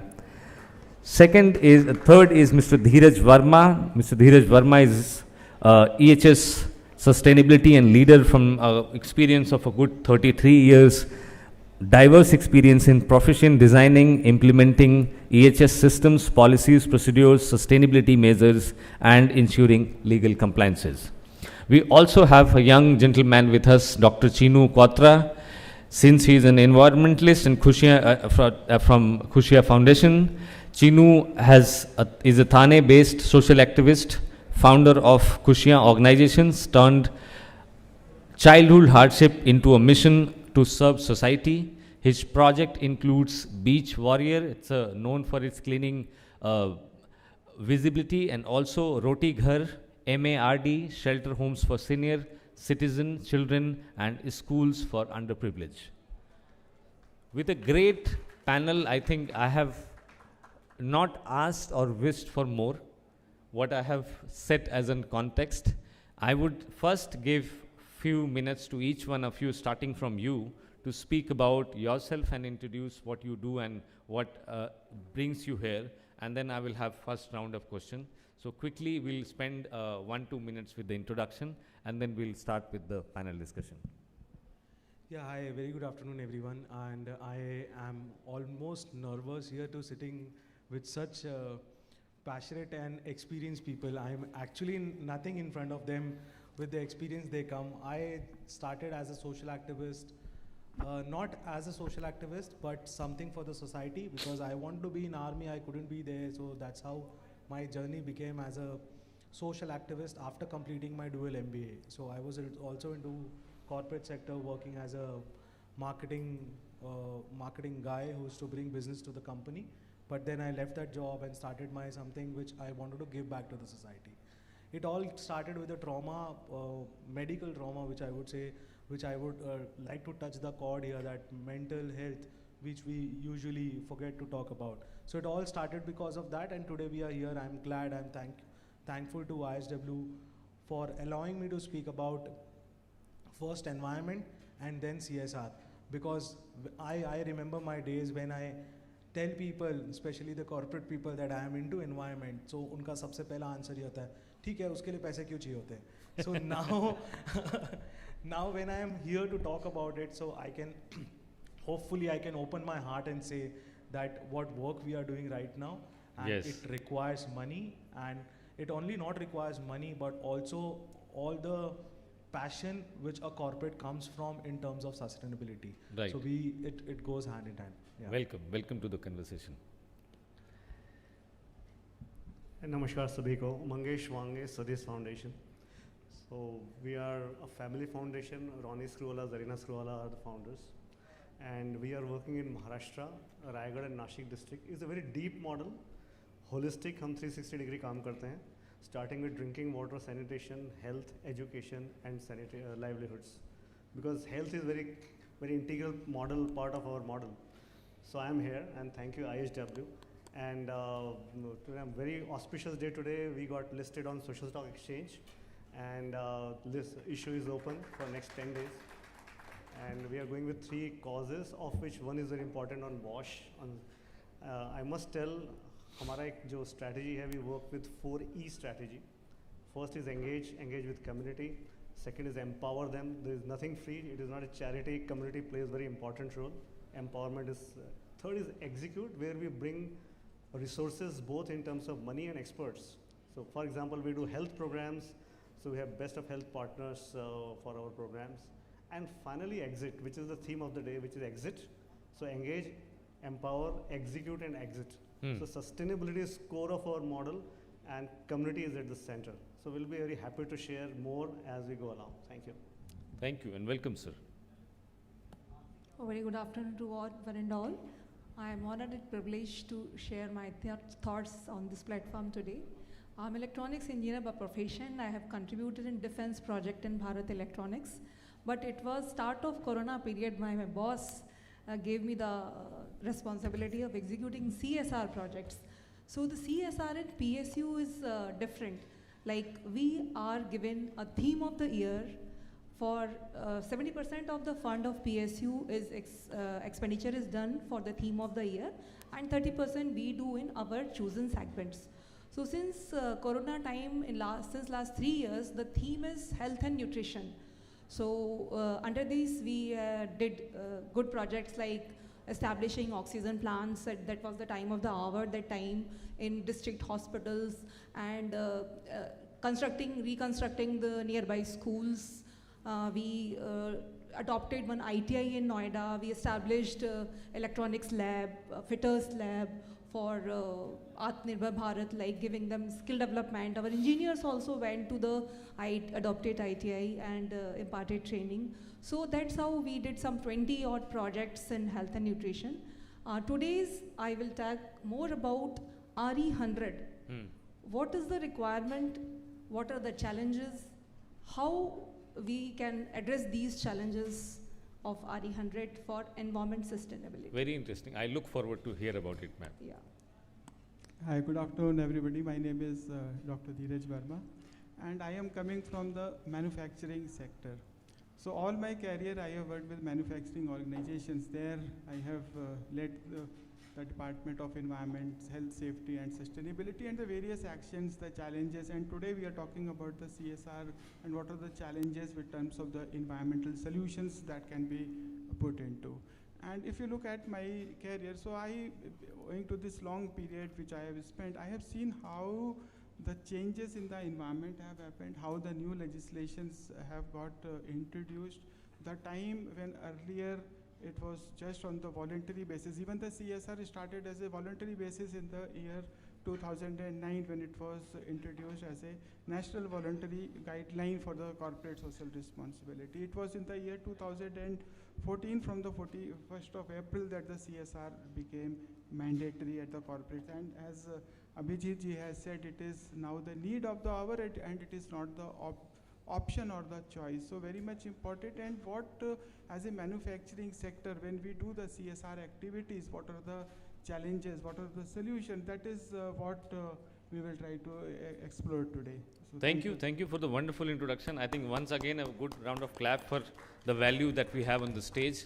Now the first question coming to all of you, I'm just setting the question context of the flow very, very straight. What is CSR today is a good quality product should be with elite people. A product which is sustainable, I would not use the word sustainable here, product which is easily available and on an average cost should be made available for the masses. And if you reverse the ecosystem of sustainability, bringing a city into sustainability is a difficult task. Bringing a place which is not so much consumerized is an easy task. If you look at Ladakh, if you look at some Iceland of around India, it would be easy for you to turn 100% electric, 100% no plastic zone, but it is not easy to turn Delhi in 100% electric, no plastic zone or 100% electric. So how does these two things work today is the first question that I want to ask with all of you. Is the concept of having understanding about the consumerism which we are creating in the top level of the income group. And usually the CSR goes to the underprivileged and people who would not be able to buy and hold that economically from their own purchasing power. Is the second and third grade of product, it goes on a mass level of distribution. Whether it's a plastic bag, whether it's a school bag, whether it's something which is not seen from that glass, that we are going to increase the number of these products into those areas where they will become a problem tomorrow. So this sustainability thought process, this sustainability idea of keeping those areas which are not, if you go for a shopping, I'm just giving an example to keep the question clear. If you go for a shopping and my rural area person go for a shopping, what is the difference? I can mark you the difference. You will come with 10 bags of paper and plastic. They will come with a carry bag which they are using from last 5 years. That might be the bag for the vegetable. So my parents used to do that, and today if I give something to underprivileged community and I again load them with plastic and paper and things which are going to become a critical thing to address, then we enter into recycling and garbage and you have to put up a plant. This is where sustainability lies on it. What is your take on this, that how we should go, we should look about it, that they are getting it for free, but it does not mean that they are going to create the transaction or the distribution of the services or privileges are going to create a toll on the environment, on the recycling side or on the sustainability side. It's open for all of you. One by one, all of you can answer. Okay, I think very well put. This is a real issue and we cannot ignore this. But let me tell something, a couple of very interesting stories around this issue. So as I said, for Swades, it is community-centric model. Community is at the center. And the point which Sir has made, I think whether it is cities or rural areas, any class of society, I think it is the basic civic sense and civic responsibility. It starts with that. We can give lectures, we can make a lot of changes in processes and products. So we have tried creating plastic-free villages. I'm not talking of 1 or 2 villages. We are working in 1,000 villages. We have reached till almost 267 at the last count. And the kind of response we have seen. So at the one end, as you mentioned, we found there are 2 problems. So one was around health and nutrition. So all these village kids, they are consuming packet of Lays and these chips, which is again a health issue at one end, and second, they are throwing this plastic. So village is becoming dirty. So even if a small village of 50 to 60 households or as big as 200 households, we observed there are a lot of plastics around village and villages are getting dirty. Right. Now we follow a holistic approach and we never had this program because we are focusing on, as I said, drinking water, sanitation and everything. But we have a very beautiful program which we call Dream Village. Swades Dream Village. Swades सपनों का गाँव. स्वदेश का नहीं, गाँव वालों का अपना सपना क्या है? हमारा गाँव सुंदर होना चाहिए, स्वच्छ होना चाहिए, स्वस्थ होना चाहिए, साक्षर होना चाहिए और समृद्ध होना चाहिए. 5 स हैं. तो उसमें जब सुंदरता की बात आई और स्वस्थ हेल्थ की बात आई तो we found this waste segregation is an integral part, and that is how we started working on plastic-free villages. And very happy to share, we got a very good partner, and the kind of response we get. Even in COVID, we have seen people, any country in the world, not following basic behavior. We had so much struggle. Government did a lot of campaigns, but they were struggling. So it is when community owns the ownership of development and right behavior, we can have a sustainable and permanent positive change. That is our experience. My personal belief, I'm in this sector for the last 8 years, after 27 years in corporate sector. I have seen, and my firm belief, this is the way forward for us. We have to create ownership of development and sustainability with the community, and then we can make any positive change. That is how I look at it. I'm glad that you looked at it that way. Otherwise, this would have happened that people who are here, very good place for their potential purchasing power, are eating into boxes which are biodegradable, which are not plastic. And when it comes to giving something to school children, good to go with the Lay's packet. That's reality. I'm telling you, it's easy to buy, procure, and easy to distribute. So I'm glad that you looked at it, and I believe there are more examples, ma'am. Yes. Yes, what PSUs are doing is we celebrate Swachhta Pakhwada. So in every quarter, what is Swachhta Pakhwada is in the organization as well as the nearby society. In the neighborhood also we go. So we take rallies, we give slogans. So this is how we spread awareness in nearby schools and village. There is one Maharajpur village near to our factory. So what we do is like carrot and stick. So we honor those children who are showing good behavior in terms of not spreading garbage, giving message to villagers, telling in their family that how we should dispose of waste, not spread here and there. And also, this is about society, so spreading in society and in the organization as well. There is a system of disposal. The system in our company is that we don't use plastic bottles, we use glass bottles, and we give dumbbells like tumblers for having tea time. We will not do any disposable cups so that we don't generate garbage.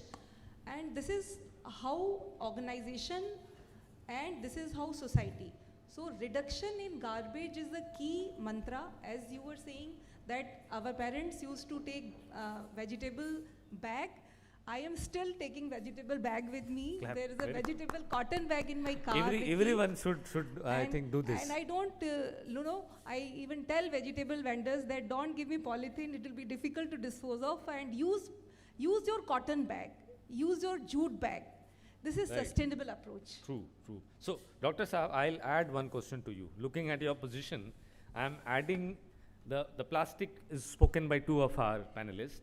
I'm adding the migration. Every minute, 30 people from a rural area in India, I'm giving you the real data. Every minute, 30 people from a rural location is migrating to a nearby city. It is causing energy problem. We have to give them food, energy, home, drainage, job, everything. And they also create kachra. Wherever they will go, they will create a kachra, a certain amount of garbage which you have to process then. So for me, there are natural calamities which are happening into hilly areas. There are natural calamities. There are problems which are faced into beach areas from the submarine side. Where are we standing in terms of global warming, and also where are we giving them that insight which we should have?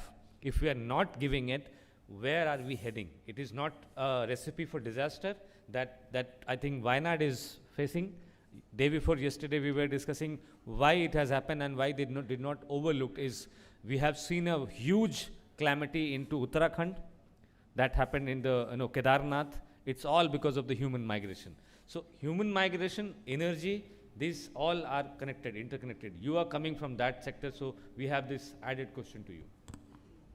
See, the interconnectedness between the environmental responsibilities, the social responsibilities, they were all identified way back even in the year 1972. From then the concept of sustainability started. So at the one hand we have the development part, on the other hand we have the environment part. So when both of the environmental protection as well as the society development and the manufacturing sector development happens, it has to go hand in hand. It has to be in the unison, and that is what is known as the sustainable development.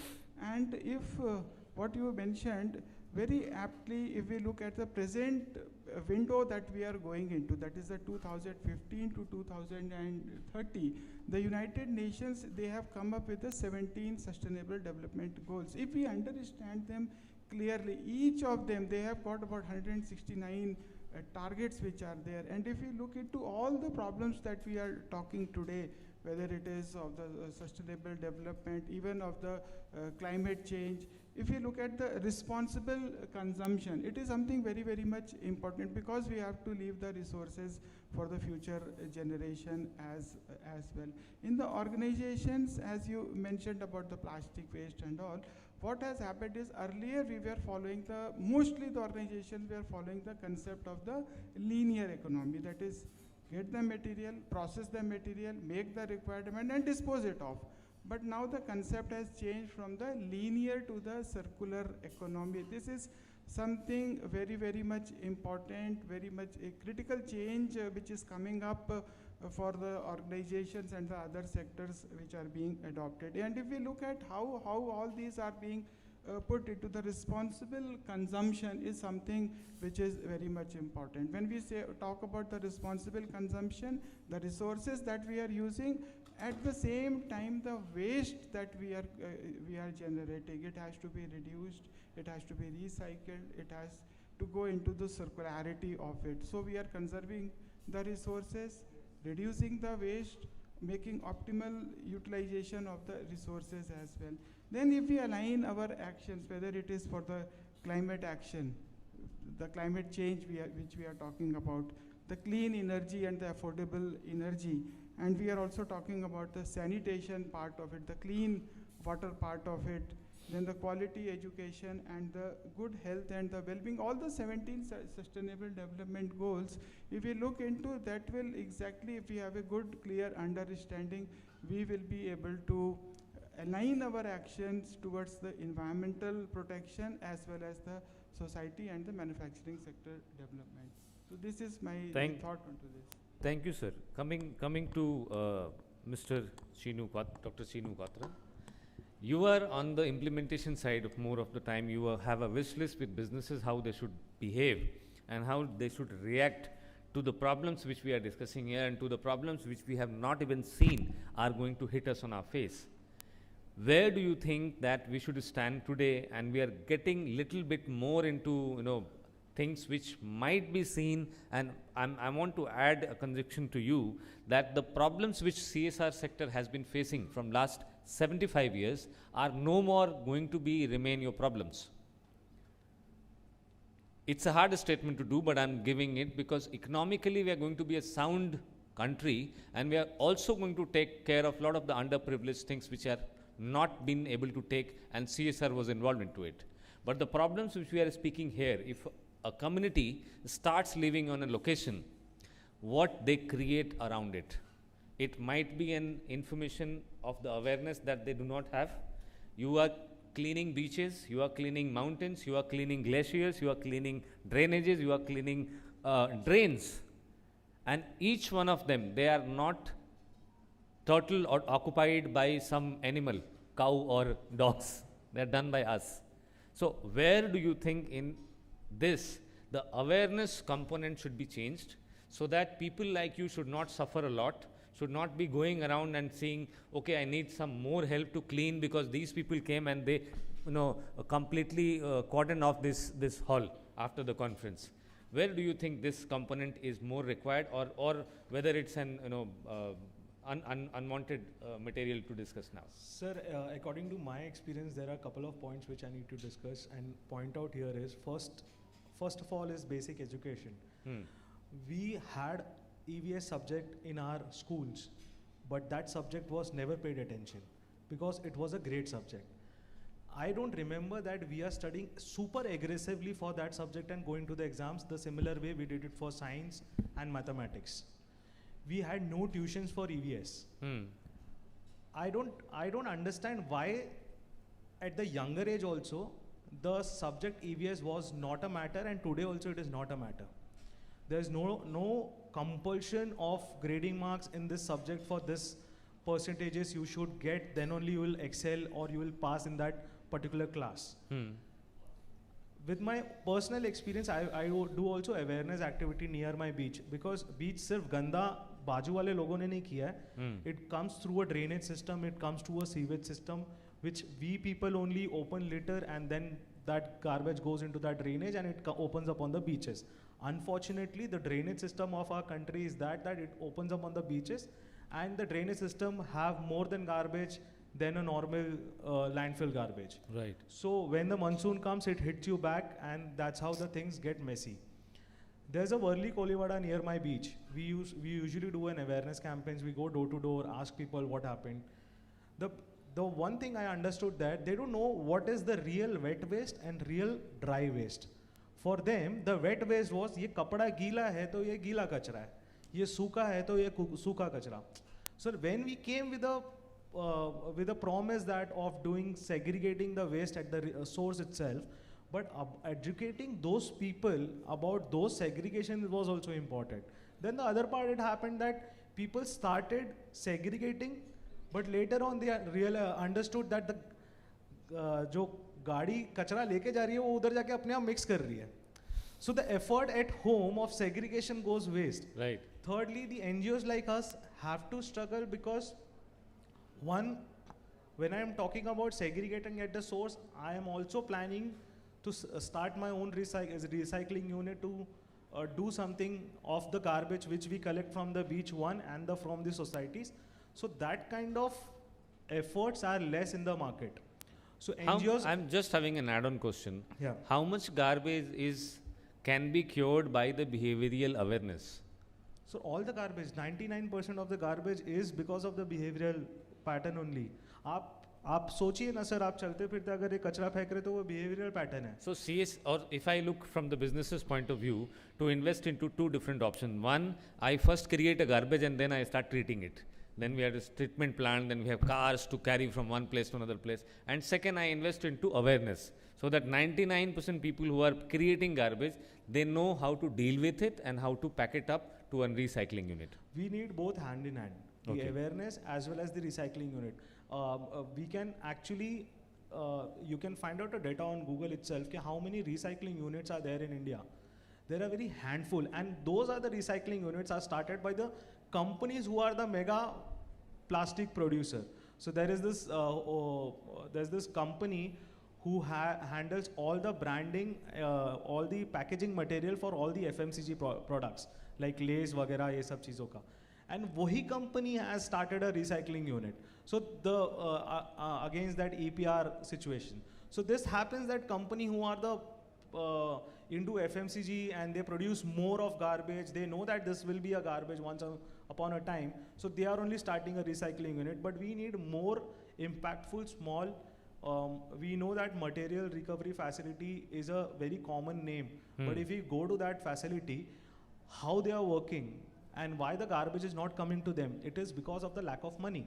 We don't want to spend on the laborers who are collecting the thing. We don't want to spend on the operation cost. Instead, we can spend on the putting of the machinery which cost 50 lakhs rupees, but वो 50 लाख की machine वहीं पड़े 25 लाख की हो जाएगी 5 साल के बाद, but no one will put nothing will come out. It will not reach to it. Exactly, the purpose won't be there.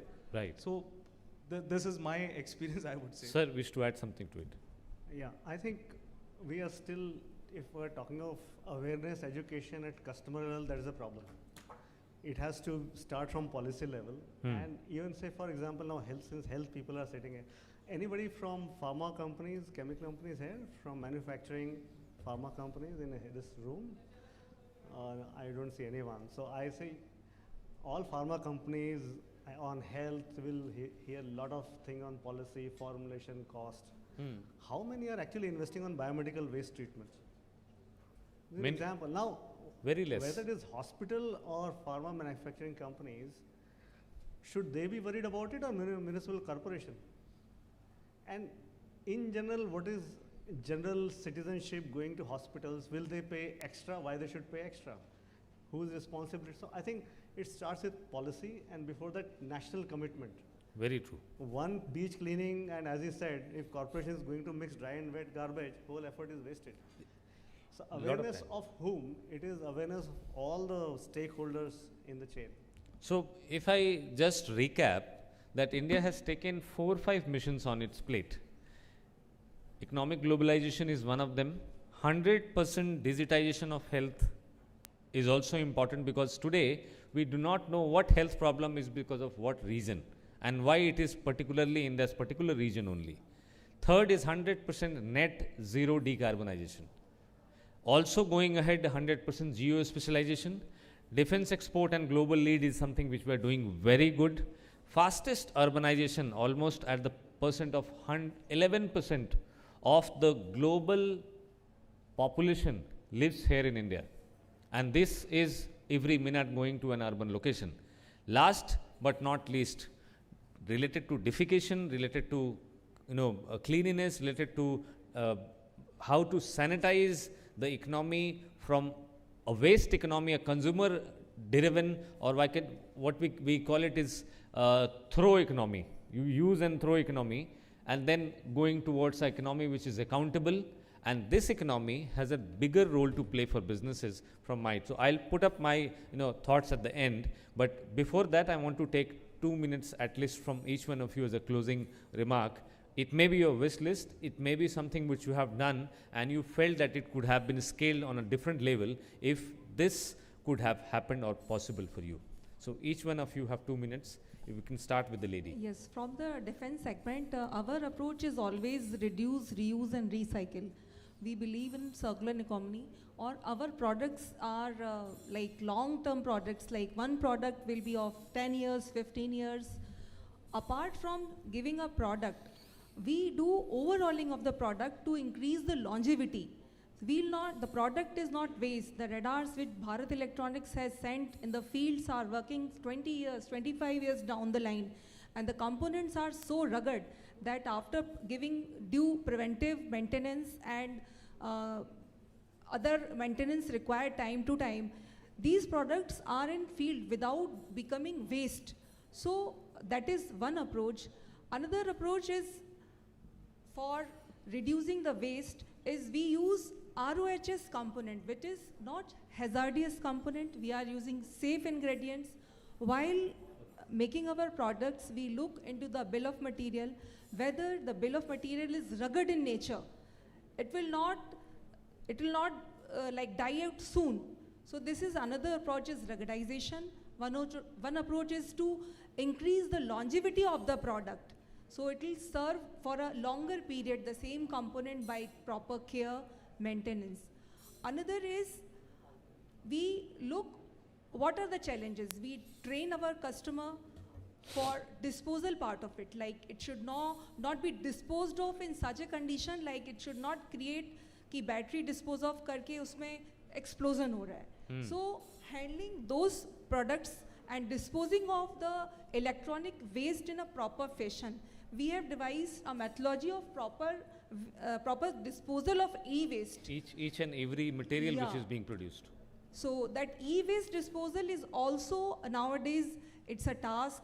Even the Nagar Nigams are taking care of it, like TVs, computers, that mobile chargers and all batteries. It should not be like, it is not a simple garbage to be disposed of. It can create havocs and hazards in Very public. great wish list, ma'am. I think that's real problem which we are going to face. Yeah, so that disposal, there is a protocol now. There are companies which are collecting from home as well, if you call them, because they are taking some important, they will, properly it will dispose of some usable material they will take out, and cannibalization type of thing they will do. So the awareness among common people is that e-waste disposal, increase the cycle. This is how we can address this topic. Thank you. Dheeraj ji.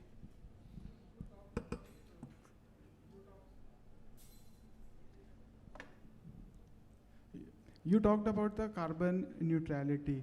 So the India's national determined contribution that reducing the carbon emission by 45% to the year 2030 level and being carbon neutral by 2070. So this goal of the nationally determined corporation contribution is very well understood by the organizations, and on the voluntary basis, all the manufacturing sectors, they are all taking the carbon neutrality approach, and most of the organizations, they have fixed up the targets and they are going towards the carbon neutral approach. And how do they do it? By substituting the fuel, by going for the renewable energy, going with the cleaner technologies. So this is something I will say a positive side in which India is really aligning with the nationally determined contribution, and we are in the right path of being the carbon neutral in our own operations. In terms of all the, whether it is a refrigerant gas, even the carbon dioxide fire extinguishers, the organizations are going for the cleaner and the safer extinguishing medium. So that is the right approach, and one of the focus areas which you mentioned is in the right direction. Thank you, sir. So I would like to conclude myself by saying that we are also a case study. We started with a beach cleanup 7 years back. We have moved to another beach by giving an ownership of that beach to the MCGM workers as well as the society residents. So now the beach, which once upon a time was a garbage dumping ground, now it is a beach which is known through Siddhivinayak or Kirti Vada Pav Center. So this is the iconic space where the beach is being seen now. More or less, I personally, I have started studying. I am an accidental environmentalist by cleaning beaches, but I have started studying an environment. I am getting into IIT Kanpur now to complete my ESG studies.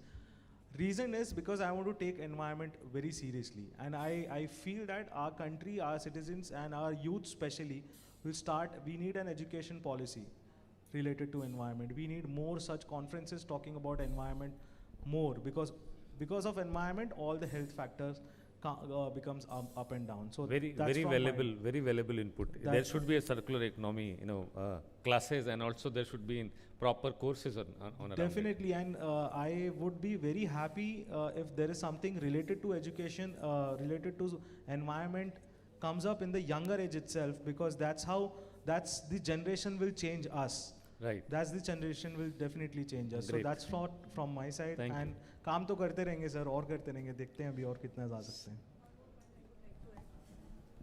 Like how to address this clean energy sources is that there is a work going on in green hydrogen and nuclear power energy generation.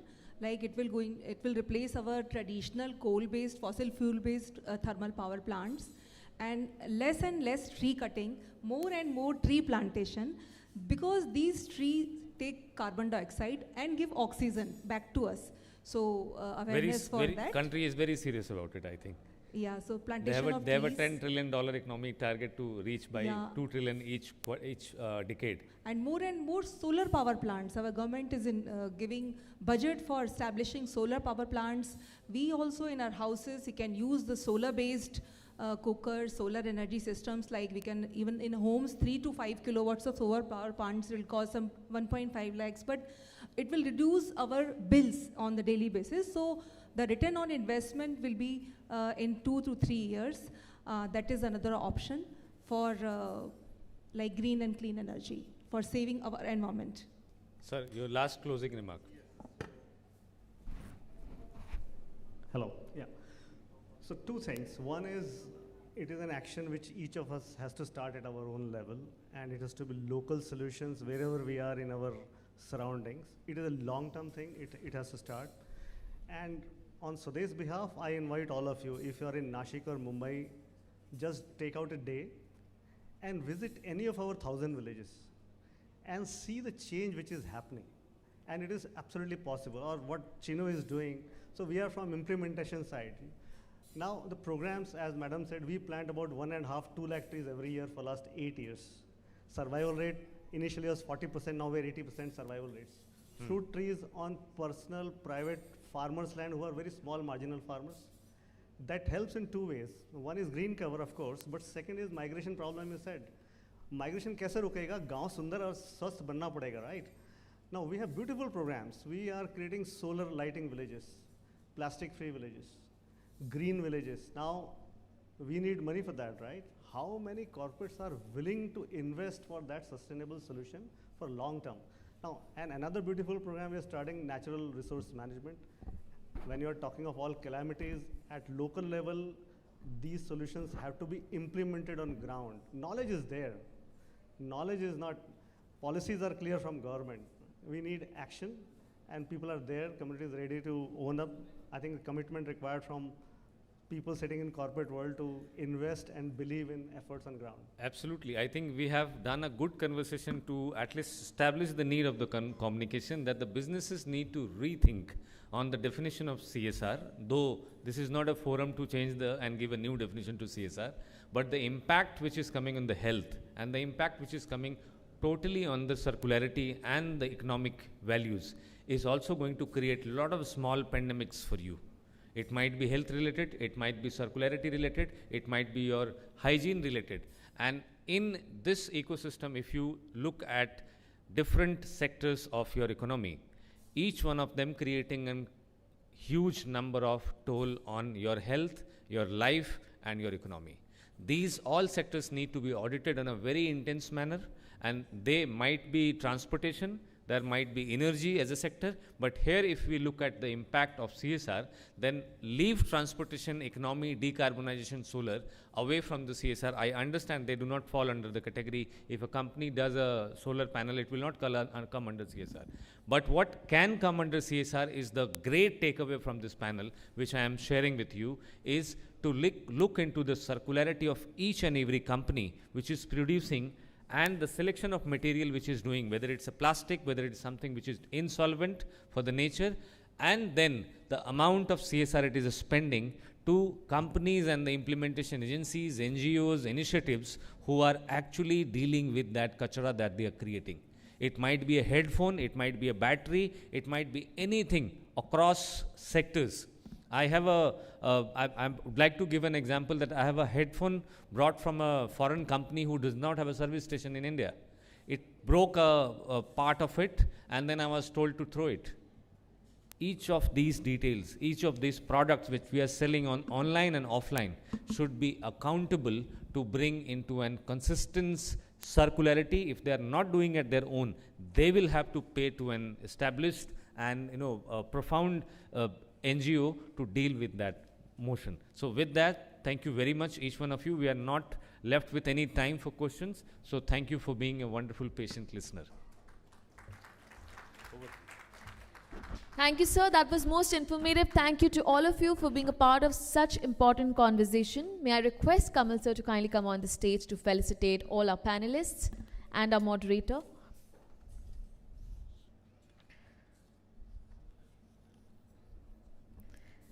Ladies and gentlemen, please give a huge round of applause for Mr. Abhijit Sinha.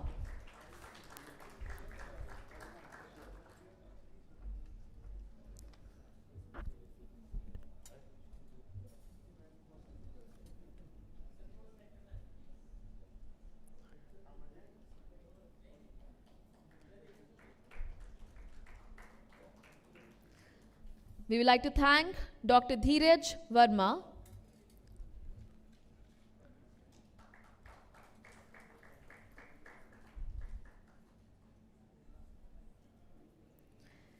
Next, we would like to thank Ms. Aparna Tiwari.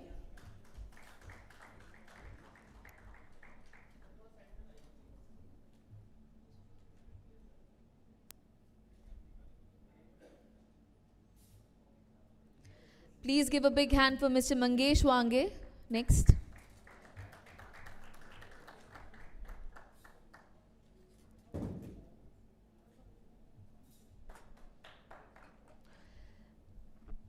We would like to thank Dr. Chinu Quatra.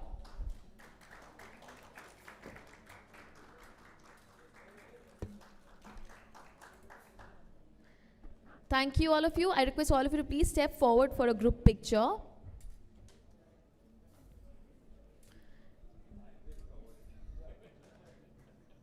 Thanks to each one of you once again for your perspective on how CSR can address and mitigate environmental challenges.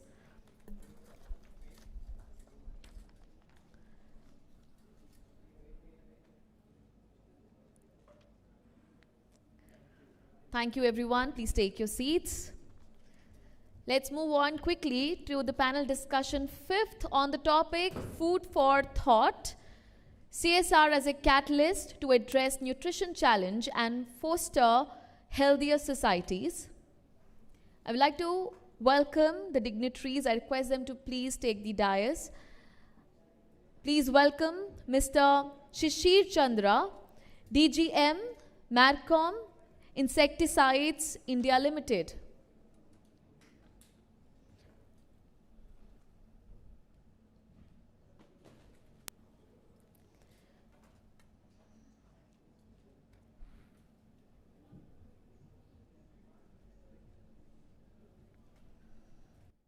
I once again request Mr. Shishir Chandra, DGM, Marcom, Insecticides Limited, to please come on the stage.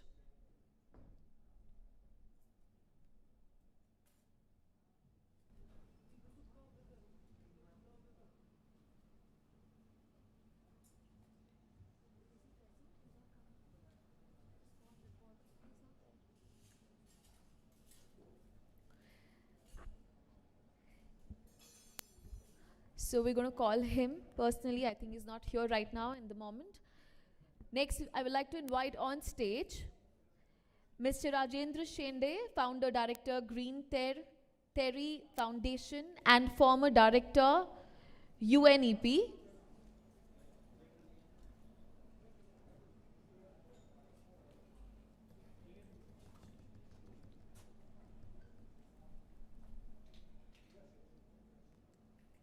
So I request you to please find the way to the stage.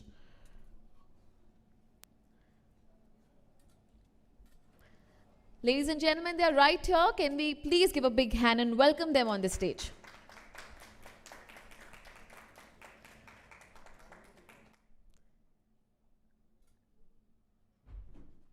I would like to now invite our moderator, Dr. Rajesh Rana, Director, Plan International India Chapter.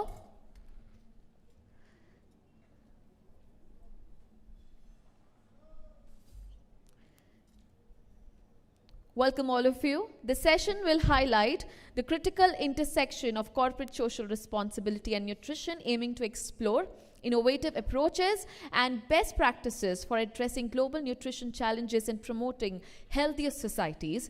The deliberations will highlight ways by which corporations can leverage their resources, expertise, and influence to tackle malnutrition, promote healthy eating habits, and improve food security.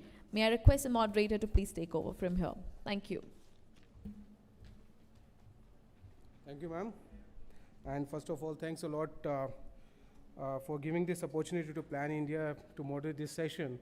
And indeed, I was listening to the speakers of the previous session and moderator also, which they highlighted very pertinent issue, which was related to that how we need to take care of the climate, environment, as well as the sustainability part needs to be taken care of. When we talk about climate and all these issues, so definitely nutrition is something which is also important aspect, because what we have seen that if nutrition is not being taken care properly, so probably there are certain other indicators which also brings the development part very down. Recently we have seen in NFHS 3 and NFHS 5 also that 33 lakh children in India are malnutrition. Also, India ranked 107 out of 121 countries when we talk about Global Hunger Index 2022, which is very alarming for us. And in South Asia, if you talk about, so India is at the bottom. So when we talk about malnutrition and the responsibility which needs to be taken care by CSR and government, it's really, really challenging one. We need to have very collaborative efforts. We need to work hand in hand. We need to have different approaches. I would say innovative approaches which will be very well crucial to handle these issues. No doubt when we talk about nutrition, the government of India has taken many initiatives in the past. Like we have National Food Security Act and its implementation, which is being done at the center level as well as the state level. We have the Poshan Abhiyan and the child nutrition, which is being again a flagship initiative of government of India. We have anemia and micronutrient deficiency program. Also, there are state-specific and center-level specific social protection schemes also which have been implemented by government of India. So when we talk about all these policies and schemes which are there, the role of CSR is also very crucial. Recently, what we have seen, the Pradhan Mantri TB Mukt Bharat Abhiyan has also been launched, where we have undermined, we have also taken that thing seriously, where that CSR needs to come to provide nutrition support to the TB patients. No doubt the government of India is anyhow providing 500 rupees for on monthly basis to provide the TB patient, but in addition to that, how nutrition nutrition supplement needs to be given to TB patients and as well as other patients, those who are suffering or those who are not being provided or those who need proper nutrition, like people, those who are living with HIV also. So these are critical aspects where CSR can definitely play a crucial role. So today's session is very important because I remember there was one statement which was given by the former Secretary General, and I'm pleased to say that the person who has worked in UN for almost 20 years is also here. So the statement is, nutrition is both a maker and a marker for development. Improved nutrition provides platform for progress in health, education, employment, and empowerment of women for the reduction of poverty and inequality. And it can lay foundation for peaceful and secure and stable society. So this is very important, and when these statements are coming from UN. So these are really, really critical because we need to achieve sustainable development goal also. So with these words, I would definitely like to welcome our one of the speaker who is, as I said, has already worked in 20 years at the United Nations, and second speaker is also person who is handling the Markham. So these are two speakers, those who are available here. So just to start with, I would like to pose my statement, and I would like to ask one specific question to Rajendra sir, that when we talk about nutrition, when we talk about climate, when we talk about sustainability, so the very first fact comes is lot of work is being done by government. When we talk about the national level or the state level, a lot of work is being done by corporates also. A lot of work is being done by NGOs also. So how innovative approach needs to be brought in? What different needs to be done? What out-of-box thinking needs to be brought in when we talk about nutrition and health aspect? Over to you, sir.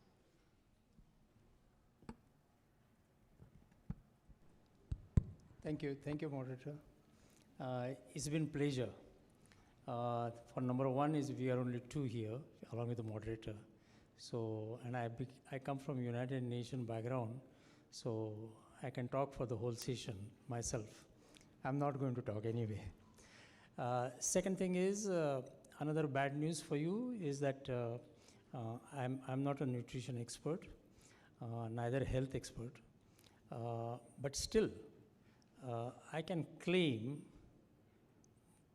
maybe it is too much to say, but I contributed to saving the humanity because I worked for the global program in United Nations to protect the ozone layer.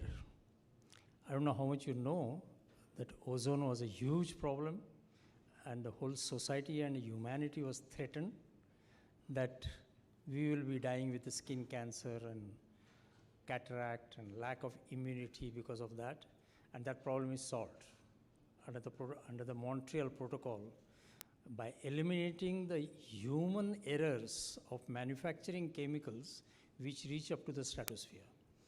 And that's what depletes the ozone layer. We solved it. I was a global head for that, so I'm very proud of that. That is the touch. That is a touch and go with health. So that's my health. So, but I think one thing attracted me, what moderator said, was health is a central part and nutrition is the core of it when we talk about sustainable development goals. Today, all Indian policies, whether you talk about the economics or you talk about education or you talk about business or technology, all these are revolving around sustainable development goals, which are 17 of them.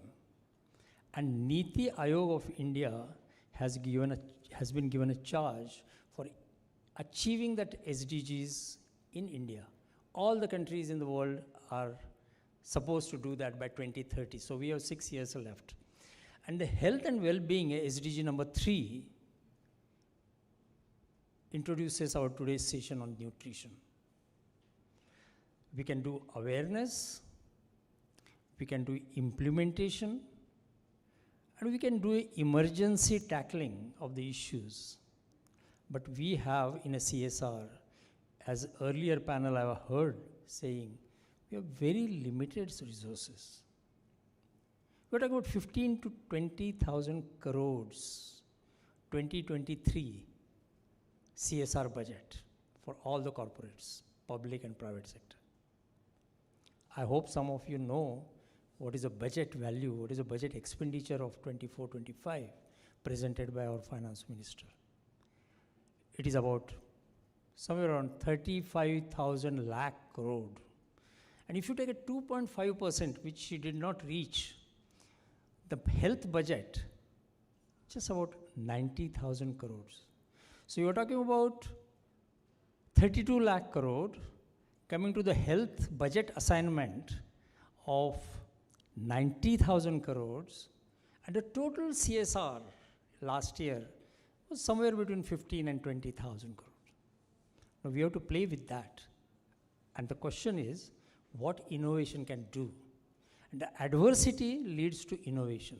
So because the CSR is very limited, we need to innovate so that it makes an impact. Niti Aayog is engaged in developing an impact matrix. That what exactly the CSR does? Just spends money? But if it is on health sector, on nutrition sector, what is the indicator of impact that it makes? So the innovation, number one, which I want to say I am engaged in, and it is not a commercial break, is my foundation, Green Ter Foundation, does the work with the university students. And doing the work with the university students is a typical NGO-like statement. What we do is, we empower the youth to learn by doing in the campus. So the campus becomes a living laboratory. Whatever we are talking about, nutrition, food, we have number of nutritious experts here.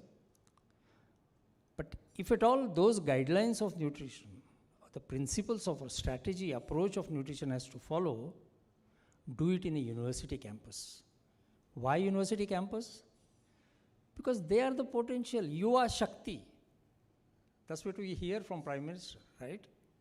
And unless that Yuva Shakti engages and empowers itself in making sure that they get right kind of nutrition, then we are probably failing. So they must do that.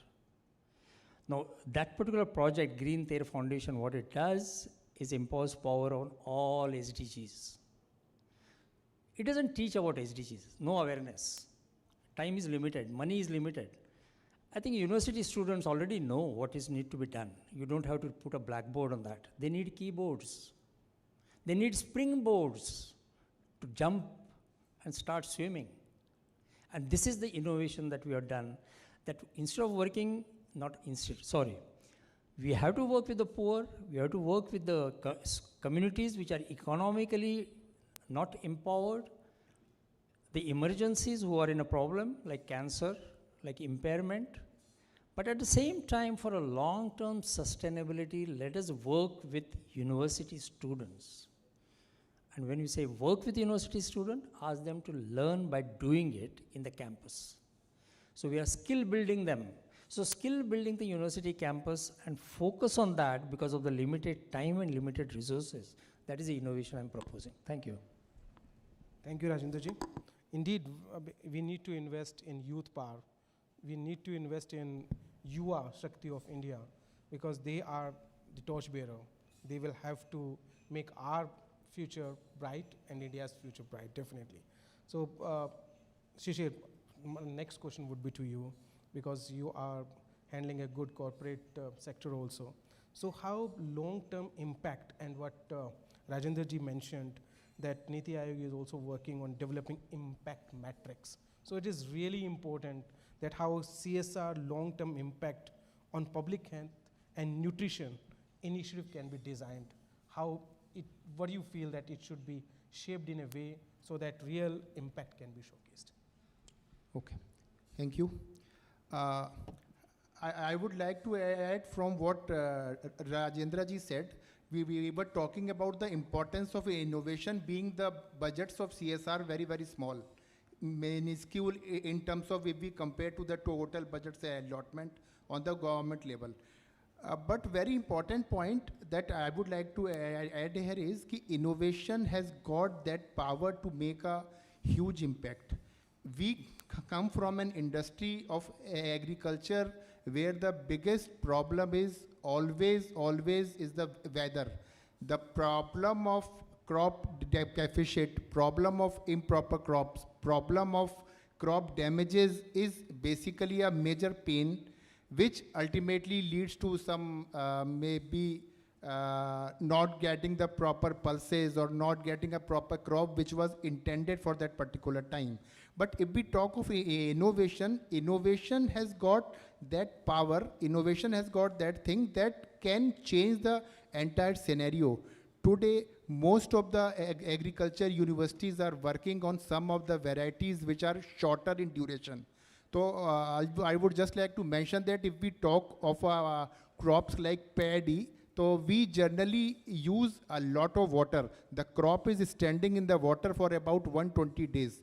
So universities and agriculture institutions are working, how can we reduce the time of that 120 days to about 80 days and 90 days so that we are able to save the water that we are consuming for those 30 days. So innovation has got that power. And second, most important innovation that is still in a very, very early stage, and we look forward to a very good development and a big impact of that for the entire country is scientists are working on making the drought-resistant crops. So there would be crops which would able to survive themselves for a period of say 15 days, 20 days. If monsoon is being delayed and if we are not able to get water, the crop will not get damaged. So these are the two major innovations that we generally talk about. And most important thing that Rajendra ji said is ki CSR is not merely limited to spending that 2% of the net profit is not the CSR. CSR is basically aligning your corporate vision, aligning your corporate mission with a sustainable practice so that whatever you are doing is being taken care and the environment is also preserved for that particular matter. So important thing is ki we will have to look for CSR at a holistic level. We cannot look at a CSR just spending a particular amount of budget that we have to do by force. But ultimately, if you see, earlier when our forefathers used to work, they always put a particular amount from their shops for the charity, and that charity or that particular amount used to go for some community service or some park or some area where something good for the society can be done. So similarly, we will have to change the way we look at CSR from just spending that particular thing to overall making a complete strategy of the product where we are able to give some sustainable solutions to our people so that we are able to give them a future where for example, if a particular requirement is there, if a particular need is there, that need is being solved with them without making a harm to environment or anything else where we are concerned. Thank you. Just to add to that, the starting question is innovation. And the moderator has put this particular panel at a much higher level for the CSR guys to think why we are talking, why this council included a word called catalysis. I'm a chemical engineer from IIT Bombay, and I know what the catalysts do. You probably have heard it as a general term. But the huge reactor had just few kilograms of catalyst. It does that job. And without that catalyst, the job cannot be done. So catalysis in a chemical engineering is an innovation. And the CSR should be innovation because look, 15,000-20,000 crores, that's what you guys give it to the society. You do a great job. But make sure that it acts as a catalyst. It has a multiplying impact. So you have to select your audience. I mean, look, you cannot have now, no, you can have, but apart from that, I mean, I'm saying the general thing is tree plantation, the health in villages, women's health. These are all important issues, no doubt about it. But select an approach which has a multiplying impact. For example, the medical college in villages, you should support it. The university, you should support it to make them do the work which otherwise the NGO would have done it. Maybe involve NGO as an intermediary to go to the university to do that. So I'm coming back to the university audience again and again because they are the change agent. And why I'm not going to the schools? You should go to the schools. But I'm selecting university students because the time is limited. We have 6 years to achieve these 17 goals and we are lagging behind, we are failing. And that 6 years, the change makers are university students. Because in about 4 years' time, or the one who is senior most, in 1 year's time, he will be in a marketplace. Catch him. Let him do the work. That's the kind of thing.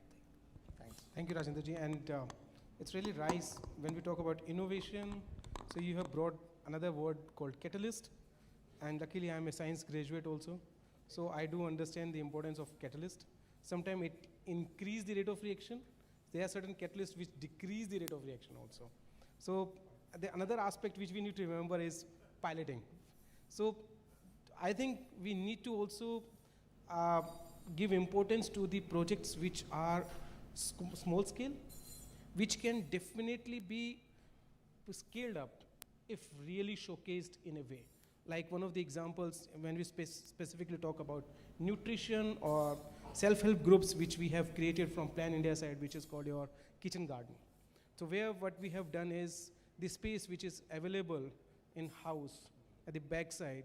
So we have trained, we have developed self-help groups. The women have been trained on certain crops which or small vegetable things which they can grow and they can sell also. So these type of piloting or pilots which have been demonstrated, which can be demonstrated by using CSR. Why I'm putting this? Because as you said, Government of India's budget is much bigger, whereas when we talk about the CSR budget, these are drop in the sea, few drops. So we definitely need to see that where these droplets needs to be put in so that they really behave like a catalyst. So this is really, really important when we talk about this. So my another aspect is because you've been talking about university students, you've been talking about college students. So I would like to divert it to the community side. How community engagement is really important. Before I hand over to you, as I mentioned when I spoke initially, the Pradhan Mantri TB Mukt Bharat Abhiyan. Here we are providing nutrition support to TB patient. But until unless we have community engagement, we reach to them, we give that confidence, we counsel them, we provide proper hand-holding that how this nutrition support would be useful for them if they are taking it for a longer period. So that has really worked. So I would like to know more from your experience that how community engagement is equally important when we talk about innovations. In addition to that, since you've been talking about college, so how this education also needs to be brought in, that ambit of other particular areas which are really important when we talk about nutrition. Yeah. I think community engagement is such an important issue that it really puts everything on individual level. You have to protect the nature. You cannot look at the Ministry of Environment. You ourselves have to start doing the things within the framework which has been given by the government. We should also catch the government if they are doing the wrong things. So the communities talks about taking the responsibility of the individuals or the groups or the communities. So the responsibility gets pushed, and that is more effective. We have seen it in a number of cases. In everyday life, we see that when we take ourselves a responsibility of doing the things, we do it in a better way. Because we have the experiences, lessons in the past. Somebody else, our friends' lessons are there. So we can do that. To answer your question, I would again put the university students to outreach to the community. Look, you take the Delhi University. I visited Delhi University a couple of times. I talked to the students there. They come from Haryana. They come from the village in Uttar Pradesh. They come from the Himachal Pradesh. And everyone talks about the community where they go during their holidays or during their visit and all those things. But those are the people can be used as a change agent in their communities. Now imagine an NGO like me gets the funds from CSR and says that I'm going to go to the community in some Maharashtra and make a change. You don't belong to that community.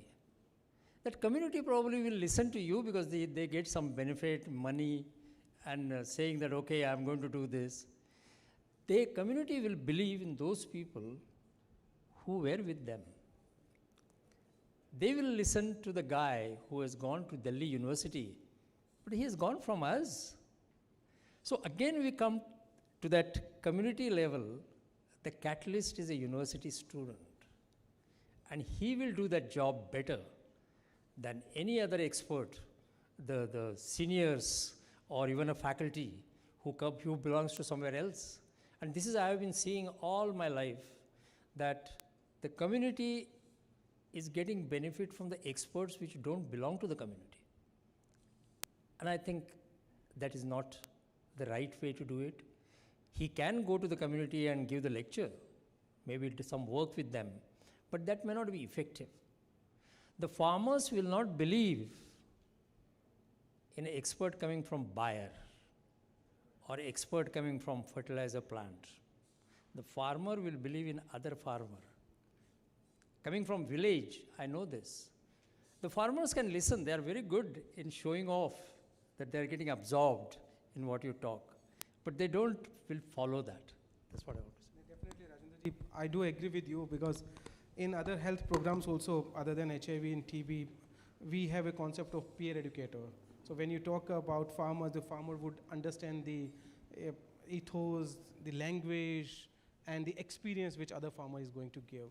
And when I said about the pilot, so another aspect which comes to my mind is dependency. So how CSR funds should be used to an extent, but should not be used to that extent that there is a dependency on CSR. So Shishir, if you can just throw some light on that. Sure. I think the policy which we have been adopting so far is basically we have been always working for some projects that are sustainable. We have not been working for a project that is for a one-time activity. We are always working on a project which is a long-term project. For example, if we are planning a project today, we would like that project is being continued for a longer duration, say 5 years or 7 years, so that we are able to create an impact and also measure an impact and make a difference to that particular community. And one more important thing that we have been inculcating to all our team members is that it is not always CSR with the money that we are bound to spend or the money which we can spend some extra. It is more in form of the efforts that the particular team makes in. So the importance of the efforts, the time the team spends with the farmers or the time team spends with the farming family is more important than the money that we put into that particular project. For that is what Rajendra sir has said, ki a farmer always understands a problem and a solution that is happening to his fellow farmer. So it is always said, and for our industry we always say ki you should follow your fellow farmer, but you should always take a check that it could be also a problem that your requirement and the requirement of the fellow farmer is different. So we need to apply our mind to that particular issue, and we need to take care of the entire community. For example, if we are focusing on particular crops, or we are focusing on some certain crops that are being grown, but the prices of the particular crop is not very high in the market. So we generally propose for the projects where we can add some value to that particular crop, and that processed product can be sold to the market, so that the problem of low cost of that particular crop does not arise. So it is not always educating them about the normal process. It is all about creating a value or giving them a value added so that they are able to reach to the market. And most important thing that I would also like to mention here is that the major challenge we face is the logistics. Most of the crops, or most of the, especially in terms of the vegetable and the fruits we see, it basically get damaged or it get destroyed because of the challenges of the transit time. So sometimes we are not able to take our crops to the selling place at the right time. So properly educating them about the logistics also, where they can get a proper value of their produce, is very, very important. I'll just give you a small example of this. कि by speaking to the farmers of a particular village in Hapur, we identified that they all were growing carrots in their farms, but they were selling those carrots separately to the market. So just by creating a common kitty and combining the entire produce at one place and then selling it to the market has increased their purchase value by about 20 to 25%. So what sir has really said is that innovation and something out of the box can really make a difference. It is not always about the funds that we are putting in. And most important, one more thing I would like to mention here is that when we generally see in terms of the corporate, we look at CSR and make the CSR projects looking to the requirement of the company basically. But most important I would like to mention here is that the requirement of that community place is more important. For example, if we are residing in an industrial area, so it might be that there the environmental issues is a big issue. So working on the environmental issue would make a much better and create an impact rather than doing something for the sustainability of some other sector. So I think identifying of the project and making it sustainable for a long term so that a proper impact can be achieved and calculated is very important.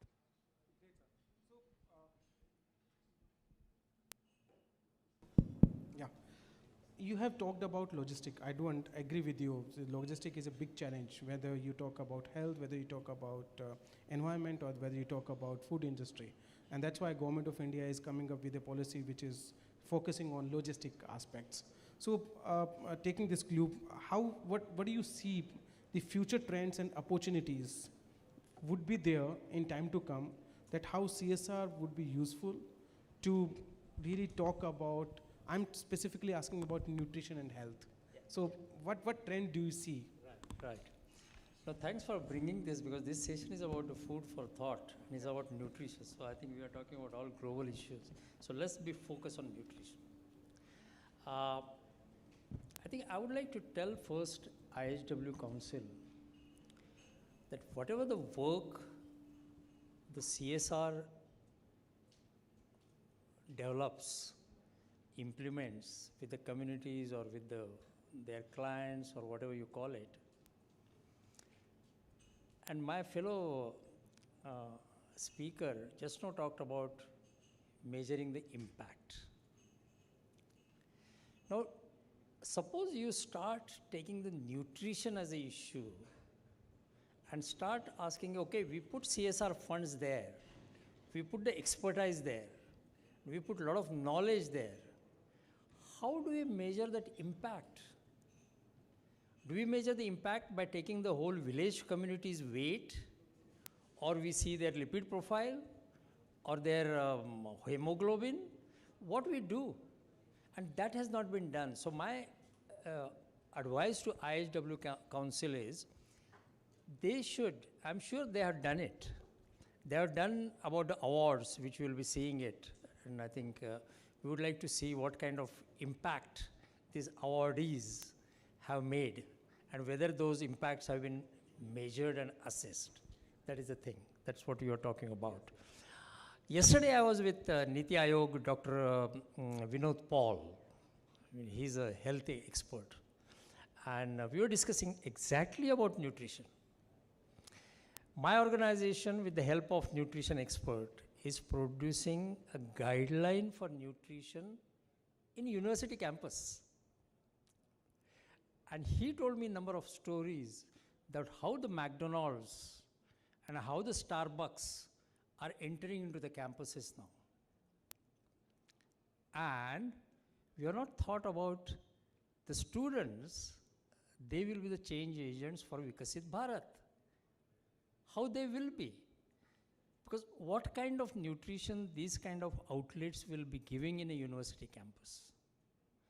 So the first thing is, we have to see the measurable impacts of all these nutrition changes that are happening. And probably CSR money should go in pointing to other CSR colleagues to say that you should do about this. So some of the CSR money should go in developing the impact matrix for the CSR activities. See, this is an important issue, and I will like to give you an example. You quoted Antonio Guterres in your speech, that what he talks about nutrition is the center part of it. I would like to quote Antonio Guterres, United Nations Secretary General, another thing. He said, more than climate crisis, the greenwashing is becoming another crisis, which is more than climate change crisis. So what happens is people say, I have taken action on climate change when they are not taken. How do you measure the action taken? So the CSR funding should be going in reducing the greenwashing. So the CSR reports which come, I know a number of people who prepare CSR reports, ESG reports. We know what happens to them. What is their root in their organization and how they get changed. And this has become a serious issue. ESG report is to get the investments from the market to the right place. But they are getting tinkered. I'm sorry for some of the business friends that they are here, but they get tinkered at the highest level. They don't want certain things to come in that report because that will affect their investment magnets. The magnetism for the investment will be less. So the point that I would like to make to IHW is make sure that impact matrix gets developed and acceptable to the agencies like SEBI, agencies like Niti Aayog, and agencies like Finance Ministry. This is important. It's a difficult task. You have to use probably the digital technology. But I think the CSR people themselves can contribute how that should be done. So you should be able to identify the serious CSR. There is a lot, let's use the word of CSR washing. The corporate social responsibility should not become a wash. It should become a transformation. That's all I want to say. Great, sir. Thanks a lot for all these suggestions about the future when we see, or the roadmap or future trends or opportunity which may be there. So in this particular session, what we have talked about or what we have learned is definitely innovations needs to come from university. The students needs to be engaged more, how the dependency on CSR should be less, how the pilots needs to be scaled up. In addition to that, that impact matrix, which is really crucial, and probably it will be a key takeaway from this particular conclave. It will be really good if we can have that. And then how different opportunities through small scale activities which needs to be done, those are also important. So probably with these words, I would like to thank both of you for your insight about the work which you have done in climate, health and nutrition, as well as Mr. Shishir, that how the companies and CSR funds needs to be utilized in that case. So if we have any questions, or please. If not, then probably. Do we have any questions? If you have, please raise your hand. All right. Thank you, gentlemen. Thank you so much. Your perspective on leveraging corporate social responsibility to tackle nutrition-related issues and promote healthcare have been truly enriching and enlightening. May I request Mr. Kamal Narayan to kindly come on the stage to felicitate all of them.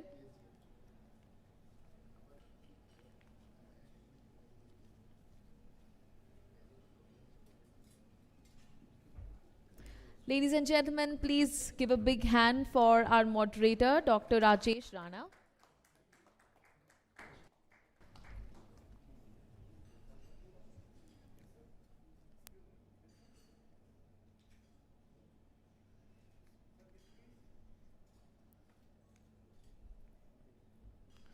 We would like to present a token of appreciation to Mr. Shishir Chandra.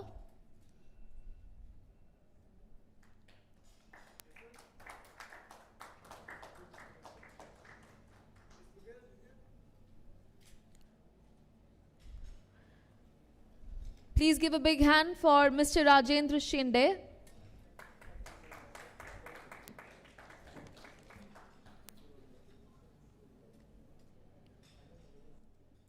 I request all of you to please step forward for a group picture.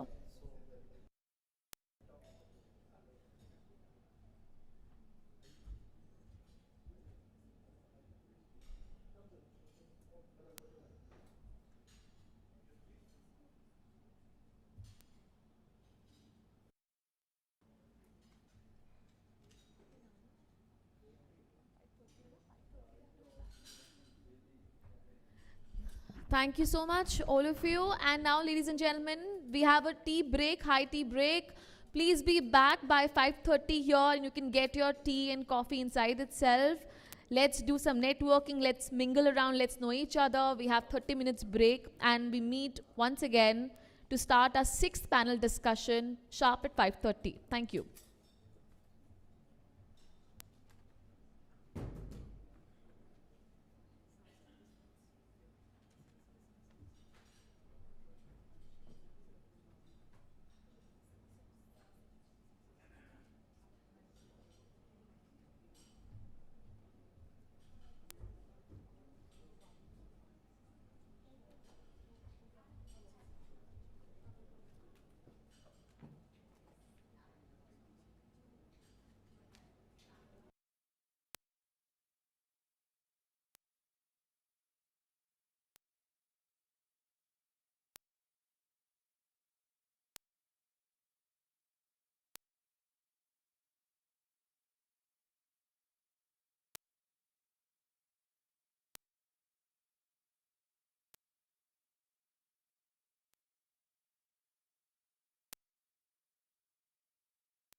Who nurtures the dream of a world that ensures good health for all, resolves to change the way health information is seen and perceived by people.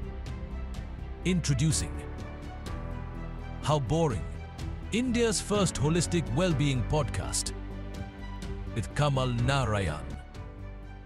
No confusing medical jargons, real talks. Featuring India's top doctors and health experts in never-before frank, candid conversations for a happier, healthier you. Exclusively on IHW Council's YouTube.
India's foremost holistic health advocate, the one who nurtures the dream of a world that ensures good health for all, resolves to change the way health information is seen and perceived by people.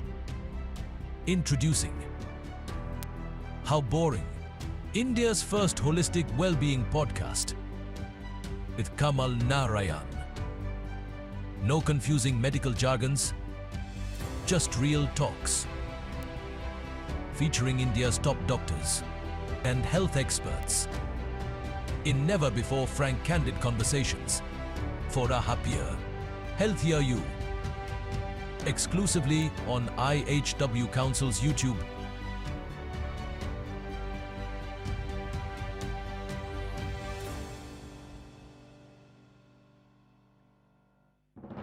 India's foremost holistic health advocate, the one who nurtures the dream of a world that ensures good health for all, resolves to change the way health information is seen and perceived by people.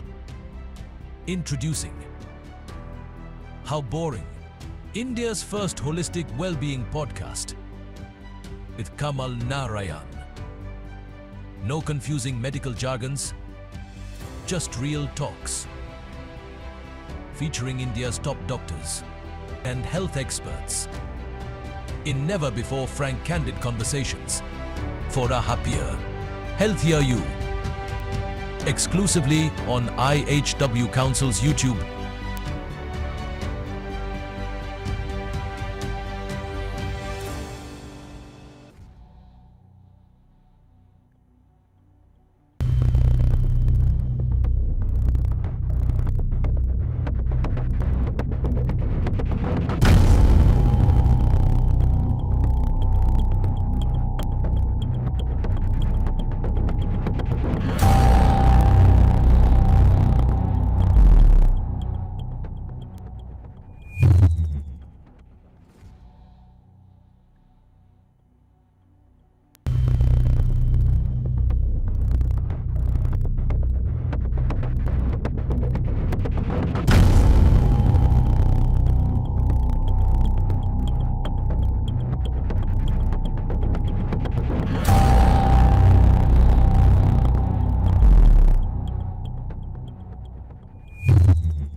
health advocate, the one who nurtures the dream of a world that ensures good health for all, resolves to change the way health information is seen and perceived by people, introducing How Boring, India's first holistic well-being podcast with Kamal Narayan.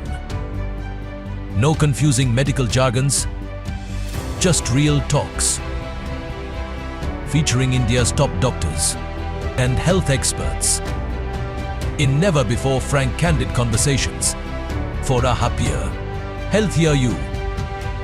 Exclusively on IHW Council's YouTube.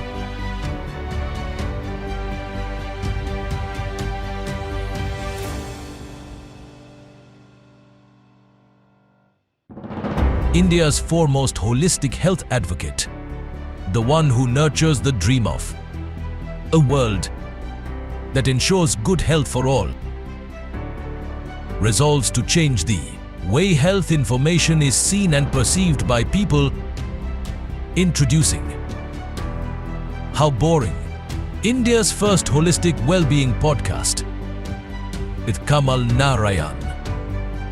No confusing medical jargons, just real talks.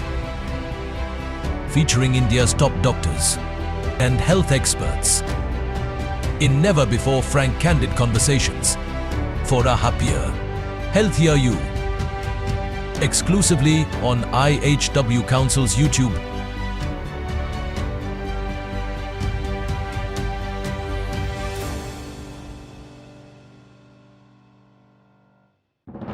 India's foremost holistic health advocate, the one who nurtures the dream of a world that ensures good health for all, resolves to change the way health information is seen and perceived by people, introducing How Boring, India's first holistic well-being podcast with Kamal Narayan.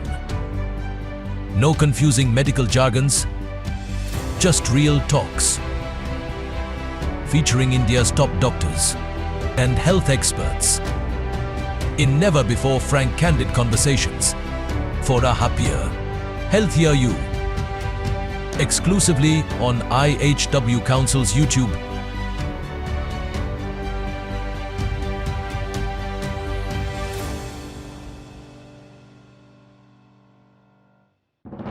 India's foremost holistic health advocate, the one who nurtures the dream of a world that ensures good health for all, resolves to change the way health information is seen and perceived by people, introducing How Boring, India's first holistic well-being podcast with Kamal Narayan. No confusing medical jargons, just real talks. Featuring India's top doctors and health experts in never-before frank, candid conversations for a happier, healthier you. Exclusively on IHW Council's YouTube.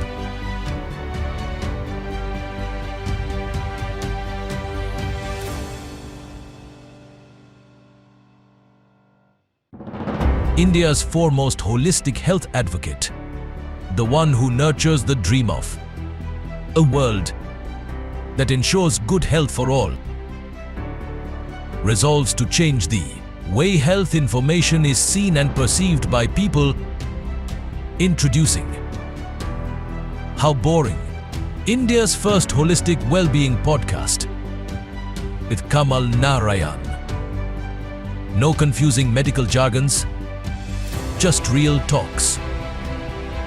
Featuring India's top doctors and health experts in never-before frank, candid conversations for a happier, healthier you. Exclusively on IHW Council's YouTube.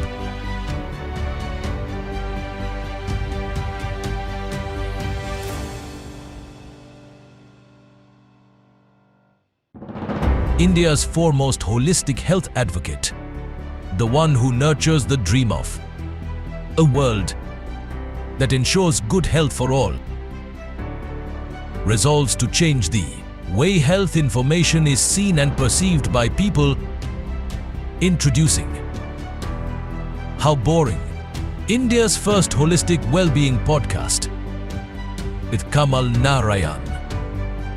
No confusing medical jargons, just real talks. Featuring India's top doctors and health experts in never-before frank, candid conversations for a happier, healthier you. Exclusively on IHW Council's YouTube.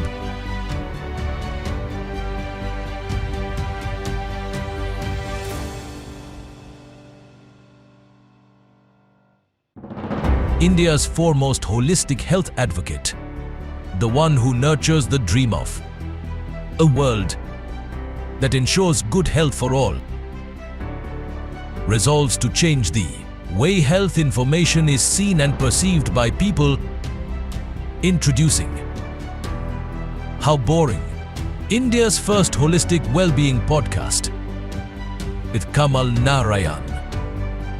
No confusing medical jargons, just real talks. Featuring India's top doctors and health experts in never-before frank, candid conversations for a happier, healthier you. Exclusively on IHW Council's YouTube.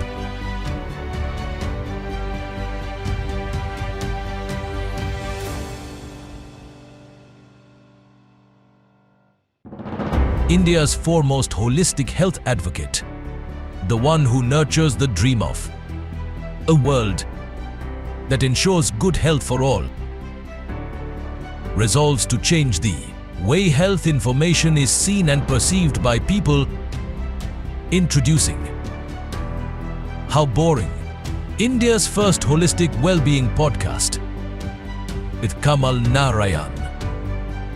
No confusing medical jargons, just real talks. Featuring India's top doctors and health experts in never-before frank, candid conversations for a happier, healthier you. Exclusively on IHW Council's YouTube.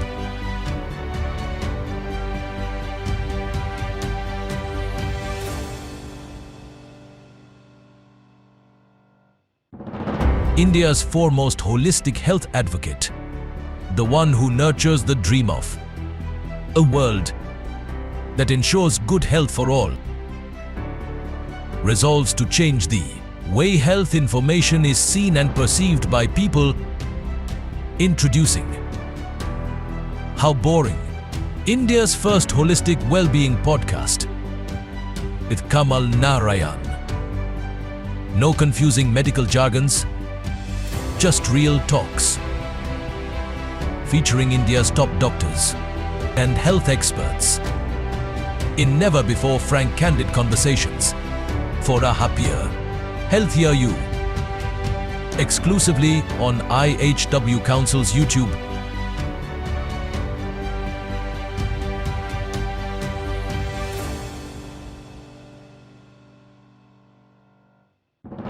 India's foremost holistic health advocate, the one who nurtures the dream of a world that ensures good health for all, resolves to change the way health information is seen and perceived by people, introducing How Boring, India's first holistic well-being podcast with Kamal Narayan. No confusing medical jargons, just real talks. Featuring India's top doctors and health experts in never-before frank, candid conversations for a happier, healthier you. Exclusively on IHW Council's YouTube.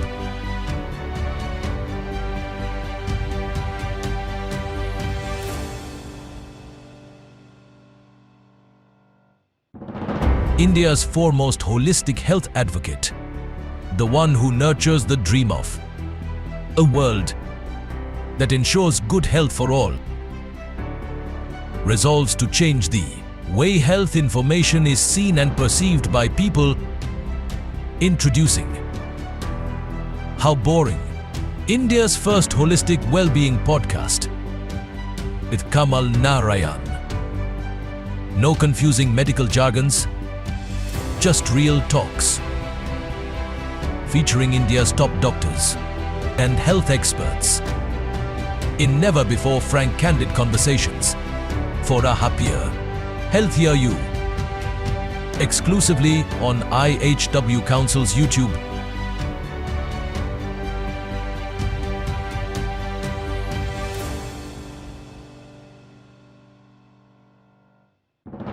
India's foremost holistic health advocate, the one who nurtures the dream of a world that ensures good health for all, resolves to change the way health information is seen and perceived by people. Introducing How Boring, India's first holistic well-being podcast with Kamal Narayan. No confusing medical jargons, just real talks. Featuring India's top doctors and health experts in never-before frank, candid conversations for a happier, healthier you. Exclusively on IHW Council's YouTube.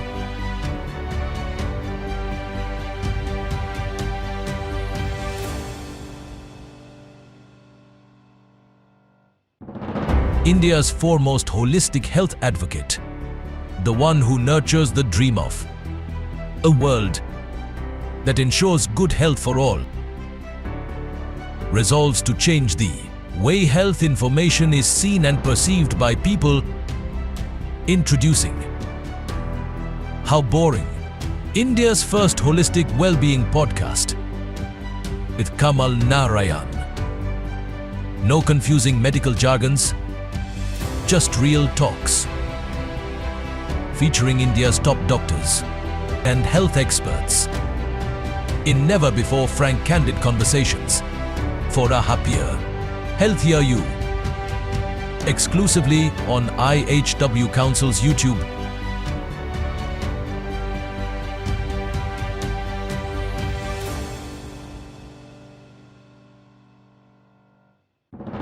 India's foremost holistic health advocate, the one who nurtures the dream of a world that ensures good health for all, resolves to change the way health information is seen and perceived by people. Introducing How Boring, India's first holistic well-being podcast with Kamal Narayan. No confusing medical jargons, just real talks. Featuring India's top doctors and health experts in never-before frank, candid conversations for a happier, healthier you. Exclusively on IHW Council's YouTube.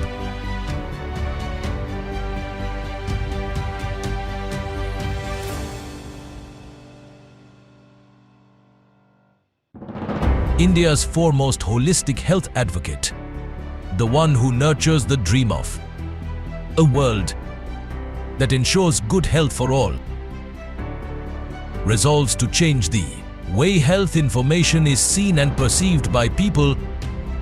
Introducing How Boring, India's first holistic well-being podcast with Kamal Narayan. No confusing medical jargons, just real talks. Featuring India's top doctors and health experts in never-before frank, candid conversations for a happier, healthier you. Exclusively on IHW Council's YouTube.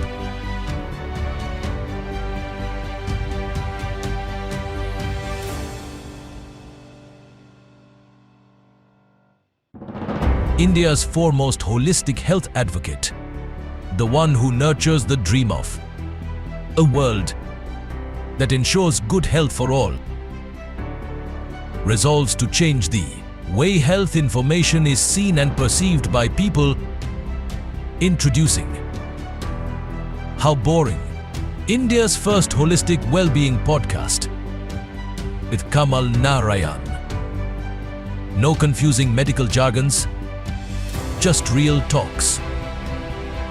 Featuring India's top doctors and health experts in never-before frank, candid conversations for a happier, healthier you. Exclusively on IHW Council's YouTube.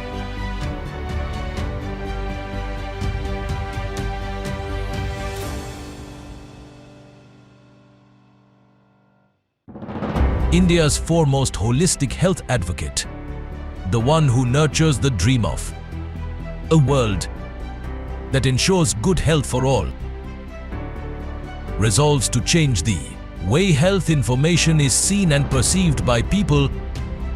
Introducing How Boring, India's first holistic well-being podcast with Kamal Narayan. No confusing medical jargons, just real talks. Featuring India's top doctors and health experts in never-before frank, candid conversations for a happier, healthier you. Exclusively on IHW Council's YouTube.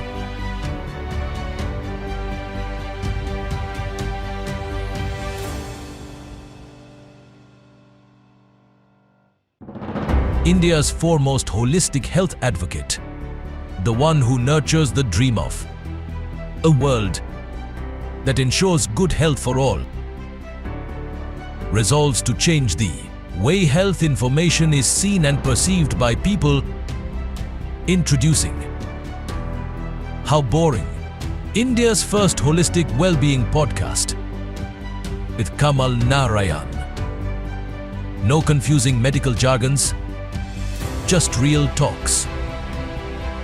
Featuring India's top doctors and health experts in never-before frank, candid conversations for a happier, healthier you. Exclusively on IHW Council's YouTube.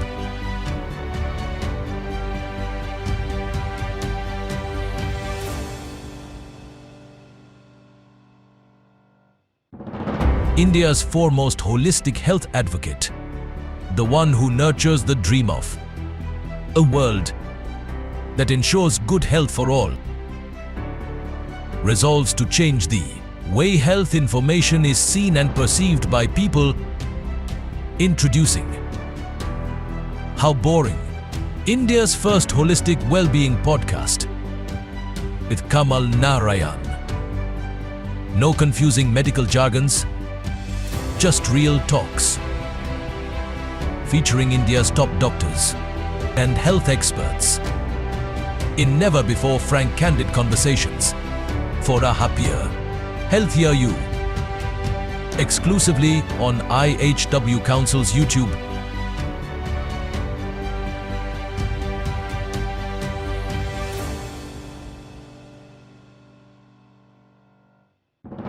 India's foremost holistic health advocate, the one who nurtures the dream of a world. Let's quickly move on to our panel discussion 6, which is the last panel discussion for the day, on the topic From Awareness to Action, Influencing Behavior Change Through Communication. I would like to invite on stage our dignitaries for the same. Please welcome Dr. Y. Suresh Reddy, Director, SRF Foundation.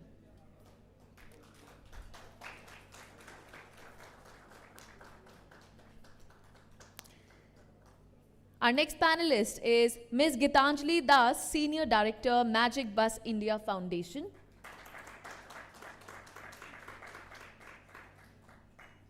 Please welcome Ms. Deepa Menon, Senior Vice President, Communications and CSR PVR Limited.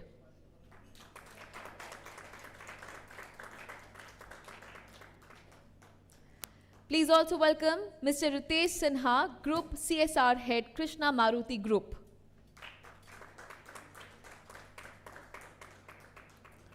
Please welcome Mr. Puneet Anand, AVP and Vertical Head, Corporate Affairs, Hyundai Motor India Limited. Now let's welcome our moderator, Dr. Vibhav Garg, Director, Health Economics and Government Affairs, India Hub and Asian, Boston Scientific. The session will explore the pivotal role of strategic communication in catalyzing behavior change within CSR initiatives. The discussion will offer insights into effective communication strategies for translating awareness into tangible action, driving engagement, and mobilizing stakeholders towards collective social impact. Please take over, sir. Thank you.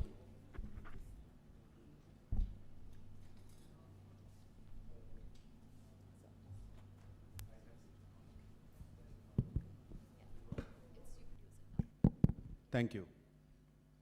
Thank you, ma'am. Appreciate the introduction, and very good evening, everyone in the room. I know it's last session of the day, but let the energy not be down. I think, the kind of fantastic panel I have with me, and I'll obviously talk about them in a bit. This is the last session before the awards start. So we will talk about a little bit on, the topic, which is very interesting. We're talking about, the behavioral change through communication. And while we are talking in context to, the CSR activities, the community contributions, but let's for a moment try to think the behavior change through communication in our own lives, right? All of us, I can see everybody would have some kid at home. And how do we really go about teaching the kid something? It is the communication, the repeat communication, and then repeat communication. And that's behavior change. And by the way, to my mind, I have seen, at least personally, behavior change, bringing a behavior change is the toughest. You are trying to change the perception of an individual, whether it's a kid or a grown-up. You're trying to change the way they have been working or acting upon a given subject. Therefore, the only way out is trying to keep hitting on the right chord with that individual, and that's what we're talking about, communication. I have a couple of communication experts with me on the panel as well today. So what we will talk about is what strategy do they adopt when they are communicating for behavior change. And for once, it is very important for all of us, think about, try to connect, that whatever we see from the panel, try to connect back to your respective communities, to your respective employee base in your respective companies that you come from, because that is the key in my mind when we talk about behavioral change through communication. But then the first half of the theme is awareness to action. I think that is the key in my mind. Wherever a lot of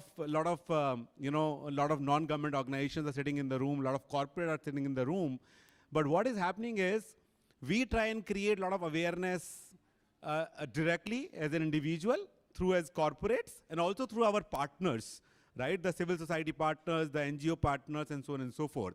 Now, what is important is, I personally, from Boston Scientific, we have done a lot of screening camps. And so what we learned is, we did a screening camp, for example, till yesterday, the guys who are getting screened, they were like, I'm a healthy individual. Now I did the screening on non-communicable disease.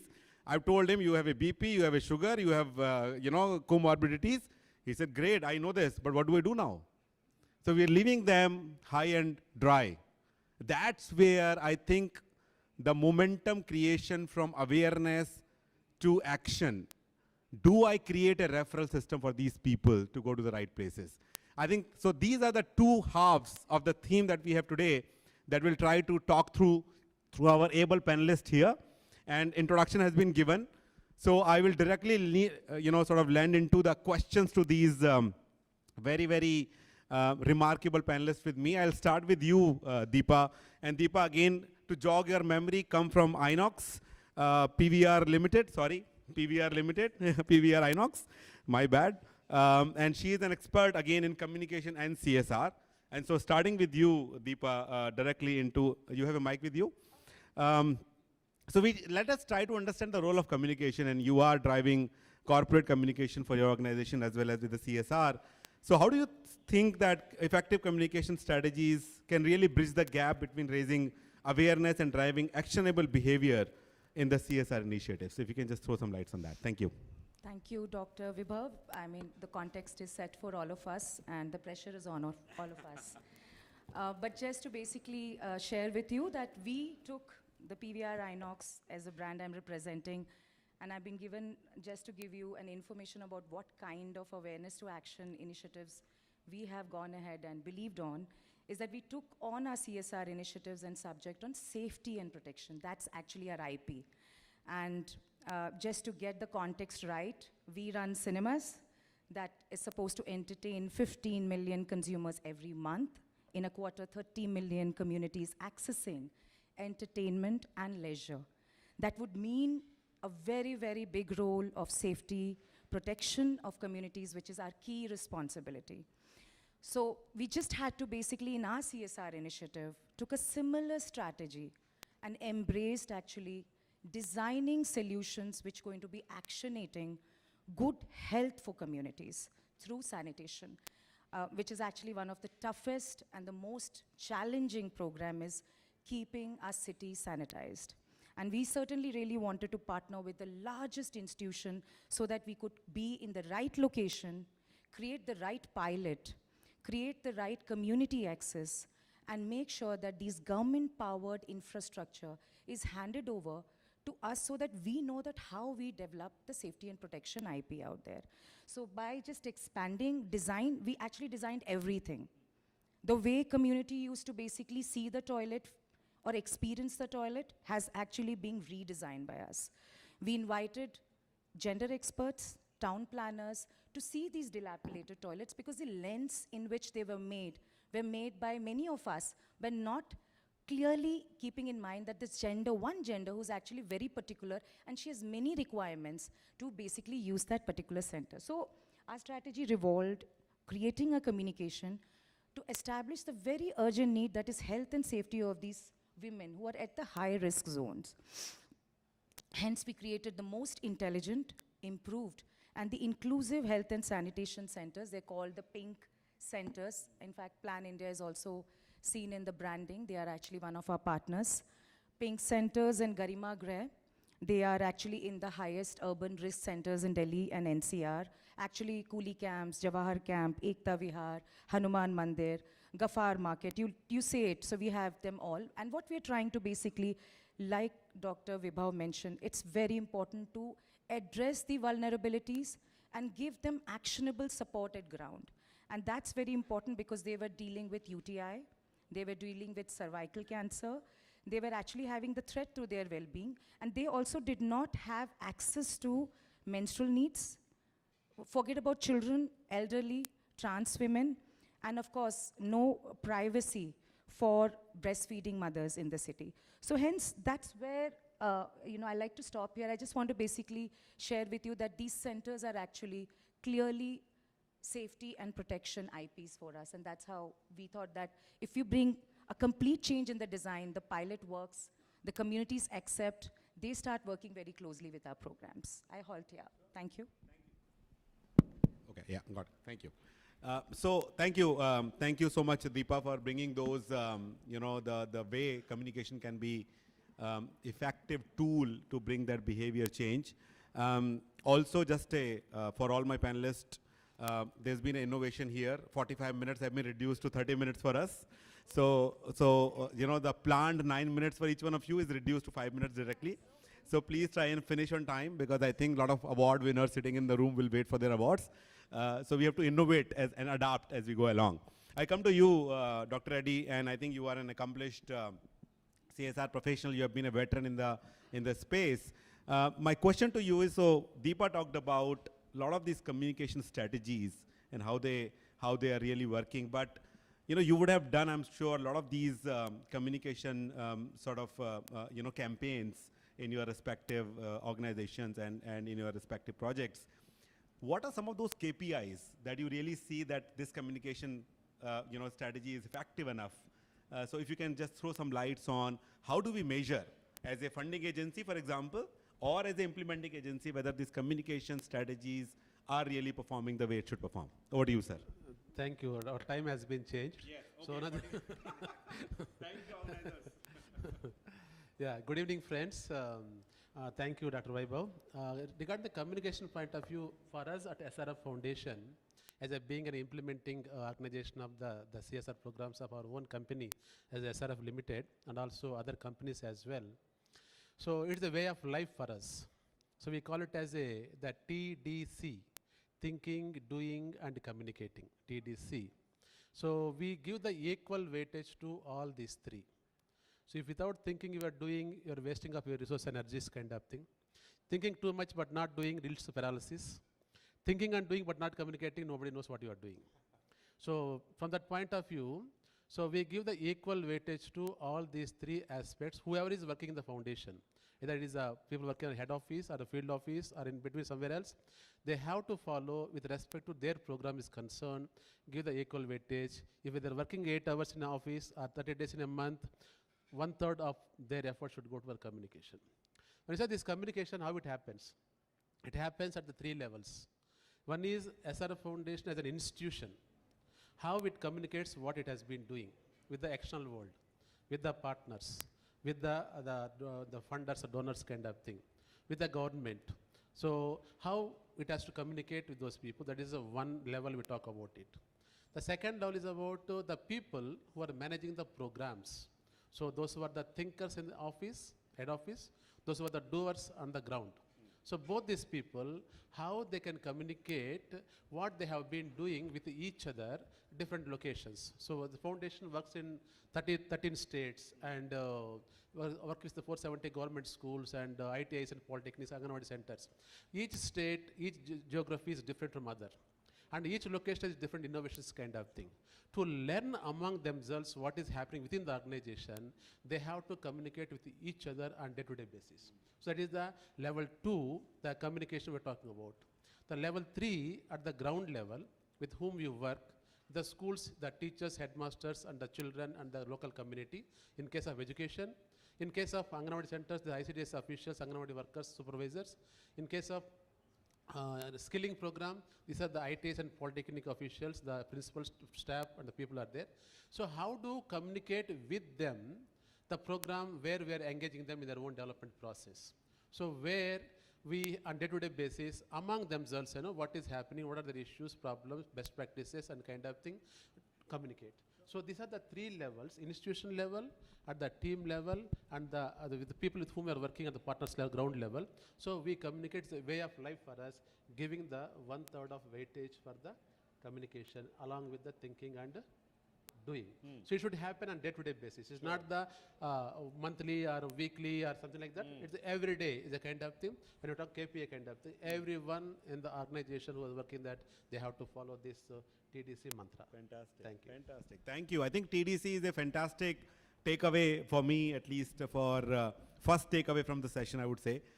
Fantastic tool to measure the effectiveness of the communication.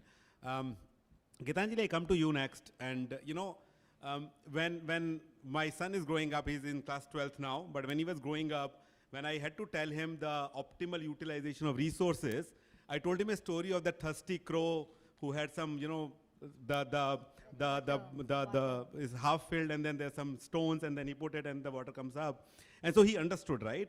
So in my mind, storytelling is a fantastic example of how do you want to communicate with someone. In your CSR life, in your implementation life, how important do you see storytelling is from a communication perspective that can bring that behavioral change? And you have a lot of kids in your foundation that you look after. So how important has been the storytelling for you? Over to you, please. Sure. Thank you. So in Magic Bus, I actually look at the partnership vertical. So when we say partnership, I'll just refer to him also, that we connect the donors and the beneficiary so that we get more resources. That can be money and sometimes it is kind and other knowledge resources as well. So that we connect donors and bring more resources so that we benefit more and more adolescents that we work with. And because 21st century skills, when we talk about communication is one of the core skill, which the National Education Policy also is saying, that's very important skills, critical thinking, communication, collaboration. And if you look at the core of it, communication is one of the definitely core where The students should learn, everybody who is in the sector, non-sector should also come up with. So coming back, because partnership is one of my and my team's responsibility, so we do lot of, if this is like 365 days, we do communication both through writing as well as speaking. So one important aspect is that I have seen the way you engage through emotions. When you are saying story, so one is, it's not data void, definitely, because for the 21st century, when you are telling about story, it definitely needs to be backed by data, because the funding scenario has changed. When I entered the sector in 90s, it was more on the emotional side. Slowly, when the CSR started coming into it, became more data driven. But now we have a balance between data driven approach as well as emotional approach. So there should be a communication which emotionally connect your audience. And you should also feel that emotion within it, otherwise it is very much visible whether you are feeling that emotion or not. So that needs to be very, so like when I say magic bus, most of the people actually ask, what exactly it does? That separate, whether you are getting money or not, that's a separate thing. But the first question, definitely, what exactly it does? This definitely catch that word itself. Then we get a chance to tell the story, how this name get coined, you know. So that's something which is very important. Second, also it is important that how we are bringing change stories to the donor. Most of the time we forget, in terms of data presentation and all, we forget to bring the change stories, because the donor are not witnessing the stories at the grassroots level. It is for us to bring those change stories from grassroots to the mainstream, and especially who are the other stakeholders. It may not be donor, it's also government, other stakeholder, they can be community, they also need to know what is happening. So bring those change stories. And it's also important, bring those beneficiary to tell those stories, because they have lived those experience. I'll just give an example. Like when we started with 20 kids from the slum way back in 99, and 10 of them are continuing with Magic Bus at different positions. So there is a girl who started in 99. She is, there are 6 children in the slum. They had family. She was about to get married at the age of 13, but she registered. She didn't, and she is one of our fundraisers from the gala from the international market. So she goes, and now there is a brigade, definitely, but she is our first storyteller. So bring those stories from the ground which has evidence, and those has very powerful impact plus emotion. Otherwise, what will happen, it is dry data, and minus the story, it will be just the data will become very dry. So it will bring that depth, and bring those impact stories which are depth along with data. That will put both the stakeholder together, all multiple stakeholder together. I'll stop here. Thank you, Gitanjali. And the way you told your storytelling was really amazing, right? Because I think that's the whole idea. When you talk about a story in corporate world, storytelling is so important, I can tell you. I'm sure all of you are coming from corporate world in some way or other. You know, even when I present my business plan, I'm told to present in a storytelling way. There should be a story behind even your business plan. So I'm sure when you're talking about the CSR activity, connecting with people at different levels, as Dr. Reddy talks about, storytelling becomes even more important, basically, right? So you talked about storytelling, and I think audience got it. But Ritesh, I come to you, right? And so she talked about storytelling. We heard about storytelling. But whether we use the storytelling next time or not, you have to make sure as an engagement manager, right? How do you go about really ensuring that this awareness of storytelling will really be converting into storytelling going forward from here? What are your engagement strategies? For example, if we are your audience, what engagement strategies would you apply, or would you have applied in your role that will help us driving that message further? Thank you. Thank you, Mr. Vaibhav. So very good evening to all the distinguished panel members, organizers from IHW, and my dear friends. And I'm very grateful and honored to be the part of this insightful discussion with such a great esteemed panel here. Today's topic, which is very close to my heart, and I will share some of the insights from my experience that I have gathered over working in development sector since last 2 decades. So the topic, communication for behavior change. It's a foundation as well as the backbone of all the initiatives that we are taking into our CSR, whether it is a project of education or health or livelihood, skill development, environment and climate action, as well as the infrastructure. Every project requires a behavioral change communication, and how do we use it as an engagement strategy? I would like to put a light on that.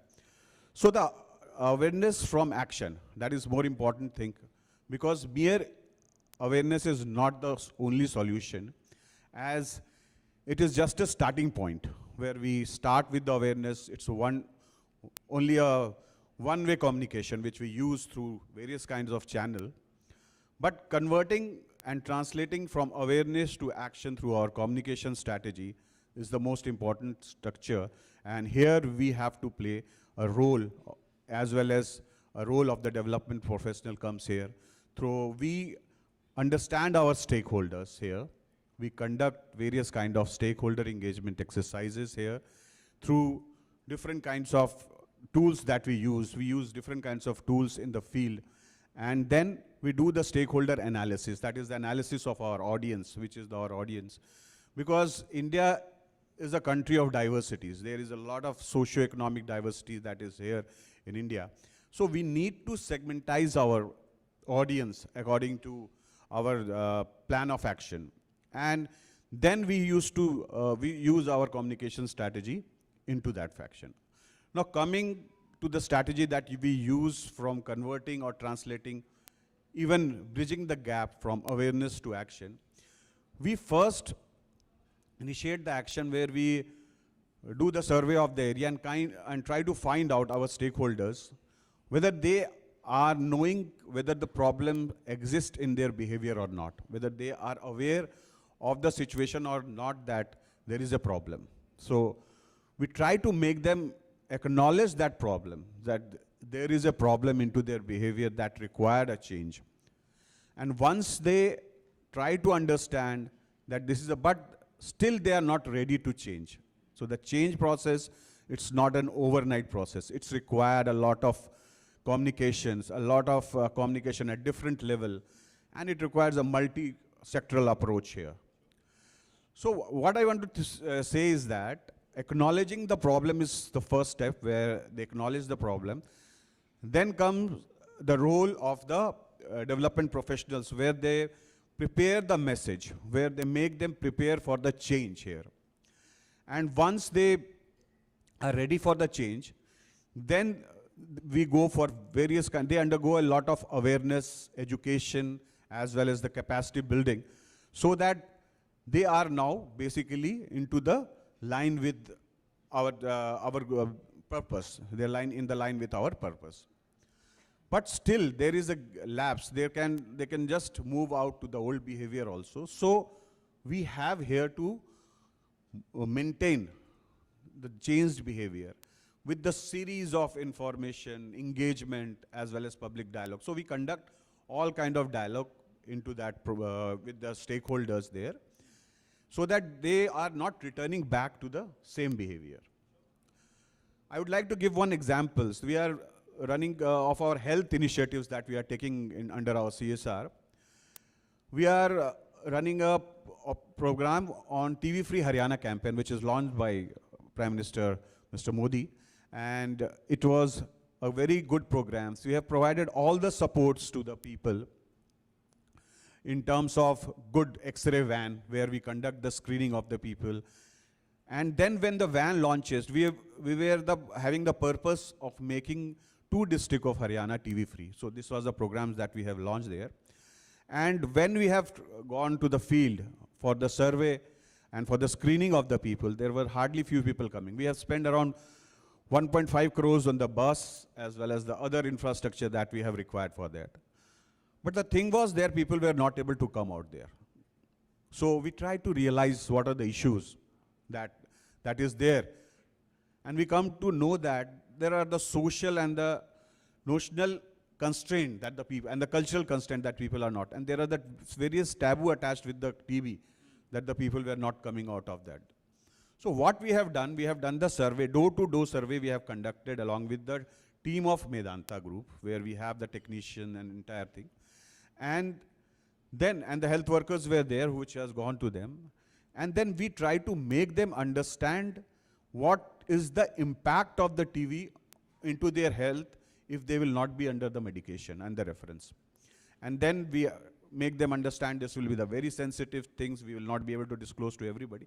And slowly with the motivation, we were trying to change that. And today, the project has reached to a great success, and we were able to make the changes in that case. So this was one of the programs that we have done. Another program was on nutritional. That was anemia and malnutrition programs that we have done. So there also we have tried to make the change through this behavioral change only. Because only awareness was not the kind. We have made them to move from awareness to the action position. Through various strategies we have applied, we have conducted focus group discussion, we have conducted face-to-face discussion, door-to-door survey. And finally, we have tried to bring about 8,000 pregnant women in the 3 slum areas into our programs, and this program was also very successful. Thank you very much. Thank you, Ritesh. And I think communication strategies, I have a follow-up question to you also. And I go back to my example of my son and myself, right? So when the kids are about 10, 11 years old, they are under the influence of parents, right? But when they're like 12, 13, 14, they are under the influence of peers. Right, their classmates, what they're doing, how they're coming to the school, right, what they're eating, So similarly in development organizations, right, so you have done your communication, people have understood, okay, we have to do this way, but now they're also under the influence of peers and their environment. So how do you ensure that the communication that they provided, they retain this basically, right? So do you do like multiple communication, or there are other strategies that you take to ensure that they are following the same communication mode, or they are taking the similar instructions to be able to engage the communities accordingly? If you can just talk about. I've told in my previous discussion that maintenance is very important, that the stage where we require the reinforcement of our information, which is very important. So what we do in this case is that we try to involve our influential leader of that area. The local representatives. So these local representatives are the people who used to have a great influences on the public at the large. So we apply this strategy, and we have done stakeholder analysis where we have identified those those influential leaders in different areas. And then we channelize our communication strategies through them. We conduct the events, various kinds of events, and then we bring the change into that. Thank you. Thank you. Puneet, I come to you, and you have my last question for the first round of discussion.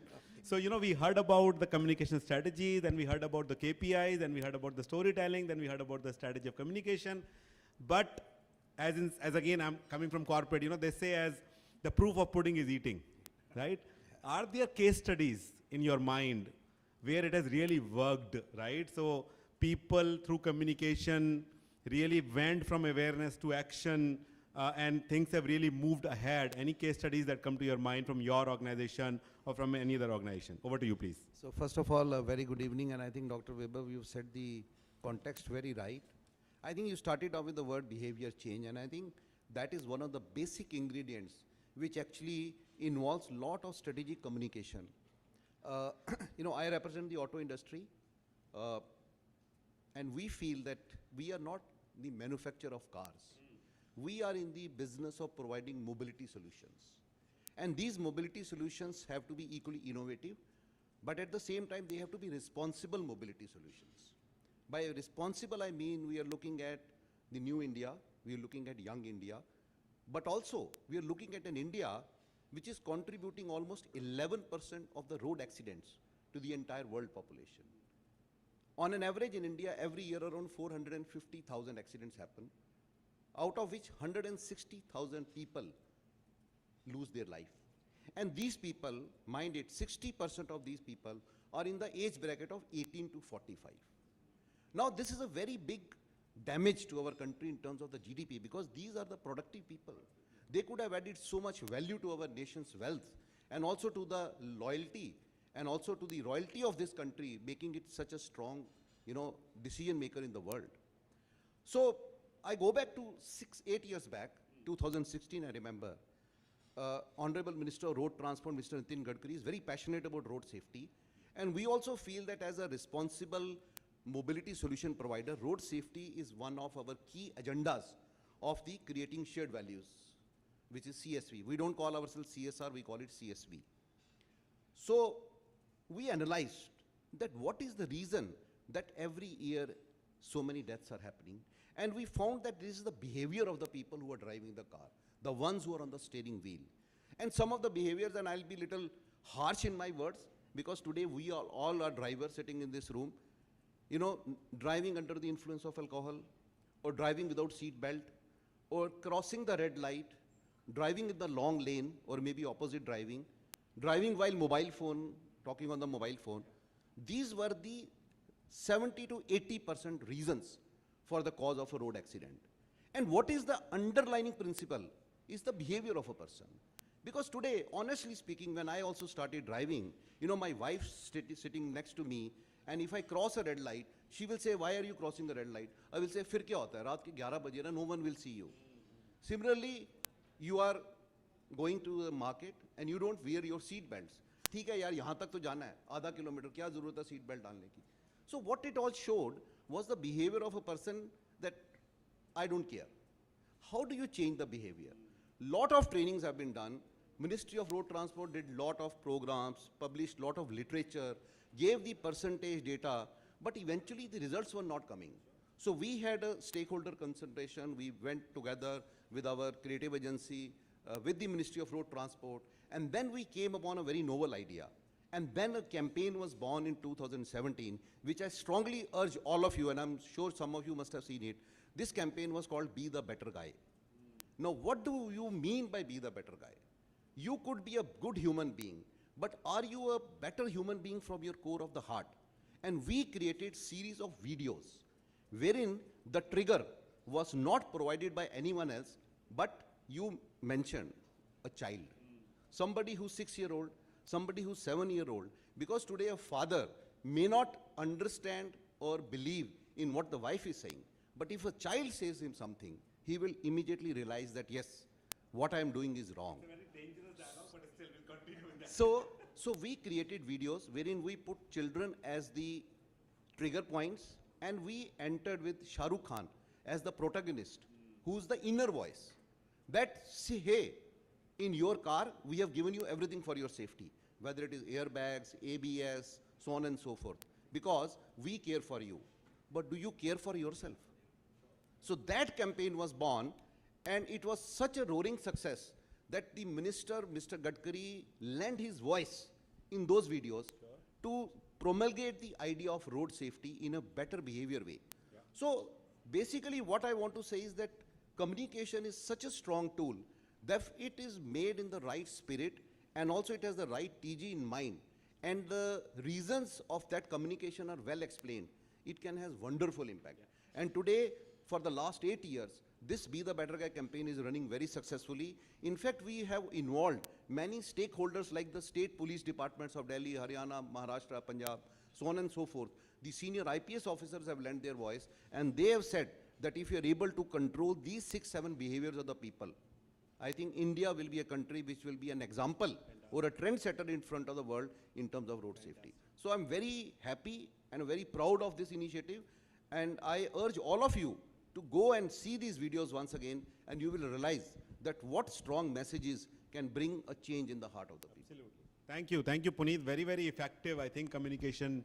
I've seen a couple of those videos, by the way, very, very effective actually, and you feel like somebody's talking to you directly. It's one-on-one communication. It's not like a mass communication strategy. So thanks for bringing it up. Appreciate that. I come back to you, Deepa, for the second round of discussion. We still have few minutes left for our discussion.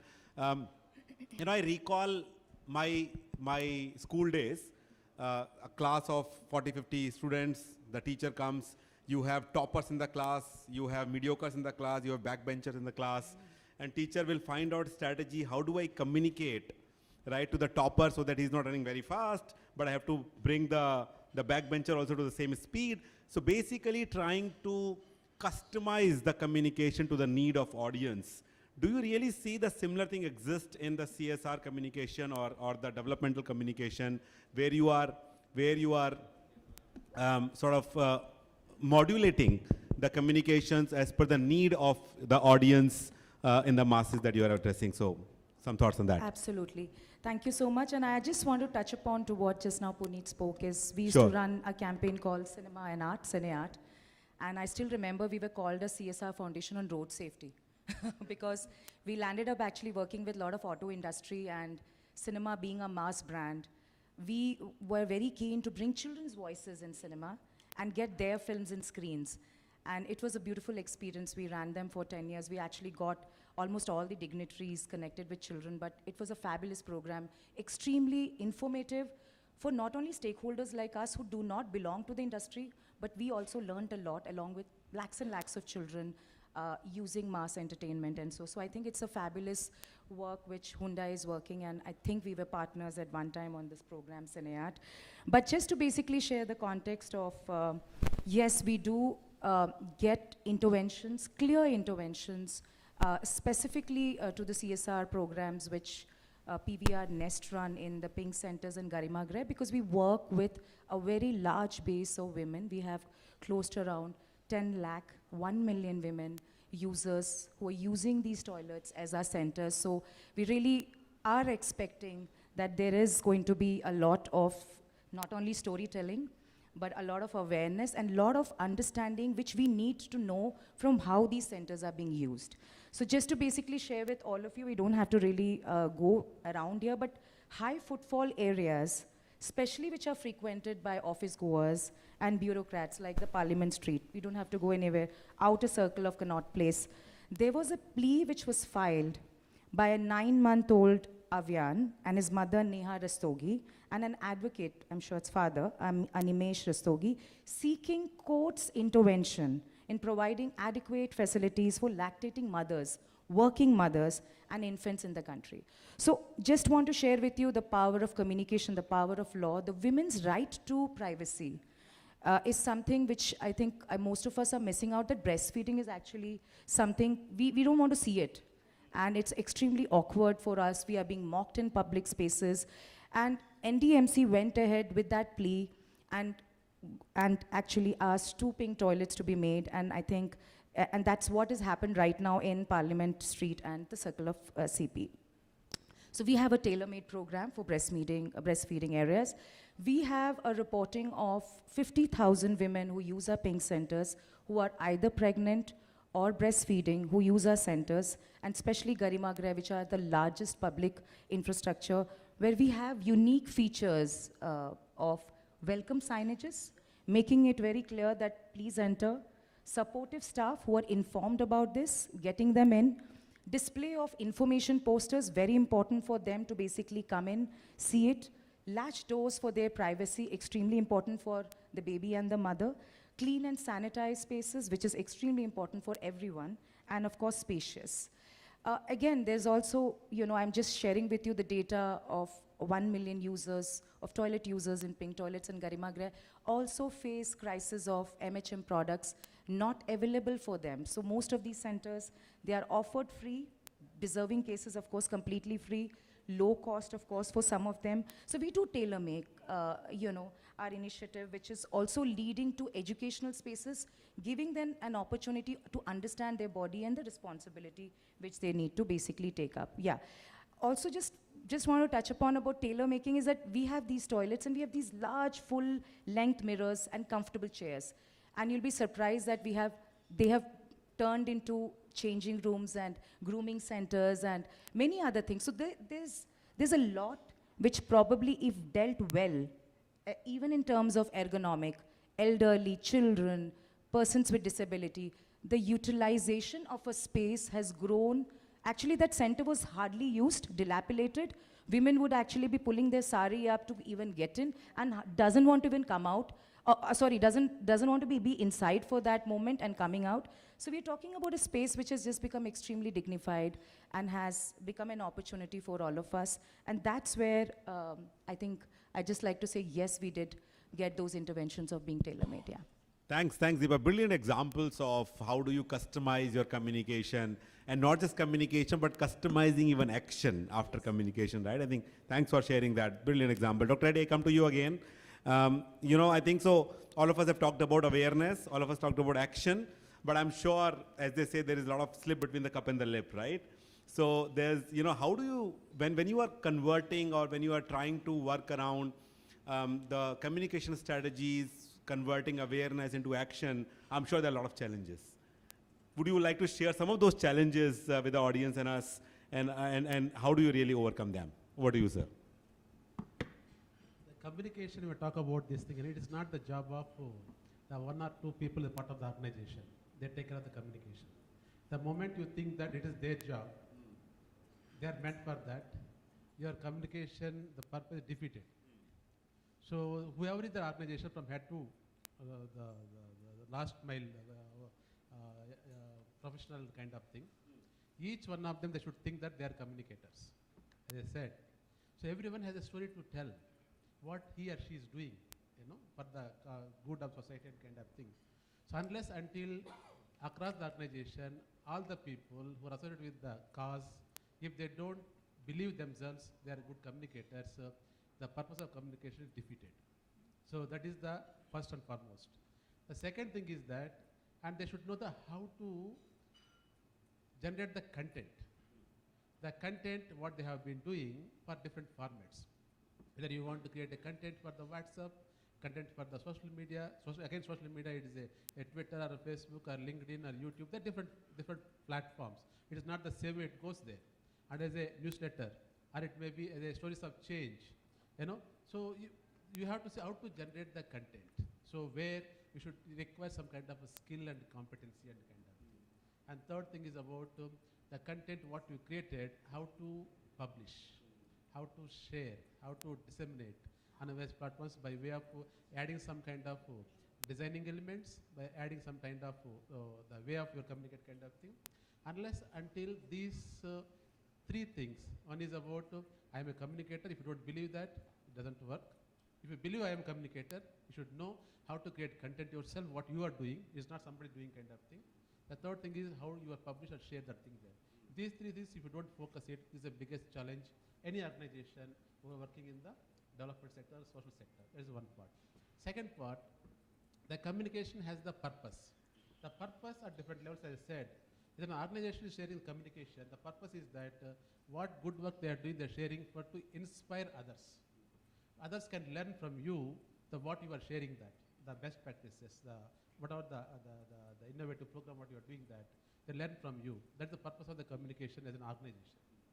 And within the organization, among the team members, the purpose of communication is that learning from each other what they are doing that at different locations, that how I can share my story with other colleagues, other geographic person kind of thing, learn from each other, and as an institution we grow together and creating such kind of innovations kind of thing. At the ground level, the purpose of communication is that how to engage the stakeholders with whom we are working to make them learn from each other, especially, for example, work in a school. A set of schools were working there. Maybe one school phenomenally doing very good job and kind of thing. The head of the school, the headmaster, headmistress kind of thing, how we can create a branding for that school where he is heading or she is heading kind of thing. We can influence the neighborhood and kind of other schools and kind of thing. They can come and learn from you. And they can get prize from the department officials kind of thing, where you can organize some kind of exposure visits to the school and the headmaster has to tell the story kind of thing and learn from the purpose. And the people on the ground should know the communication strategy. It's not social media there. It's more kind of traditional or physical or innovative way. One has to look at it, how they can absorb what you are communicating in a short span of time in a quick manner. So we have to see that different levels. The communication strategy will be differential in nature, and also the purpose is different, and everyone in the organization should be the communicator. Sure. Then only you can a good communication you can create. Thank you. Thank you, Dr. Reddy. And I think you just didn't talk about the challenges, but also the solution of those challenges. So thank you for sharing that with us. That would have been my follow-up question to you, but you already answered that. So thank you so much. Gitanjali, I come to you again. And I think all of us sitting here, I see a lot of people on their phones using digital media, Twitters, LinkedIn's, Facebook, and that's the age we are in, right? And we get influenced by that, right? I mean, I sit and suppose whenever I have time, I browse through few reels, right? And reels And obviously they are AI working, so the reels I see one or twice, again the similar reels will come. And my thoughts get influenced by them, right? When somebody is saying, do this in AI, I learn from them, right? So it's a digital age we are living in. So do you see the digital media as compared to the traditional media is really playing a bigger role in communication and behavior change in your developmental work now? Or do you still think that traditional was very good, digital is not so good, but digital has some edges? Your thoughts on that, please. Thank you. Okay. So I'll just ask a very simple question. How many of us actually now getting newspaper at home? Okay. So it's like there is lot of them. So I assume that they're of my generation, thoda sa mere se baad wala generation, 5-6 saal chote ya mere se evolved generation. Young generation reading, I also have a son who is 20 years. Reading newspaper, it's only my and my husband's job, not my son's job, definitely.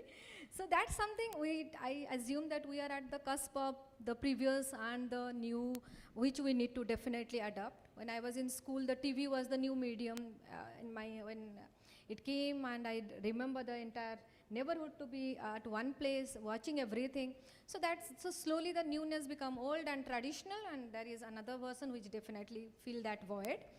But one thing which actually goes to the interior part of India, to the excluded section, to the section which is not having the privilege of mobile, laptop, computer, internet, is basically the rural women, the rural children, the tribal women, the Dalit women, the Dalit children, all those households who are there in the difficult places, remote places, and don't have all this connection.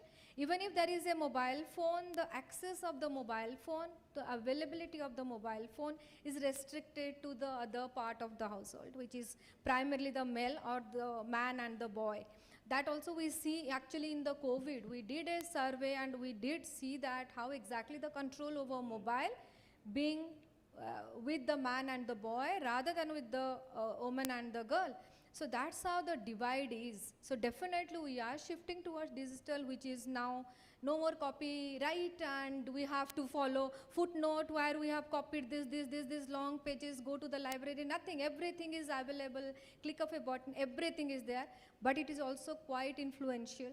Different knowledge also is being constrained to certain part of the society, and certain part of the society are basically excluded from accessing that source of knowledge and skill.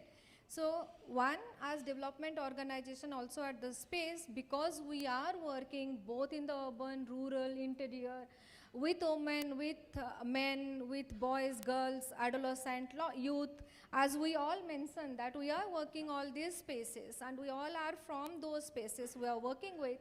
So it will be really good to have that balance. TV is definitely a powerful medium which everybody watch. It is not, it is actually, it is nowadays there used to be a lot of content which was selective or exclusive for a certain group. Now TV is being watched by all the section, even for all the family members. So that is definitely a powerful media.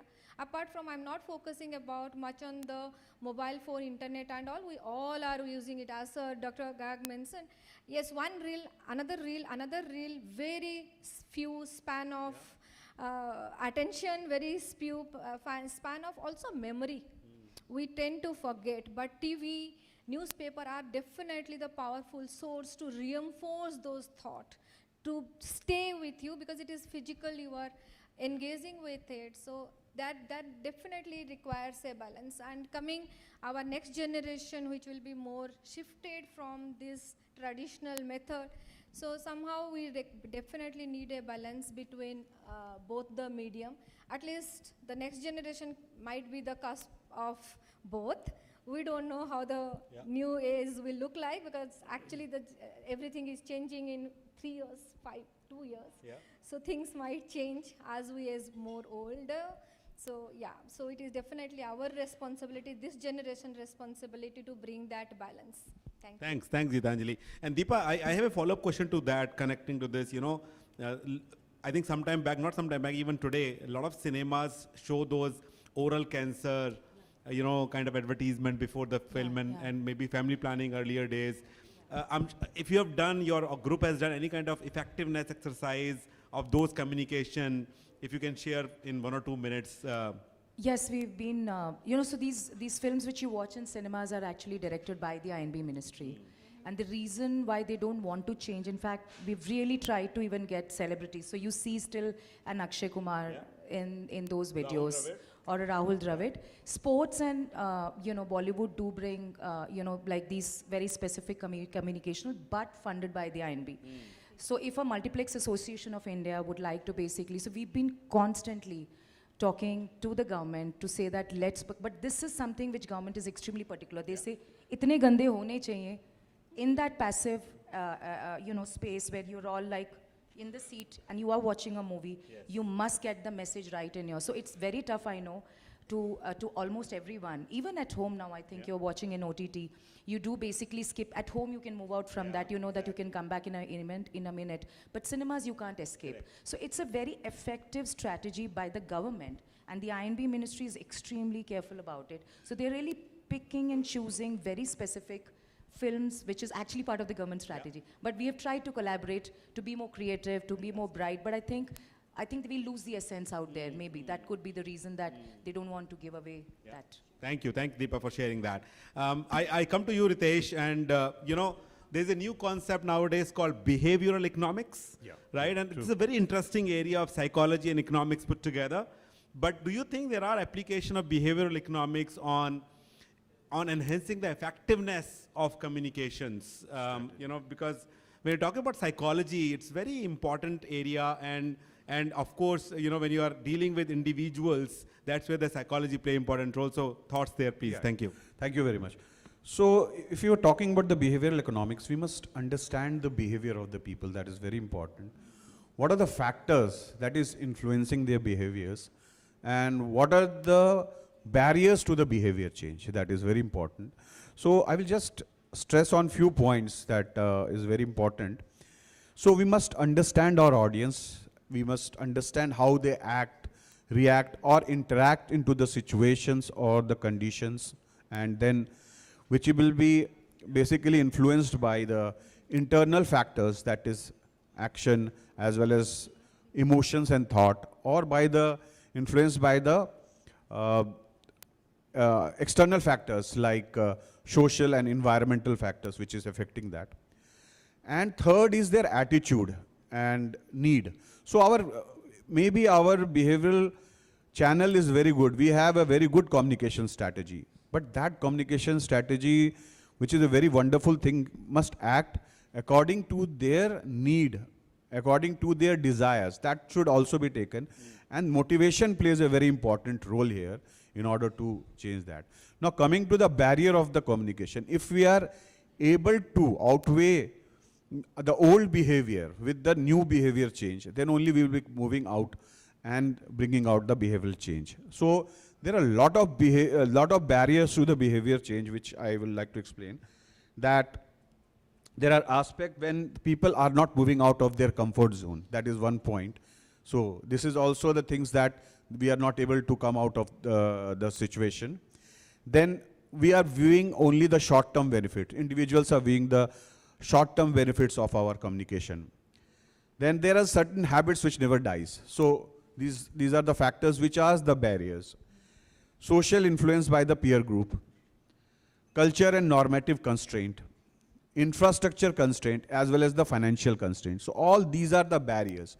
And when we talk about the new behavior change, so all these barriers need to be outweighed by the new behavior change. And then only we'll be able to come out and bring the change in this. Thank you, Ritesh. And my last question of the session of the panel to you, Puneet. And this question and answer is between us and the award ceremony. So, and I already got the notice of finishing in time. I saw that. So my question to you is, we discuss about communication, behavior change, challenges. Let us talk about upcoming trends. Do you see any new trend for communications? New trend of effective communications, new trend of behavioral change aspect that you would have come across globally in India that you would like to share with the audience? And with that, we'll finish the panel. Thank you. So I think we've been discussing this for the last half an hour, that the trends definitely are changing. Communication is changing. Consumption of media is changing. Human psychology is changing. And why it is changing is because the mode of transformation in India is gradually and very slowly moving from the traditional media to something which we had not heard of earlier. And COVID actually changed a lot of those things in the last couple of years. Now today, when we look at communication, especially when I talk about the social communication, the social communication needs to be, first of all, it should be a storytelling format. That's what largely it has been come to the picture. The second thing is it has to have that emotional touch, and it also has to have the kind of benefits or the metrics which are assured to it, so that those metrics can be understood by the audience. The third very important thing is that it should be trustworthy. Today you cannot do a lot of greenwashing and say that I have done these wonders, but all of them should be relatable to the actual facts of life. So that's something which is very important, that the trust on the brand or the trust on the company has to be there, so that people can really relate that these are the things which will change their life, which will change their behavior. And that's why in the last couple of years, the communication for the social causes has actually done a 360-degree transformation. And the examples which I gave you, especially the Be the Better Guy campaign which we did, and also all the other social communications, very important thing is to bring the people who have seen those change as the spokesperson. So each and every of our program will definitely have the beneficiaries coming and talking about the actual differences which these programs have brought into. Whether it's our health initiative, whether it is our road safety initiative, whether it is our skilling initiatives, we have a lot of pillars. 3 pillars of hope, mobility, and under progress for humanity.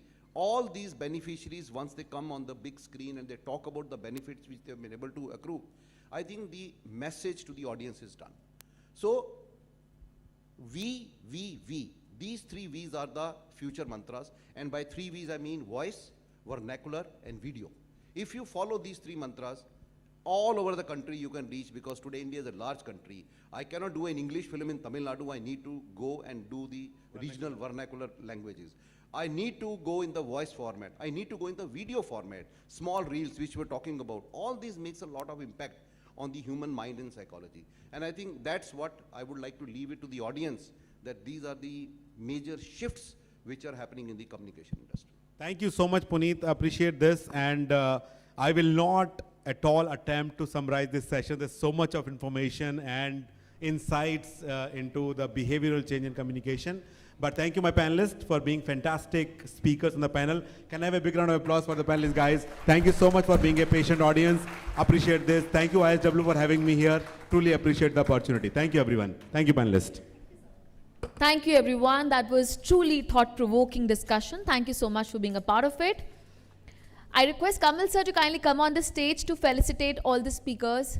I request you, sir, to please come back.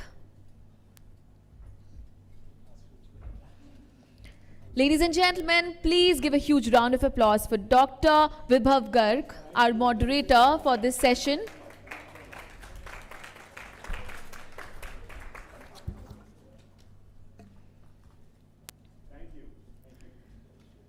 Please put your hands together for Dr. Y. Suresh Reddy.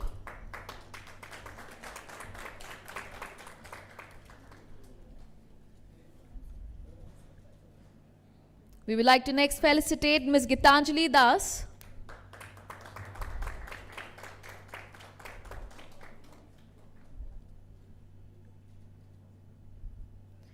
We would like to thank Ms. Deepa Menon next.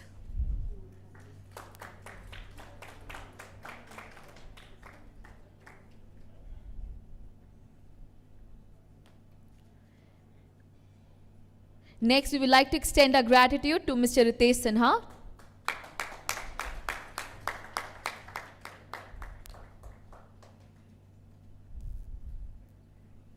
Once again, we would like to extend a token of appreciation to Mr. Puneet Anand.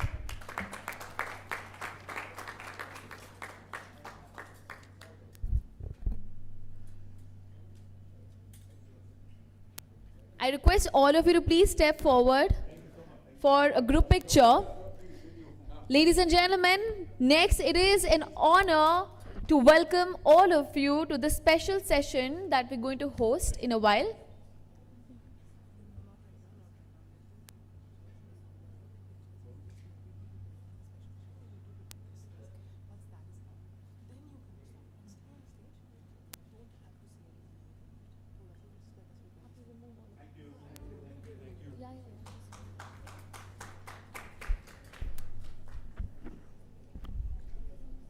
Thank you so much, everyone. Please take your seats.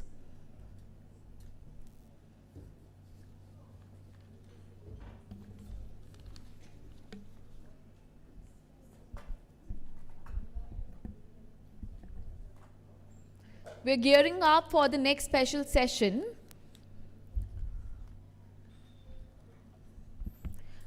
But before that, I would like to thank everyone, all our dignitaries who are here to attend the panel discussion, everyone wholeheartedly for supporting this initiative by being present here today with us. There has been a tremendous work and planning that has gone into it, into making a summit possible. And I would also like to thank all the speakers, our moderators, and the delegates for making this evening absolutely special.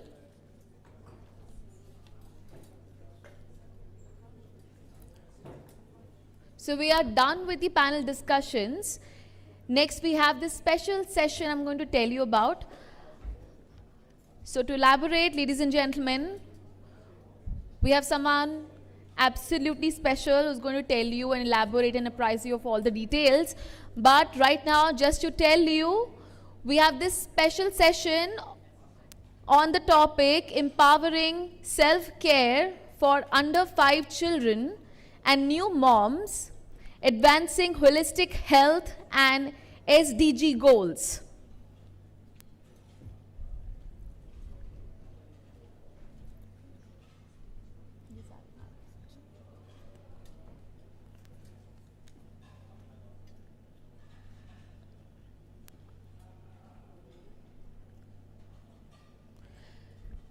So ladies and gentlemen, this session is a significant step towards improving child health and maternal care in India, aligning with our nation's commitment to the Sustainable Development Goals. To elaborate further, I would like to invite Mr. Kamal Narayan, CEO, IHW Council, to kindly take over from here. Ladies and gentlemen, can we give a huge round of applause for him, please?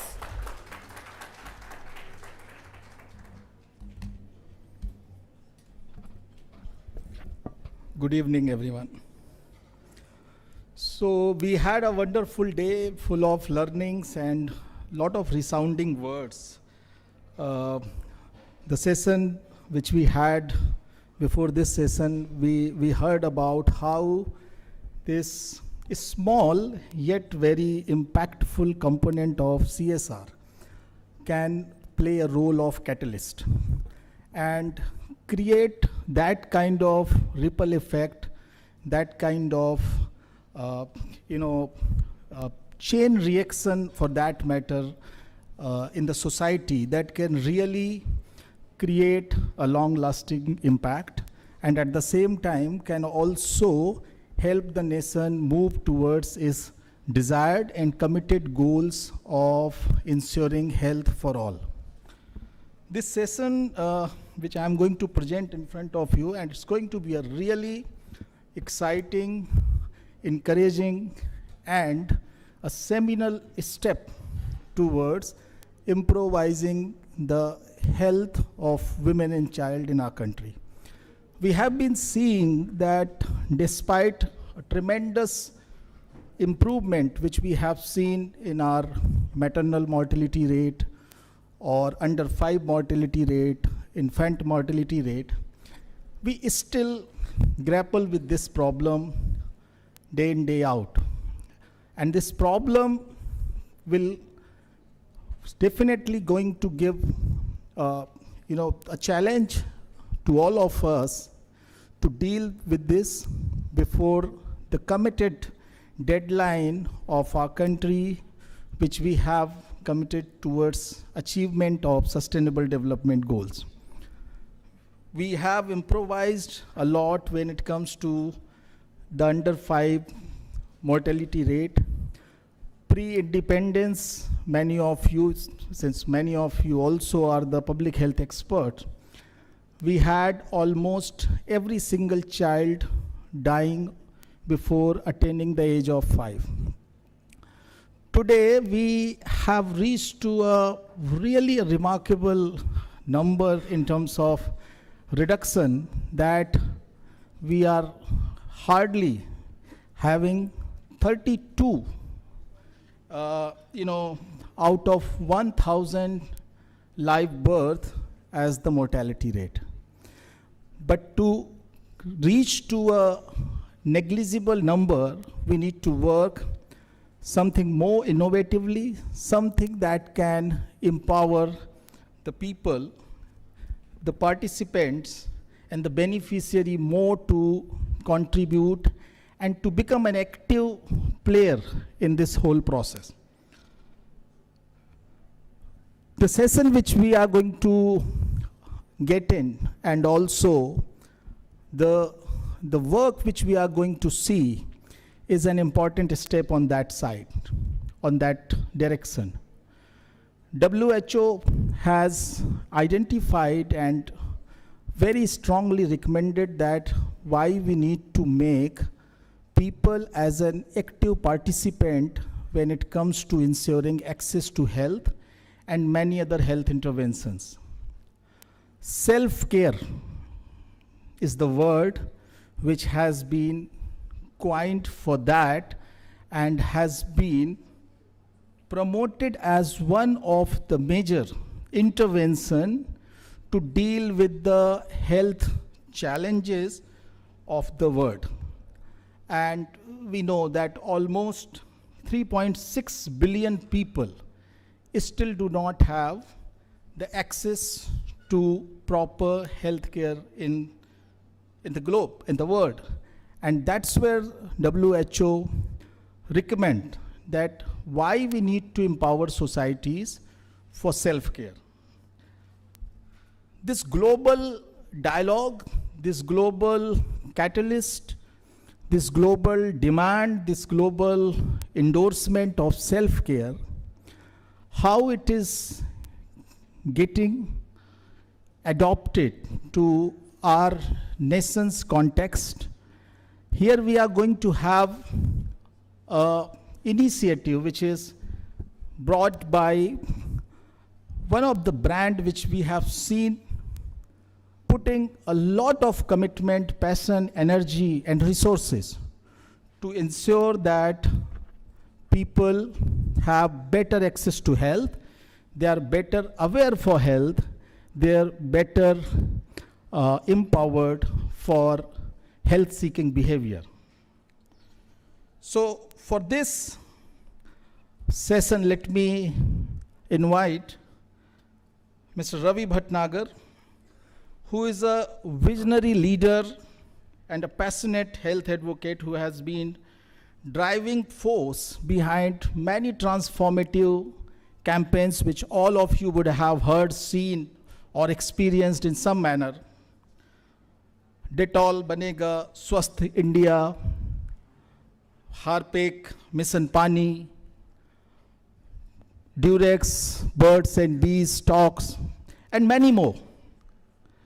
He has been a champion, an advocate of health, hygiene, and nutrition for all. He has been the face of Reckitt's purpose-driven business, especially in India. And the other part of the world which he represents. So let me invite my friend and a fellow traveler in making of a healthier nation, healthier India.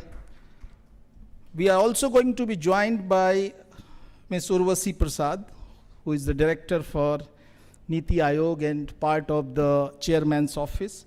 But before that, since he is going to join us soon, let me also invite Mr. Muhammad Asif, Executive Director of Plan India.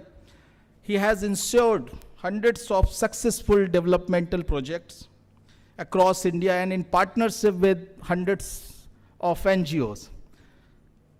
Among other successes that he achieved, one of the most famous projects is Saksham for youth economic empowerment, which has transformed the lives of over 80,000 young women and men in the country. He has been an active member of several working groups within Plan International and is also a global chair of Plan's National Office Program Directors Network. So let me welcome Mohammad Asif, who is also the partner in making this wonderful initiative reach to the people and make its desired impact. So while we will be waiting for Urvasi ji to join us in the middle of the session, let me kind of plunge into understanding this wonderful initiative, the project of self-care. Can we have that? Yes. So I'll join.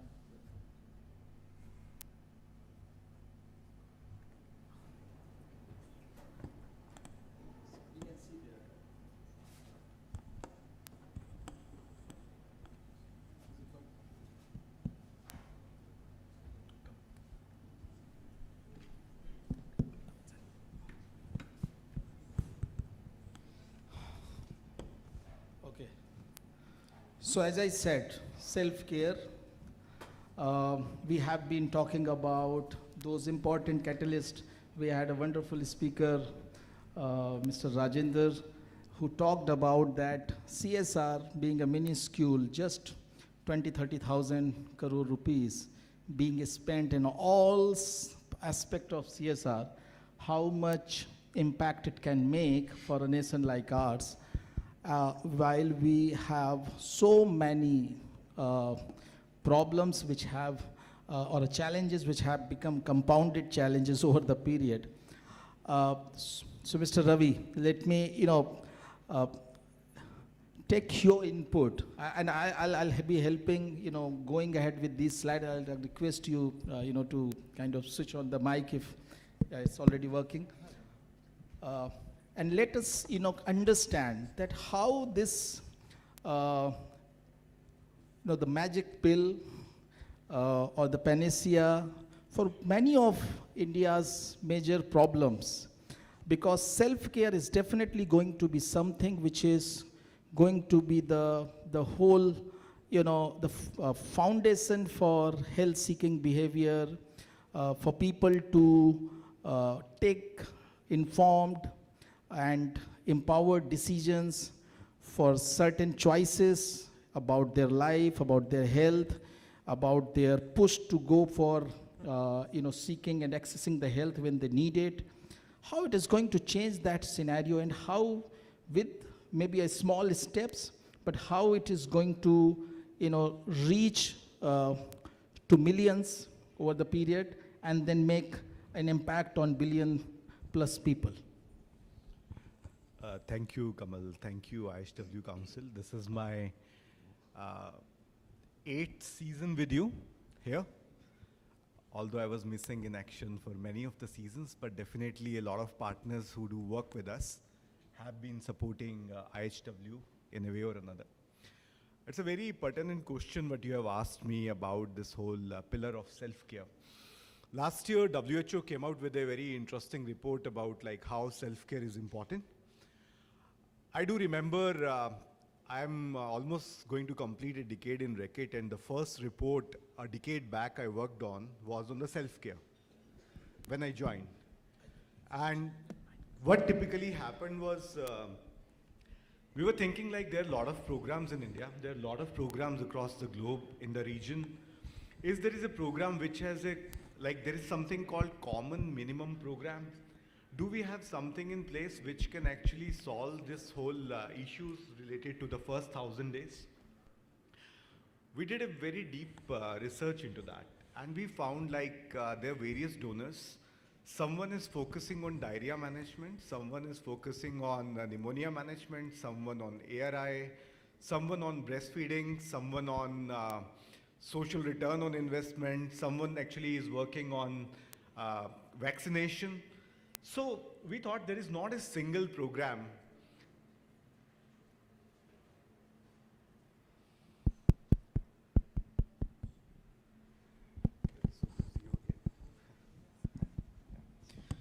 So there is not a single program basically except what government does where you have everything in place. We thought after seeing some initial successes in Maharashtra, in Nandurbar and Amravati districts, which are both tribal districts, we thought it's a good time to take up the challenge and increase the scale and scope of our work. And we make a comprehensive program which is working on two aspects. One is the new moms, and second is the kids under 5. It's very complicated because we also challenge the status quo. We were doing some deep research, some of the ethnographies we saw. No one takes care of the moms who just delivered the kids. And the kid only becomes the center of attraction and the center of attention to the families. We thought let's start with the new moms, where actually focus is on them also, and overall the first 1,000 days is also delivered. So net, the program is very comprehensive, and we thought we need to have the battery of partners, and winning alone is very difficult. And in our journey, it started with the Nutrition India program, which was inaugurated by the Vice President of India at that time. Then we did a Poshan Abhiyan. We have some early learnings. We have the Nutrition India program. Then we transferred it to the Reach India, Reach Each Child program. And slowly we said okay, there has been a lot of success in the programs in terms of the numbers which are there on the screens. We thought India is a big country with 1.4, 1.5 billion population. If we not raise our bar, we are not serving enough. And then came the time of the birth of this whole program on self-care, and the WHO also launched its report. And we chose 3 states in India. One is Maharashtra, second is Gujarat, and the third state is Rajasthan. We also thought the program should just not be limited to the urban centers and all that. The program should actually focus on, globally we say, indigenous populations. Here we say about a lot of tribes and, ranging from Kalbelias to Karnats to Rajnats to Bediyas in Rajasthan to many others which are there in Gujarat, like the Siddhi tribe, which got in India by the Nawab of Junagadh. They're all blacks settled in Junagadh and Sidhpur region of Gujarat. We started working with them. We understood their challenges, and we thought it's important to put something which is culturally adaptive behavior change communication, and not just something where we import the people from Delhi, Chandigarh or the big places. And we do know diversity is very important. I'm very proud to tell you teams are very colorful as these logos. We have a mixed blend of binaries and the non-binaries working with us. We have a mix of urban, rural, tribal, as well as those who have been just on the receiving end. Everyone wants to give a program to them and deliver to them. We thought let's break that status quo, and we bring them into the mainstream and let them drive the program for us. So the major change is making it big, using the art, using culture, using songs, using all that what is available traditionally, but which is science-led and science-backed. Right. Ravi, while I can see that this project has already started creating some good traction, and these are the slide, this slide shows the impact of the predecessor projects which now have transformed into self-care. I would like you to dwell a little bit more upon this aspect. What are the areas which you are targeting when it comes to empowering the new mothers and also the kids under 5 in terms of so while we look into the multiple aspect of health for maternal care and antenatal and all that, we are also looking at some 2 major area which are major killer as well, diarrhea and pneumonia. Diarrhea also contributing a lot to the malnutrition for that matter among children, which lead to sometime fatality. So would you like to dwell a little bit upon more? Before this, I will just tell everyone, because we hardly get an opportunity to have such a large audience to listen, that too on a Friday evening. It is very, very difficult to choose between... And without no liquor, actually. We don't... I will not say we are a health organization, so... Yeah. So it's been very, very difficult to choose between working with the moms and working with the kids. There are various school of thoughts. And a lot of studies tell, it's a very mixed bundle of things. And when one of my colleagues, Dr. Komal, reached out to me, I was very strongly advocating, we should do a program with the new moms. And then there was a counterpoint. Plan being a child-centric organization reminded me a mom is mom because a kid is there. So I said, okay, so what do you want? So the question, it was a big question for me because the funding is always a question and you can't address everything. So they came up with a very beautiful solution which was there in place, which is a WHO 7-point plan for the kids, which beautifully covers both diarrhea and pneumonia to the largest extent.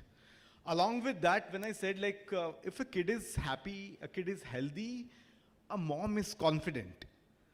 So this was the hypothesis from where we started actually. And we said, if we really want to see the moms confident, then you need to have the kids who are more healthier, more happier. And they need to be, disease-free. So then also came on the mother's side, I was very clear, antenatal checkup, food and health, hygiene, birth spacing, vector-borne disease, yoga, and mental health. We studied almost 80 big organizations in India. And we did a meta-analysis of a decade. What worked well by which partner? And I must thank everyone who's there in this hall and outside also, and hundreds and thousands of volunteers and staff of other organizations who are not directly part of us, but they inspired us a lot. And one more inspiration came when we jointly did a book with Amitabh Kanji, which was a journey towards health to wellness. So that book actually put a lot of reflections of India's position in the global south, what India is doing well, what can be done better. And we thought these are some of the fundamental things. Why not to support the government initiatives, and why not to bring a package of everything together? Because someone is doing the vector-borne disease in a place like Bareilly, which has almost 70–80% of the malaria deaths happening across Uttar Pradesh. Or in Gorakhpur and whole that region, you have Japanese encephalitis. Or a flood-prone area in Assam or some other place where you have the leptospirosis during the floods. So can we make a preposition which is a comprehensive preposition in nature, which saves on cost? The good part is Plan has been very diligent in terms of doing the social return on investments. For 1 rupee spent, the return what we get is around 30 to 33 rupees. We have also benchmarked it to some of the big players in India and some of the players which are global in nature. Even our own projects in 40 countries. And I can very honestly say there are miles and miles to go, but at least we are in the right direction. So 1 rupee is giving the return, a social return of 35 rupees. That's a quite wise an investment for anyone who really want to improvise the health and then associated sustainability of our communities. And so we can see now on the screen some of the numbers.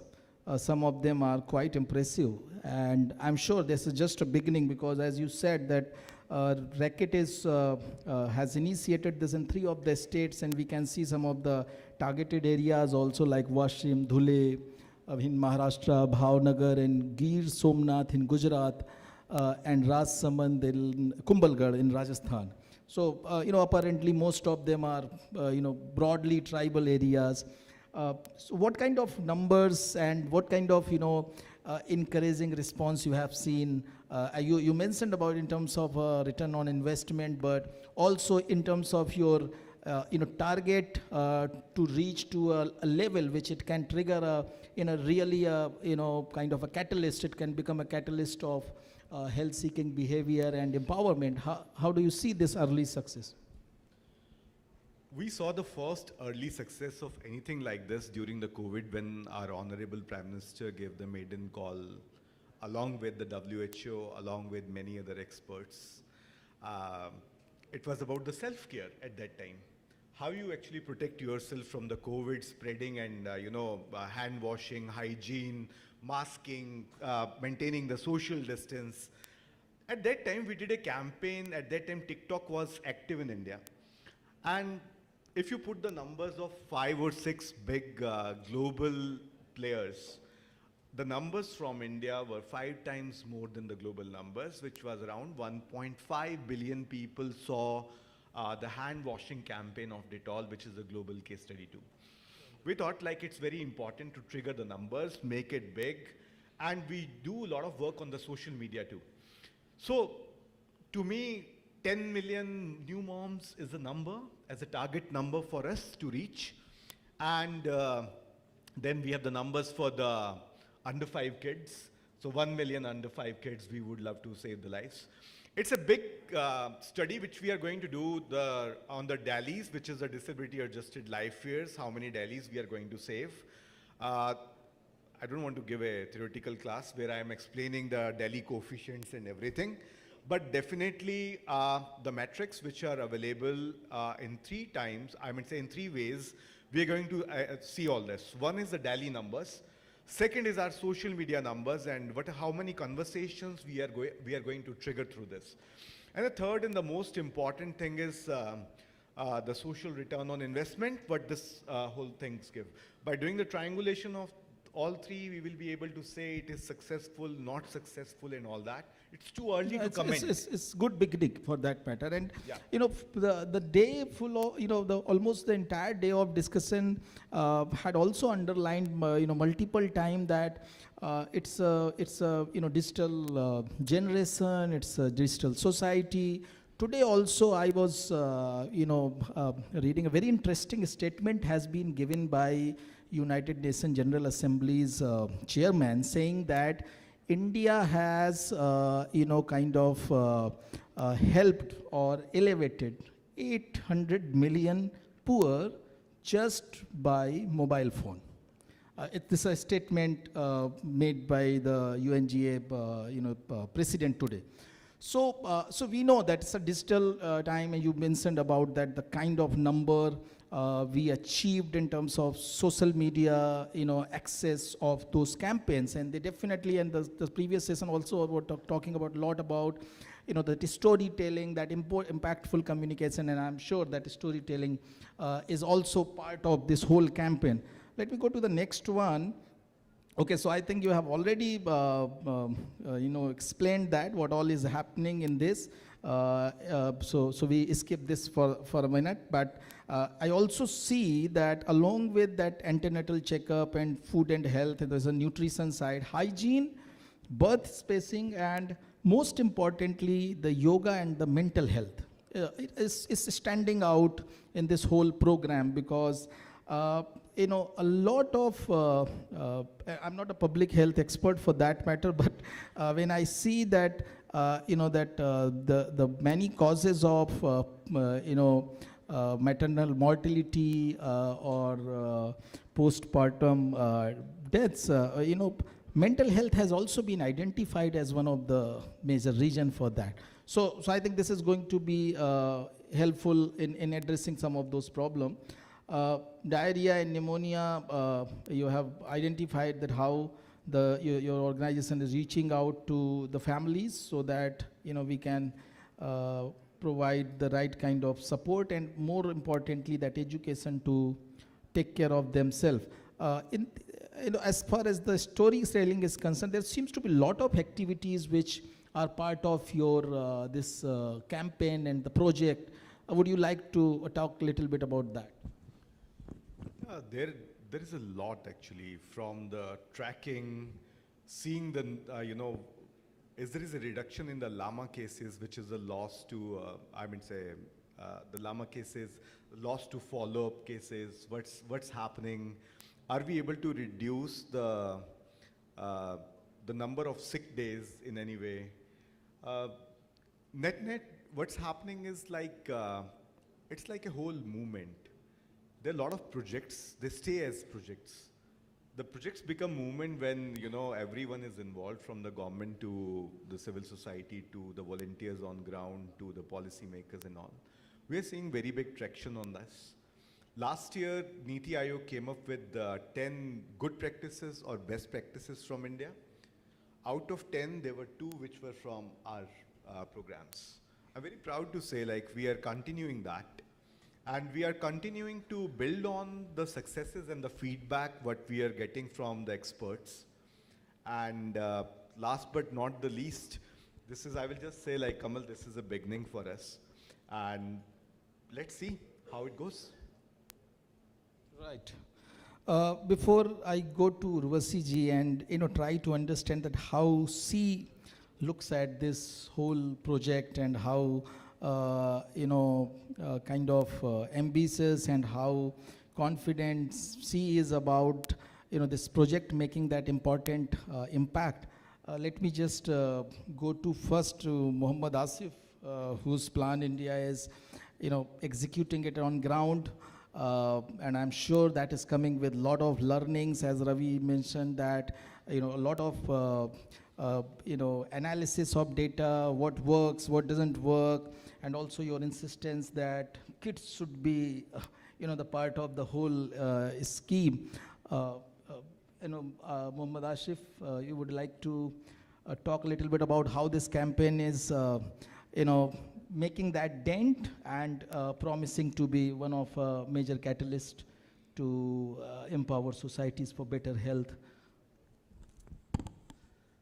Thank you. Thanks, Kamal. And let me start by sharing my own feeling being here in this room. I feel very, very humbled to be sharing the stage and the hall with some of the smartest and brightest minds in public health. And thanks to you for giving me this opportunity, and the IHW for that, Council. Coming to the point about this initiative, let me take on from the point that Ravi earlier mentioned. This is about putting the spotlight on mothers and children as part of this initiative. And if you look at the public health response that have been happening around mother and child health, much of it has been on a very different paradigm, a paradigm of treatment, of prevention. What this project or this initiative is trying to bring to fore is a pre-preventive. It's more about driving the agency of the mothers. And coming from Reckitt, whose own purpose, if you look at the business of Reckitt, the purpose-driven business is about giving agency. Every product, everything is about agency. So this is probably one of the only project that I can see. I'm not a public health expert. I'm sure there are people in the room who now are much more aware about what's happening in the public health space. But definitely in my vision, I see this as a truly path-breaking, a kind of a North Star project.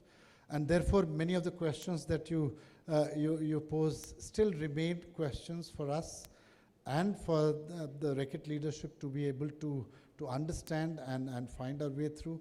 So this is about agency. This is about building the agency of women and creating a completely new way in which the public health services, public health discourse are kind of shaped.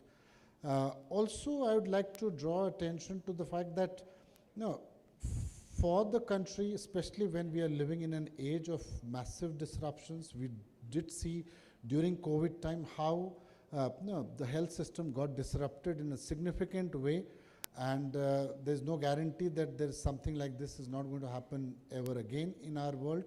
So empowering mothers, empowering children, empowering communities to be mindful, to be active agents of their own health is something which I feel is a very important step forward, and I'm very thankful that Rekit had the boldness and the courage of conviction to be invested in this space.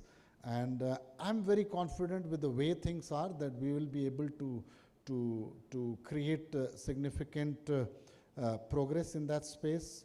Already, as you have already earlier mentioned, that there are guidelines to that effect, WHO guidelines. The Government of India itself is coming up with a set of self-care guidelines and policies around that. So those are things which will help us as we navigate our way forward. And my last point on this is that this is happening in some of the most marginalized communities, and that was again very intentional.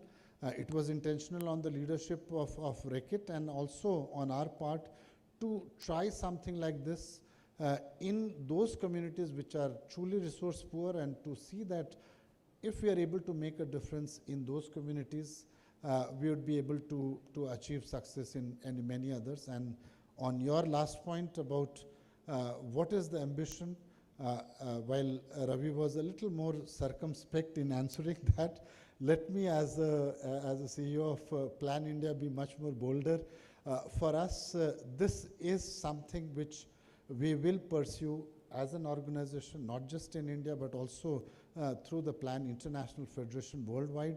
We are deeply committed to strengthening the agency of mothers, bringing the spotlight on mothers and young children, because the future of the country, future of the nation, future of societies of the world depends on having healthier mother, healthier babies, and healthier new generations. And self-care is the missing link in the current public health discourse, which I think we are finding our way forward. Wonderful. And, all the best wishes to Plan India and Rekit for that. We both are not public health expert, as we admitted. We have a public health expert with us. So let me first introduce, since we, she joined a bit late, but so we have with us Ms. Urvashi Prasad. She is a director at Niti Aayog and one of the most influential women in healthcare in India. Her leadership has been instrumental in addressing critical public health issues, including nutrition, non-communicable diseases, mental health, and has been driving policies that aim to improve health outcomes and ensure equitable access to healthcare for all. On the personal side also, Ms. Prasad's personal journey as a stage 4 cancer survivor adds a profound dimension to her work, and kind of underlines and her passion for health equity, which she continue to strive for our population. Her resilience, dedication to public health makes her a true champion and a healthier, for a healthier and more inclusive India. So thank you, Urvashi, for joining in this session. And as we mentioned, and Asif also mentioned that WHO has very strongly, and this is, I think, it's a post-COVID scenario also, when the whole world has realized that self-care is, is something which is needed and puts people in the heart of the healthcare. Actually, self-care month was initiated by WHO from 24th of June to 24th of July. And 24th of July, you write like 24/7. And that was the intention of WHO, to give the message that self-care need to be 24/7. And that's why July 24, which has just passed a couple of days, a few days back. So for that, Urvashi ji, how do you see, being a public policy expert, somebody who has been working in this space and trying to kind of come out with innovative ideas, policies, ways to deal with this kind of scenario where we need to come up with more effective interventions, and especially in areas as this particular project aims to reach to. How do you see that self-care as a thought, as a approach, as a method, and how much it is important for countries like ours. Thank you. Am I audible? Yeah. Thank you, Kamalji. So I think I would say that, self-care, obviously it's a paradigm which is very important, but has perhaps not got as much importance in the past, in a lot of the policies and programs and even the notion of agency or, why do we even invest in healthcare or nutrition for, say, women or children. So I think one is that it is a way of getting healthier future generations, of course. It's a way of being able to reap your demographic dividend, what we keep talking about in India, that we have so much of a demographic dividend. But the reality is the window is very short, and we have to act very quickly if we really want to make the most of this dividend, and we have to invest, in health, education, etc. So one is that kind of, it's a means to that end, but one is also, we're talking of women as people in their own right? They're not just means to healthier future generations. So I think that's a notion that we're trying to now bring in. And at least I've been doing a lot of work on that to say that women are not just agents of reproduction or, giving your next generation, but women themselves, have a lot of health issues, a lot of health challenges, whether it's non-communicable diseases, it's cancers, it's mental health issues, various kinds of issues, which I think in the past have been neglected, because we look at women solely from the reproductive maternal angle. So I think there is also a need to shift to this more broader and holistic definition of health, and why do we even want to invest in it? So I think obviously the maternity, reproductive, that aspect obviously remains, and that has to remain a big focus. In fact, even in the child care, when we looked at a lot of our policies and programs, we found that they focused on 3 to 6 years, but somewhere a focus was missing on 0 to 3. And 0 to 3, for those who work in public health and nutrition, you would know those are the golden first 1,000 days of life.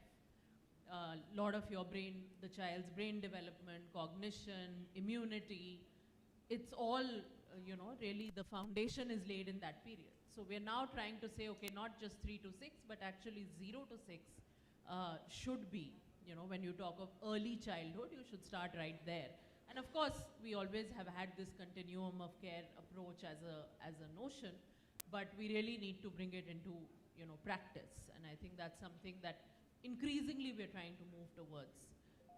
But women's health specifically, going beyond also just the reproductive aspects and looking at it much more holistically, right from, like I said, their mental health to various other issues to, making sure that there is a health promotion paradigm which is there.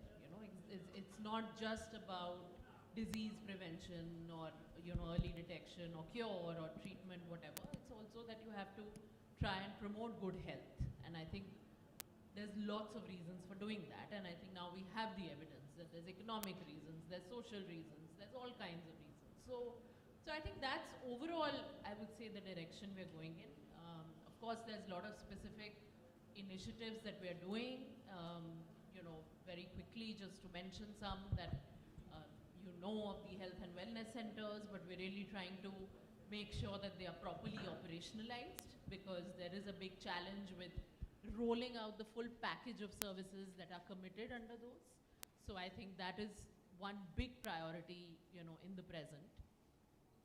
And also linking up those health and wellness centers with school health initiatives. So, we're really trying to push for a revamped national school health program, and which links these health and wellness centers, because ultimately, like I said, if it's continuum of care, then you have to link up the Anganwadis, the health and wellness centers, schools, as a platform for healthcare delivery. So I think that's the direction we're trying to move in. But there's also a lot of push on the, of course, continuing to push on the aspirational districts, but also now the aspirational blocks. Because again, there are huge challenges of health and nutrition and maternal health, all those challenges are in these areas, particularly, on the higher side. So there is going to be a big focus on both those programs. And of course there, whether it's CSR, whether it's organizations like PLAN, I mean, it's critical. Those partnerships are going to be critical because it's only when the government, CSR, the civil society, everybody comes together. That's the only way in which we're going to make any of this work or sustain. So, because I think in aspirational districts, we are now moving to, we brought about change in many districts, but we have to sustain that. We have to make sure we don't fall back, Right. And especially Right. after COVID.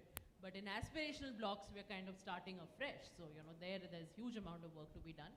So I think those are just some of the programs, that we're trying to focus on. But as I said, the important paradigm shifts we're trying to bring is that, look at women holistically. You have social, economic, various reasons to invest in women and women's health and nutrition. And look at children right from, zero. Don't begin Right. at 3, but begin right at 0. So I think those are some of the big shifts we're trying to make. Absolutely, that's important point, because when you try to bring those intervention at the those golden period of 1,000 days, where you try to see that you have a healthy mother and giving birth to a healthy child who can grow in a healthy individual. You can't have a healthy mother if you don't have a healthy adolescent girl, or you don't have a healthy girl child. So it's in a way complete life cycle approach, the whole womb to tomb story. But yes, that is an area which definitely helps addressing many of those critical health related aspects. Before we move into the other segment, basically something which is I was very impressed to see, which Reckitt has tried to create, to bring that mass connect when it comes to health awareness and making people build that health seeking behavior. Would you like to make any comment, Ravi, on the points mentioned by speakers on your both sides? No, I totally agree with Urvashi as well as with Asif. Yeah. I totally believe in the pathways to healthcare. And somewhere the pathways to healthcare also impact the pathways to poverty elevation. Yeah, digital is a very important medium. It has taken a lot of people out of poverty. It has also created a lot of opportunities to make health accessible at the last level too. You don't actually need an Android phone. Even with your basic Nokia phone also you can do a lot. And the whole journey of, the gamification. I remember when I was a kid, I used to play different games. Now the Candy Crush, then the evolution of Nintendo and something, and now you have the PS5. The whole generations have seen various things, It's not like it's just happening in the cities, or I also see it in the SCC, C, D, and E. If you see the data consumption in Nalanda, if you go to Bhojpur, Gaya, you go to 24 North Parganas, South Parganas, Hingalgaj, Pather, Pratima, the places which you have not even heard of. So there also the consumption levels are all-time high. I also see it like, I'm not supporting the government or something, but I also see it's also a very important parameter of Viksit Bharat. If you have the right data to consume, and if you're consuming data, you're learning in a way. But good part is with the civil society in place, you can actually support the people in various ways because our civil society network is so huge. I'm not talking about Reckitt civil society network. the network which is authorized and approved by the government of India to operate in this country. There's a two-way thing, like some people think it's a birthright, and some people say, like, you know, there's a license to operate which is required, you're registered, you have a legitimate status, etc., etc. So I also believe like the number of de novo CBOs which are not formally registered but they are trying to do something good or bad, I don't know, that's also increasing tremendously.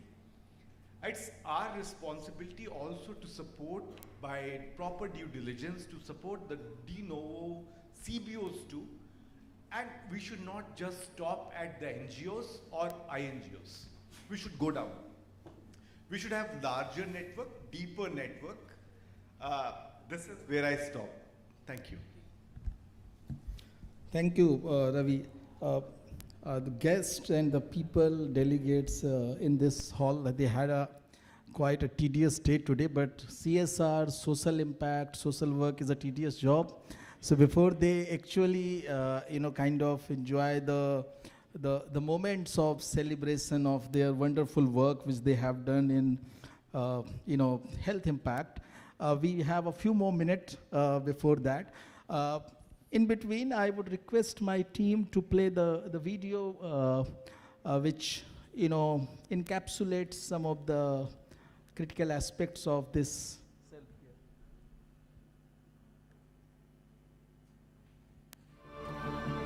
High mortality rates among young mothers and children under 5 were stark reminders of the urgent need for self-care in India. Lack of knowledge and access to basic health, hygiene and sanitation was the silent killer claiming many lives. Reckitt, in partnership with Plan India, embarked on a mission to change the narrative for these regions. Inspired by the WHO 7-point plan, we launched the Pink Wave of Change, an innovative self-care program for new moms and kids under 5, covering India's underserved communities in Rajasthan, Gujarat and Maharashtra. But we needed warriors to execute this mission, and we found them among women from the same communities. Meet the Gulabi Didis, our dedicated women workforce who were trained extensively in self-care practices as per WHO guidelines. Their objective was clear: educate, empower, and save lives. They relentlessly conducted interactive sessions with young mothers, using relatable stories, engaging activities, and simple demonstrations to teach essential self-care practices. From proper hand-washing techniques to birth spacing, from nutrition advice to mental health guidance, these sessions were a lifeline for the communities. We even received support from local governments, health departments, community leaders, and local artists to spread the message far and wide. And the impact was profound, with a noticeable improvement in self-care knowledge and practices among young mothers. Families reported better health outcomes, fewer illnesses, and a newfound confidence in managing their well-being. This initiative is just a reminder that when we empower women, we uplift entire communities.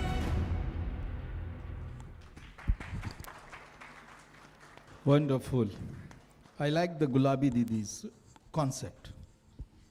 So we just saw one visual here of a very prominent, eminent, globally renowned Gujarati folk singer who has lent her voice for the self-care song. I would request my team to play that song, and this is in a way the official launch and release of this song. And I have been told that this one is in Gujarati, but many such folk singers who have massive impact connect with the the masses of their respective languages are going to be aligned with this whole project. So can we have the song from eminent Geeta Rabdi, the Gujarati folk singer?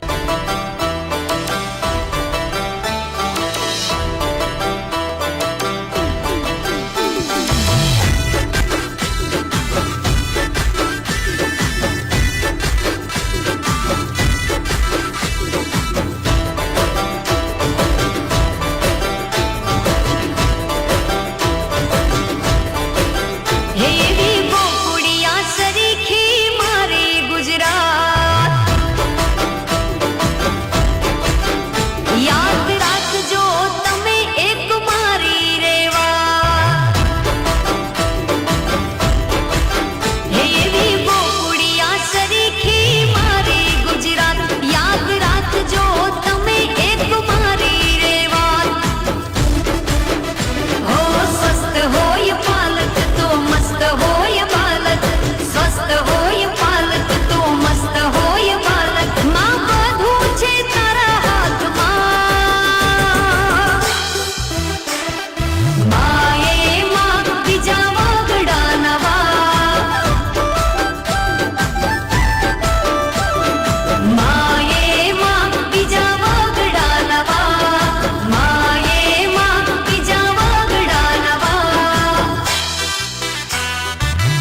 give a big round of applause. Such a beautiful song, and I like the line that swasth hoye palak to mast hoye balak. Balika also, I believe. Thank you so much, Reckitt, for such a wonderful initiative, and also giving us opportunity to showcase your endeavors at this 8th CSR Health Impact Awards. We have the report of your early success of the self-care. I would request my team, if we can, the report and get it unveiled in front of this august audience.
We will be dispatching and sending this report to all the people who have participated today in this event, and also the entire fraternity of CSR, which can, it become a good case study for them to design and devise their projects to strengthen the whole paradigm of self-care.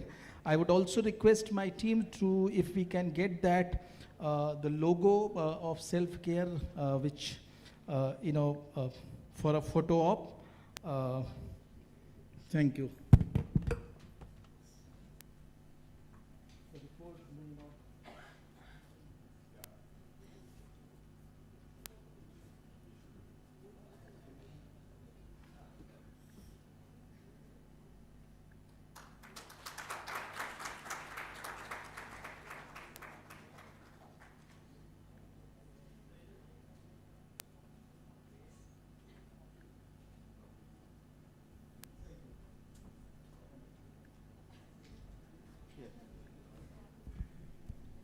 Now you can, yeah.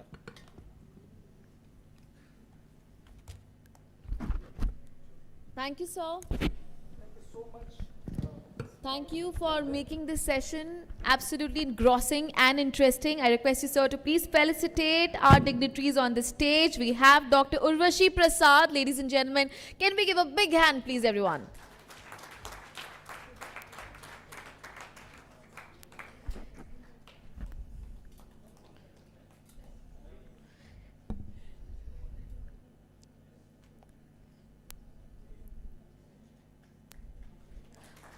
Up next, we have Mr. Ravi Bhatnagar. Can we give a big hand, everyone, please?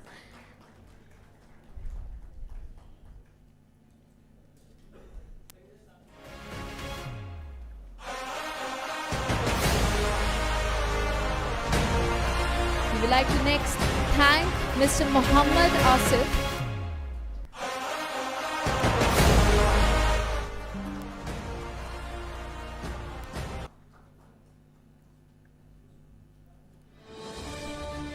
I request all of you to please pose for one more picture. One group picture, please, with the award in hand.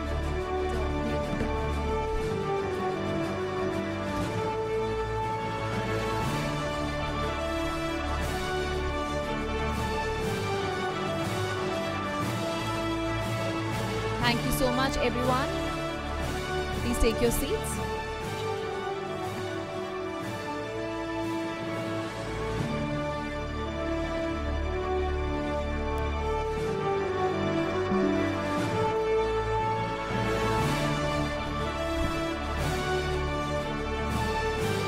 Ladies and gentlemen, it is a great pleasure to welcome all of you once again to the awards ceremony of the 8th edition of the CSR Summit and Awards organized by the Integrated Health and Wellbeing Council. This evening, we gather to honor and celebrate the exceptional contributions of organizations and individuals who have demonstrated outstanding commitment to corporate social responsibility and sustainable development.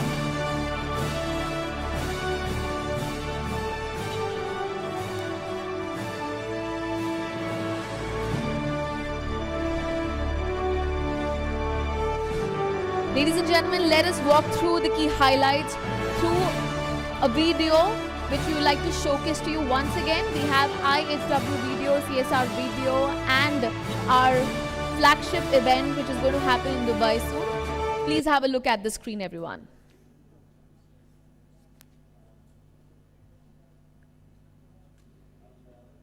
In a world where health defines potential, diseases become barriers to growth.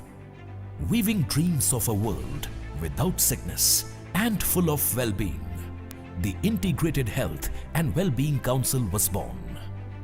At its core, the Council stands for the high five of health.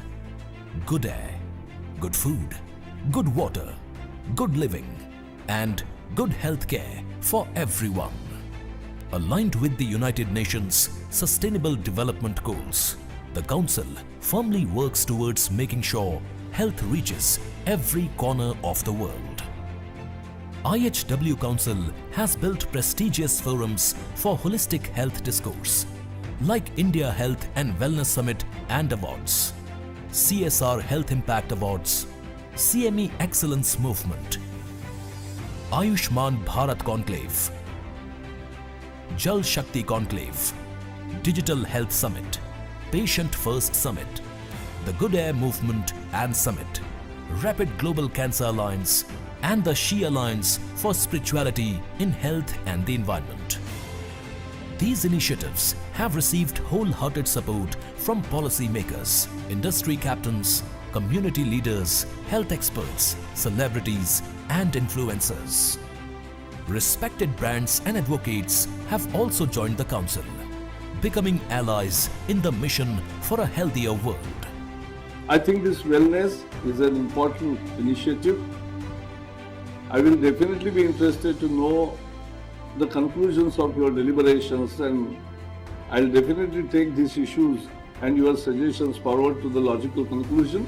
Health services कैसी होनी चाहिए, ये तो महत्वपूर्ण विषय है ही, पर उसके पहले हमको हॉस्पिटल या डॉक्टर के पास जाने की जरूरत न पड़े, इसके लिए हमारे एयर पोल्यूशन और वाटर पोल्यूशन को हम कैसे सुधारें, इस बात पर जोर देने की आवश्यकता है। कहते हैं क्षिति जल पावक गगन समीरा, पंच तत्व निर्मित यह अदम शरीरा। ये पंच तत्वों से निर्मित यह शरीर पुनः पंच तत्व में ही मिल जाता है। तो हमें उन पंच तत्व का, जिससे इस शरीर की रचना हुई है, आकाश, पृथ्वी, अग्नि, वायु, जल, इन सबका ख्याल ही नहीं रखना, बल्कि इन पंच तत्वों का रक्षा करना हमारा पहला कर्तव्य हो जाता है। In the digital world, the Council reaches millions with credible source of knowledge, empowering them to protect their health and prevent diseases. Through its various initiatives harnessing the power of social media, the Council impacts over 100 million lives annually. Join IHW Council in creating a world where limitless potential knows no bounds. Together, we can achieve a happier, healthier world for all.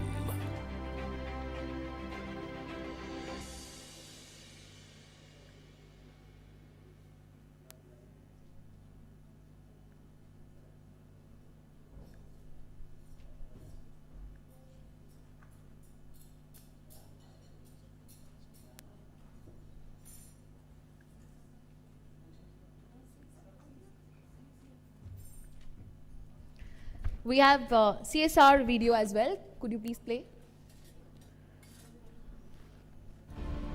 Since ages, the world has faced its worst wars. natural disasters, epidemics,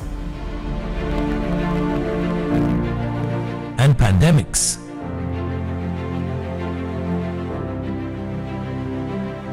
We are constantly fighting malnutrition, hunger, lack of education, women and child health challenges, child mortality, climate crisis. Amidst all the struggle, collective efforts and shared responsibility in every facet of life are strengthening us to survive all battles, fight pandemics.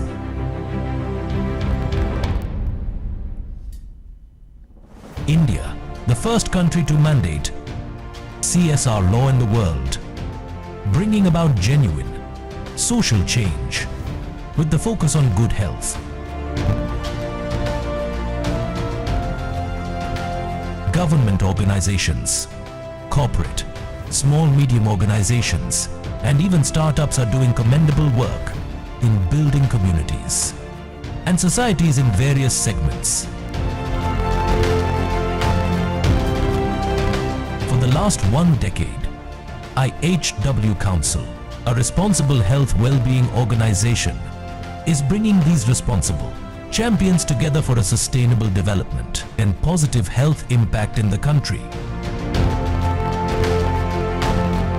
The Corporate Social Responsibility Health Impact Platform, CSR Health Impact of IHW Council, one of the flagship initiatives dedicated for the CSR impact makers, is bringing thousands of people from many organizations together to share their passion, life-changing ideas and initiatives which are transforming societies and building communities. It's an honor to reward more than 1,000 outstanding, life-changing health initiatives and individual in the past 7 years. Being a responsible health well-being organization, it is delighted and heartwarming to see the impact of health growing more sustainably among our responsible CSR champions. Welcome to the 8th edition of CSR Health Impact Summit Awards 2024. Join the movement, be responsible, and make a difference.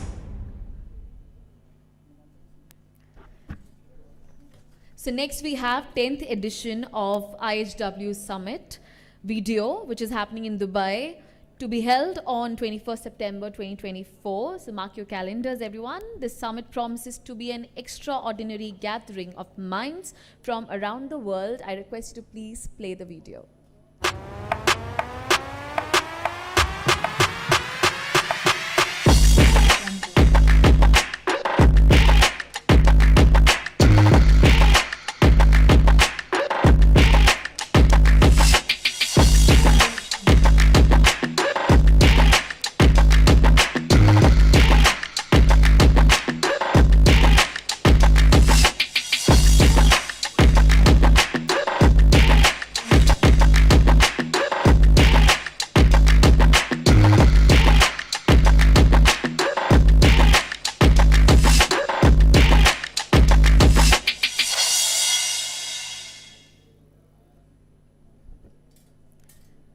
That one is really interesting. This is going to be big and better for sure. So ladies and gentlemen, over the past years, we have witnessed remarkable efforts and initiatives that have significantly impacted the health, well-being and sustainability of our communities. Tonight, we recognize these champions who have gone above and beyond to make a difference. We have the awards, and these awards we present tonight are not just accolades, but a testament to the hard work, dedication, and innovative spirit of those who strive to create a better India and a better world. Each awardee has shown exceptional leadership and vision, paving the way for a brighter future for all of us. We are delighted to have esteemed dignitaries and distinguished guests with us who have graciously agreed to be a part of our jury and have contributed their expertise to ensure the credibility and integrity of these awards. We extend our heartfelt gratitude to them for their invaluable support. Please allow me to introduce our distinguished jury. Today, we are honored to have our esteemed panel of judges who bring their vast expertise and discerning eyes to ensure the highest standards of excellence. Ladies and gentlemen, please keep the claps rolling as I take the names of our jury members. Please give a huge round of applause for Mr. Deepak Bagla, former Managing Director and CEO, Invest India. I request you, sir, to please stand up and wave your hand so that everybody can see you if you're present here with us. Okay. Next, we have Mr. Matthew Chirain, Global Ambassador of Aging, Help Age International. Next, we have Ms. Kiran DM, former CEO, ONGC Foundation.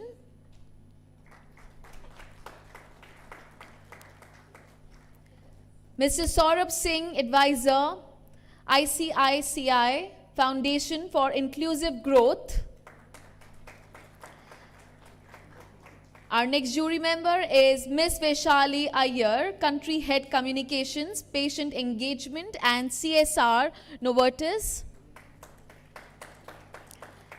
Next one is Ms. Deepa Menon, Senior Vice President, Communications and CSR and Founder Head of PVR Nest. Our next jury is Mr. Matthew Joseph, Country Director, American India Foundation. Next judge is Mr. Ashwini Saxena, Chief Executive Officer, JSW Foundation.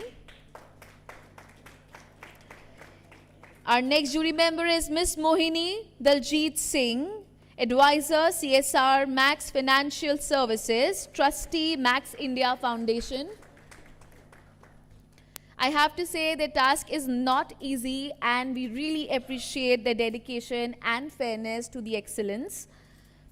May I request Mr. Kamal Narayan to please come on the stage to take over regarding the Sustainability Hour. Ladies and gentlemen, let's give a big hand for him once again.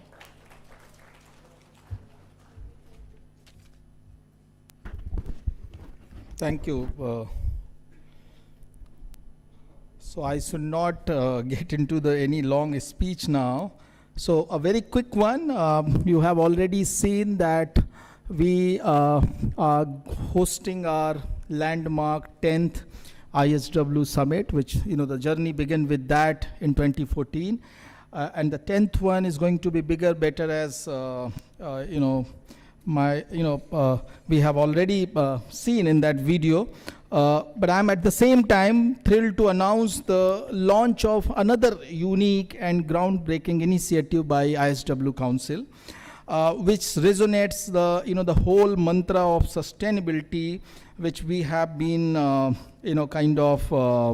hearing and witnessing from our panels today, and the whole discourse moves towards that. So we are going to have a sustainability hour in our IHW Summit in Dubai. This is a global initiative, will begin on September 21st, bringing together leaders, champions, and real-life sustainability heroes from the world of business, social sectors, and policy making. The Sustainability Hour aims to share knowledge, experiences, and inspire actions across boundaries, fostering a global community dedicated to sustainable development. Can we have the video?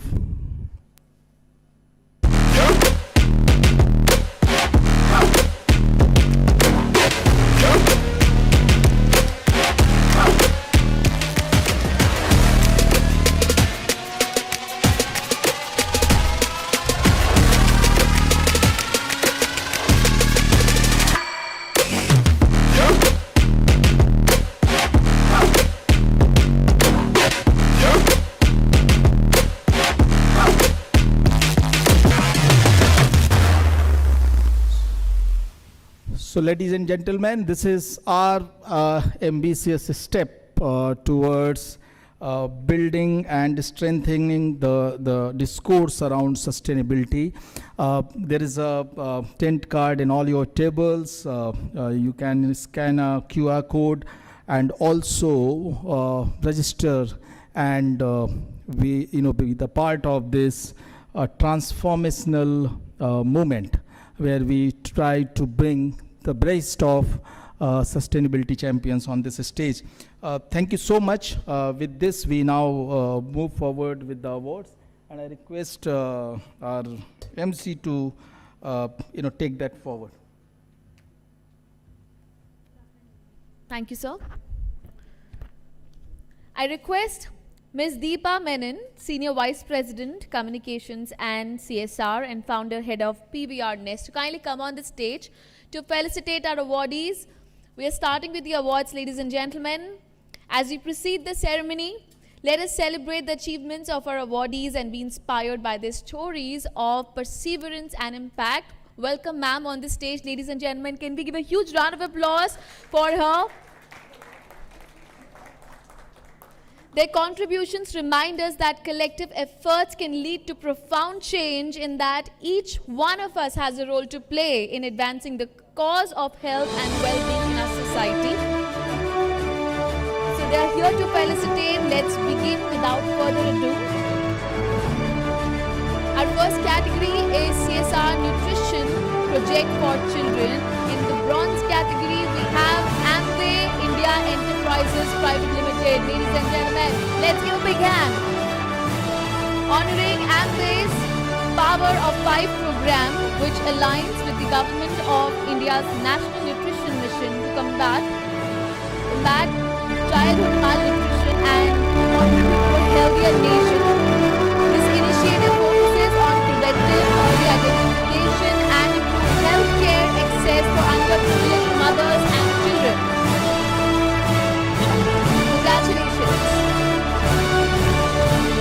In the same category, which is CSR Nutrition Project for Children, bronze, we have Sustainable Development Societies in Desh, as they say. We are recognizing Sustainable Development Society for Pure, a project in Ghaziabad and Thakur focusing on the health and nutrition of vulnerable populations, especially adolescent girls and school students, through comprehensive health programs and nutritional support. Sustainable Development Society empowers communities and improves health outcomes.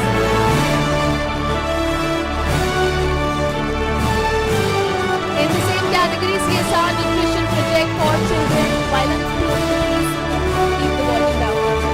In silver category, next award goes to Rajkumari Foundation.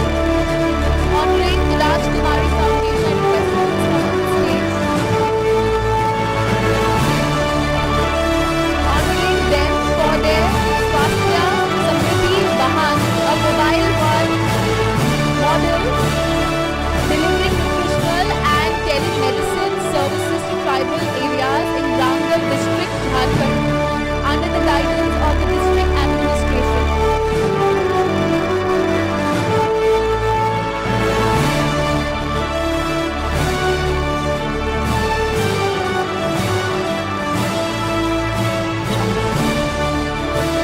Next category is CSR Nutrition Project for Children. The same we have covered this time, and the award goes to Hindustan Petroleum Corporation Limited, HPCL.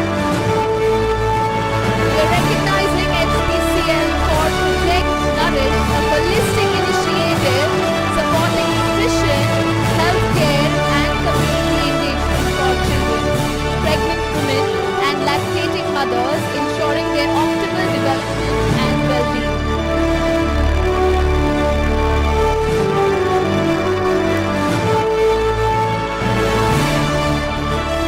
Now, in this we have CSR Preventive Health Project Rural category, and the bronze award goes to Ujaz, an initiative of Aditya Birla Education Trust, recognizing Ujaz by Aditya Birla Education Trust, led by Aditya Birla, for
Congratulations. Next is CSR Clean Energy Project, Silver, Most Blue Vedanta Limited, Lanchigar, honoring them for their impactful project Clean Energy by replacing traditional wood-burning stoves with fuel-efficient wood stoves and providing solar lighting to 5,000 rural households. They have enhanced health, education and environmental sustainability in Kalahambi, Odisha.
Congratulations. Moving on to the next category, which is CSR Elderly Care Project, and silver category goes to Vedanta Limited, honoring lineage lore for their transformative efforts in bridging generations and fostering empathy towards the elderly. With over 147 million elderly in India, including 80 million homeless and a significant concentration in youth, lineage lores initiatives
यहाँ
लेकिन इसी भारत में, इसी बिहार में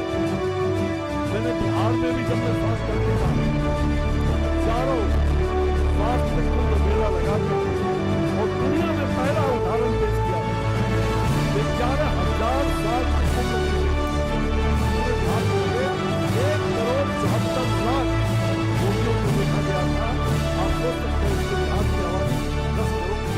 3 साल तक लगातार चिकित्सक आपके द्वारा ये यात्रा मैंने किया, उस यात्रा के दौरान इतने बड़े काम हुए। हमने स्वच्छता पर पीएचडी भी नहीं, बिहार जन जागरण करके और स्वच्छता अभियान चलाया था। मुझे याद है कि स्वच्छता अभियान में हमने जो सुबह सुबह 2 घंटे का श्रमदान करते थे और उसमें पदाधिकारी और तमाम सोशल वर्कर और हम लोगों ने 11,000 वायलेंस जो है अनुसूचित जाति के घर में श्रमदान में बनाने का काम किया और 3 साल में 33 लाख मुझे गर्व है, मैंने जीवन में ये अनुभव प्राप्त किया है और मैंने करके मेरे जीवन में ये संतुष्टि है। तो मुझे लग रहा है कि स्वास्थ्य क्षेत्र में जो मेरे साथ पार्टी की जो शक्ति है और जो कम्युनिटी लेवल पर आप लोगों ने आज हम इसी का उत्सव आवाज बन से क्या ना उत्सव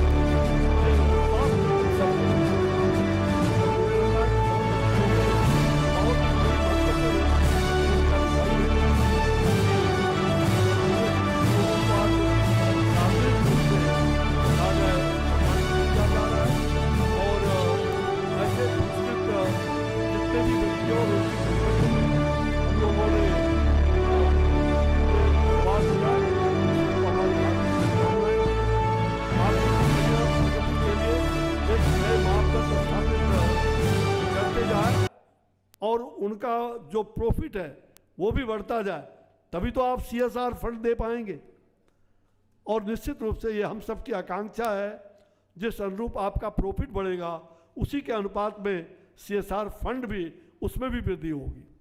और उसी अनुरूप सामाजिक कार्यों में जो आपकी सहभागिता है, people's awareness and people's participation, केवल अवेयरनेस नहीं बल्कि अवेयरनेस के साथ पीपुल्स पार्टिसिपेशन, लोक सहभागिता, लोक जागरण और लोक सहभागिता ये आवश्यक है। मुझे लग रहा है कि स्वास्थ्य के क्षेत्र में उस सागर में CSR फंड सेवा विस्तार का एक बहुत बड़ा माध्यम है और प्रधानमंत्री जी ने आयुष्मान योजना से हम सबको सार्वभौमिक स्वास्थ्य के लक्ष्य की ओर निरंतर आगे बढ़ाने का काम किया है। हम में उद्योग, इसमें जो उद्योग जगत के लोग हैं उनका योगदान बहुत ही महत्वपूर्ण रहा है। मैं एक एक कह सकते हैं कि हजारों उद्योग घरानों से परिचित रहा हूँ। मैंने उस कोविड के कालखंड में, उसके पहले और उसके बाद भी उनके स्वास्थ्य के क्षेत्र में काम करने का जो अनुभव है उसको मैंने अपने मन में पिरोया है। तो आपके निरंतर आपके इस निवेश के लिए मैं आपको साधुवाद देता हूँ, बहुत बहुत धन्यवाद भी देता हूँ।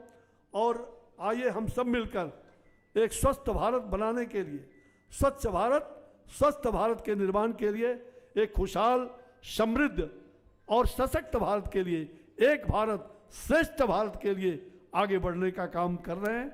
और मेरा विश्वास है कि हम सभी मिल के करेंगे। जो प्रधानमंत्री जी कहते हैं सबका साथ, सबका विकास, सबका विश्वास और सबका प्रयास, इसलिए अकेला नहीं सबके प्रयास से ये काम हो रहा है। तो स्वास्थ्य जगत में हम लोगों ने ये फंड, अभी टीबी को 2025 तक टीबी को बाहर भगाना है, प्रधानमंत्री जी का संकल्प रहा है।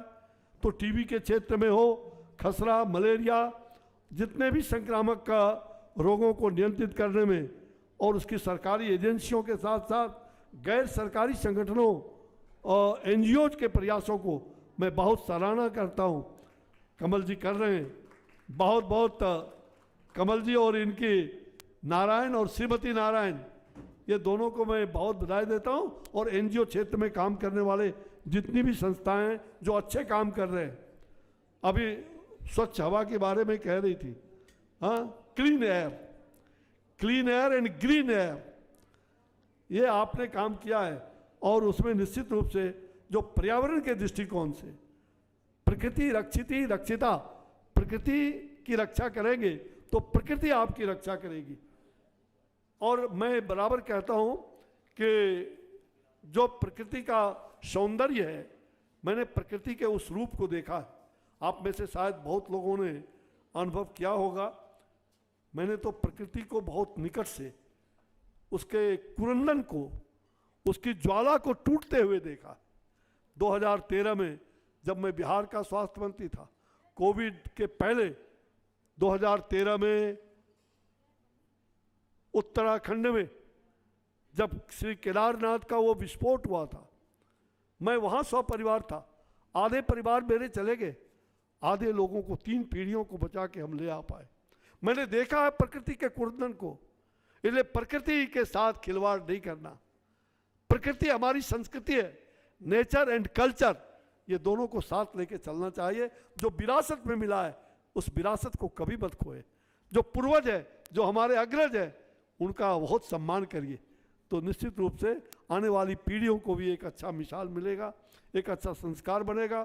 तो मैं आज आप सब लोगों को जो स्वच्छता और पर्यावरणीय जो इन्वायरमेंट के दृष्टिकोण से स्वच्छता बढ़ाने में जो CSR का योगदान है और उसके उपयोग के लिए साथ साथ सार्वजनिक शौचालयों के निर्माण में, उनके रखरखाव में, जल प्रणालियों के विकास और अपशिष्ट प्रबंधन, ये कचरा प्रबंधन जो है ये, और मुझे लग रहा है कि सर्कुलर इकोनॉमी को भी बढ़ाने की आवश्यकता है, ये उससे बहुत बड़ी बात होगी।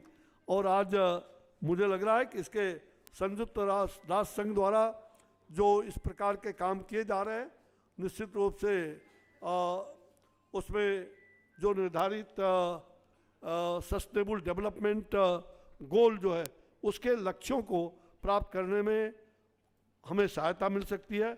और मैं ये कहना चाहता हूँ कि जब पर्यावरण संरक्षण के पावन पथ पर चलते हैं तो इस वसुधा के रक्षण में आप मील के पत्थर बनते हैं। जब पर्यावरण संरक्षण के पावन पथ पर चलते हैं तो इस वसुधा के रक्षण में आप मील के पत्थर बनते हैं। CSR फंड आपके लाभ का एक हिस्सा है। जब उद्योग के लाभ में जुड़ता है सामाजिक सरोकार, तो प्रगति और विकास की संभावना ही अपार बढ़ती है। जन जन की आशा प्रत्याशा प्रबल हो जाती है। विकसित भारत का सपना होगा शीघ्र साकार, ये हम समझते हैं। और आप सब अपने सामर्थ्य के अनुसार इस देश के उत्थान में और एक स्वस्थ भारत के साथ साथ विकसित भारत बनाने का जो संकल्प है, उस संकल्प को पूरा करने में स्वास्थ्य सेवाओं में सुधार के साथ साथ जो अनथक अनवरत प्रयास आप सब लोगों ने किया है, इस तरह इस राष्ट्र को प्रगति के पथ पर आगे बढ़ाने में आप कामयाब रहे। आपको बहुत बहुत साधुवाद, मंगलमय कामना। सर्वे भवन्तु सुखिनः, सर्वे सन्तु निरामया, सर्वे भद्राणि पश्यन्तु, माँ कश्चित् दुर्भाग् भवेत्। सभी सुखी रहें, सभी स्वस्थ रहें, सभी मंगलमय हो, आपका परिवार मंगलमय हो। लोकः समस्ता सुखिनः भवन्तु। समस्त लोग के कल्याण के लिए, उनकी सुखियों के लिए, उनकी खुशियों के लिए हम सब लोगों को मिलकर काम करना चाहिए। मैं यही आशा और विश्वास आपके प्रति जताता हूँ। बहुत बहुत धन्यवाद। जय हिंद, जय भारत, वंदे मातरम, नमस्कार।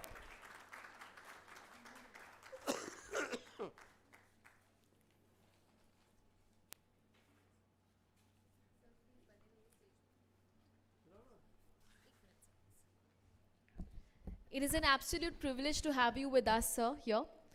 I request Kamal sir and Nikki ma'am to please come on the stage to felicitate our chief guest.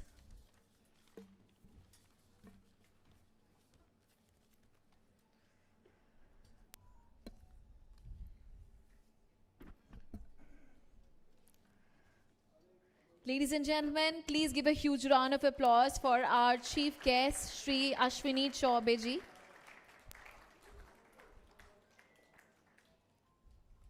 Thank you for gracing the occasion with your presence.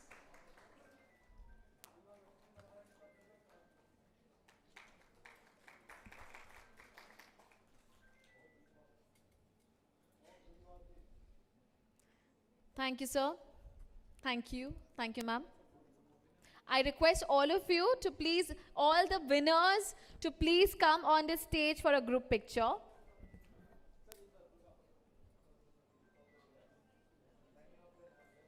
I request our chief guest to please come back on the stage for a group picture. As they say that a picture is worth 1,000 words.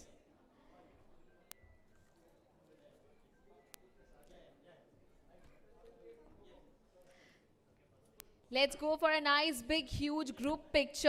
And it's an absolute honor to be among such accomplished individuals. I once again invite all the winners on stage. Many, many congratulations to all of you. And we would like to extend a very hearty thank to everyone. And the word is so small, yet the volume of the hidden sentiments within the heart. So thank you so much once again, and many, many congratulations. All the winners. I request all of you to please pose for a picture, incorporate into this group, and be a part of this huge winners victories group.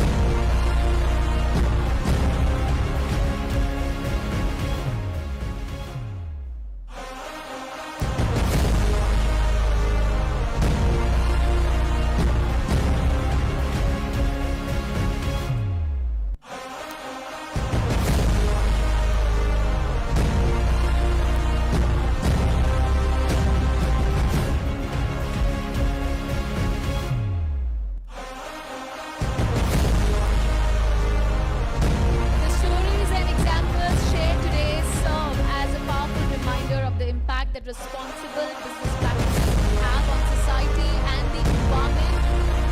Conversations like these that we've done today inspire us to continue striving for excellence in our CSR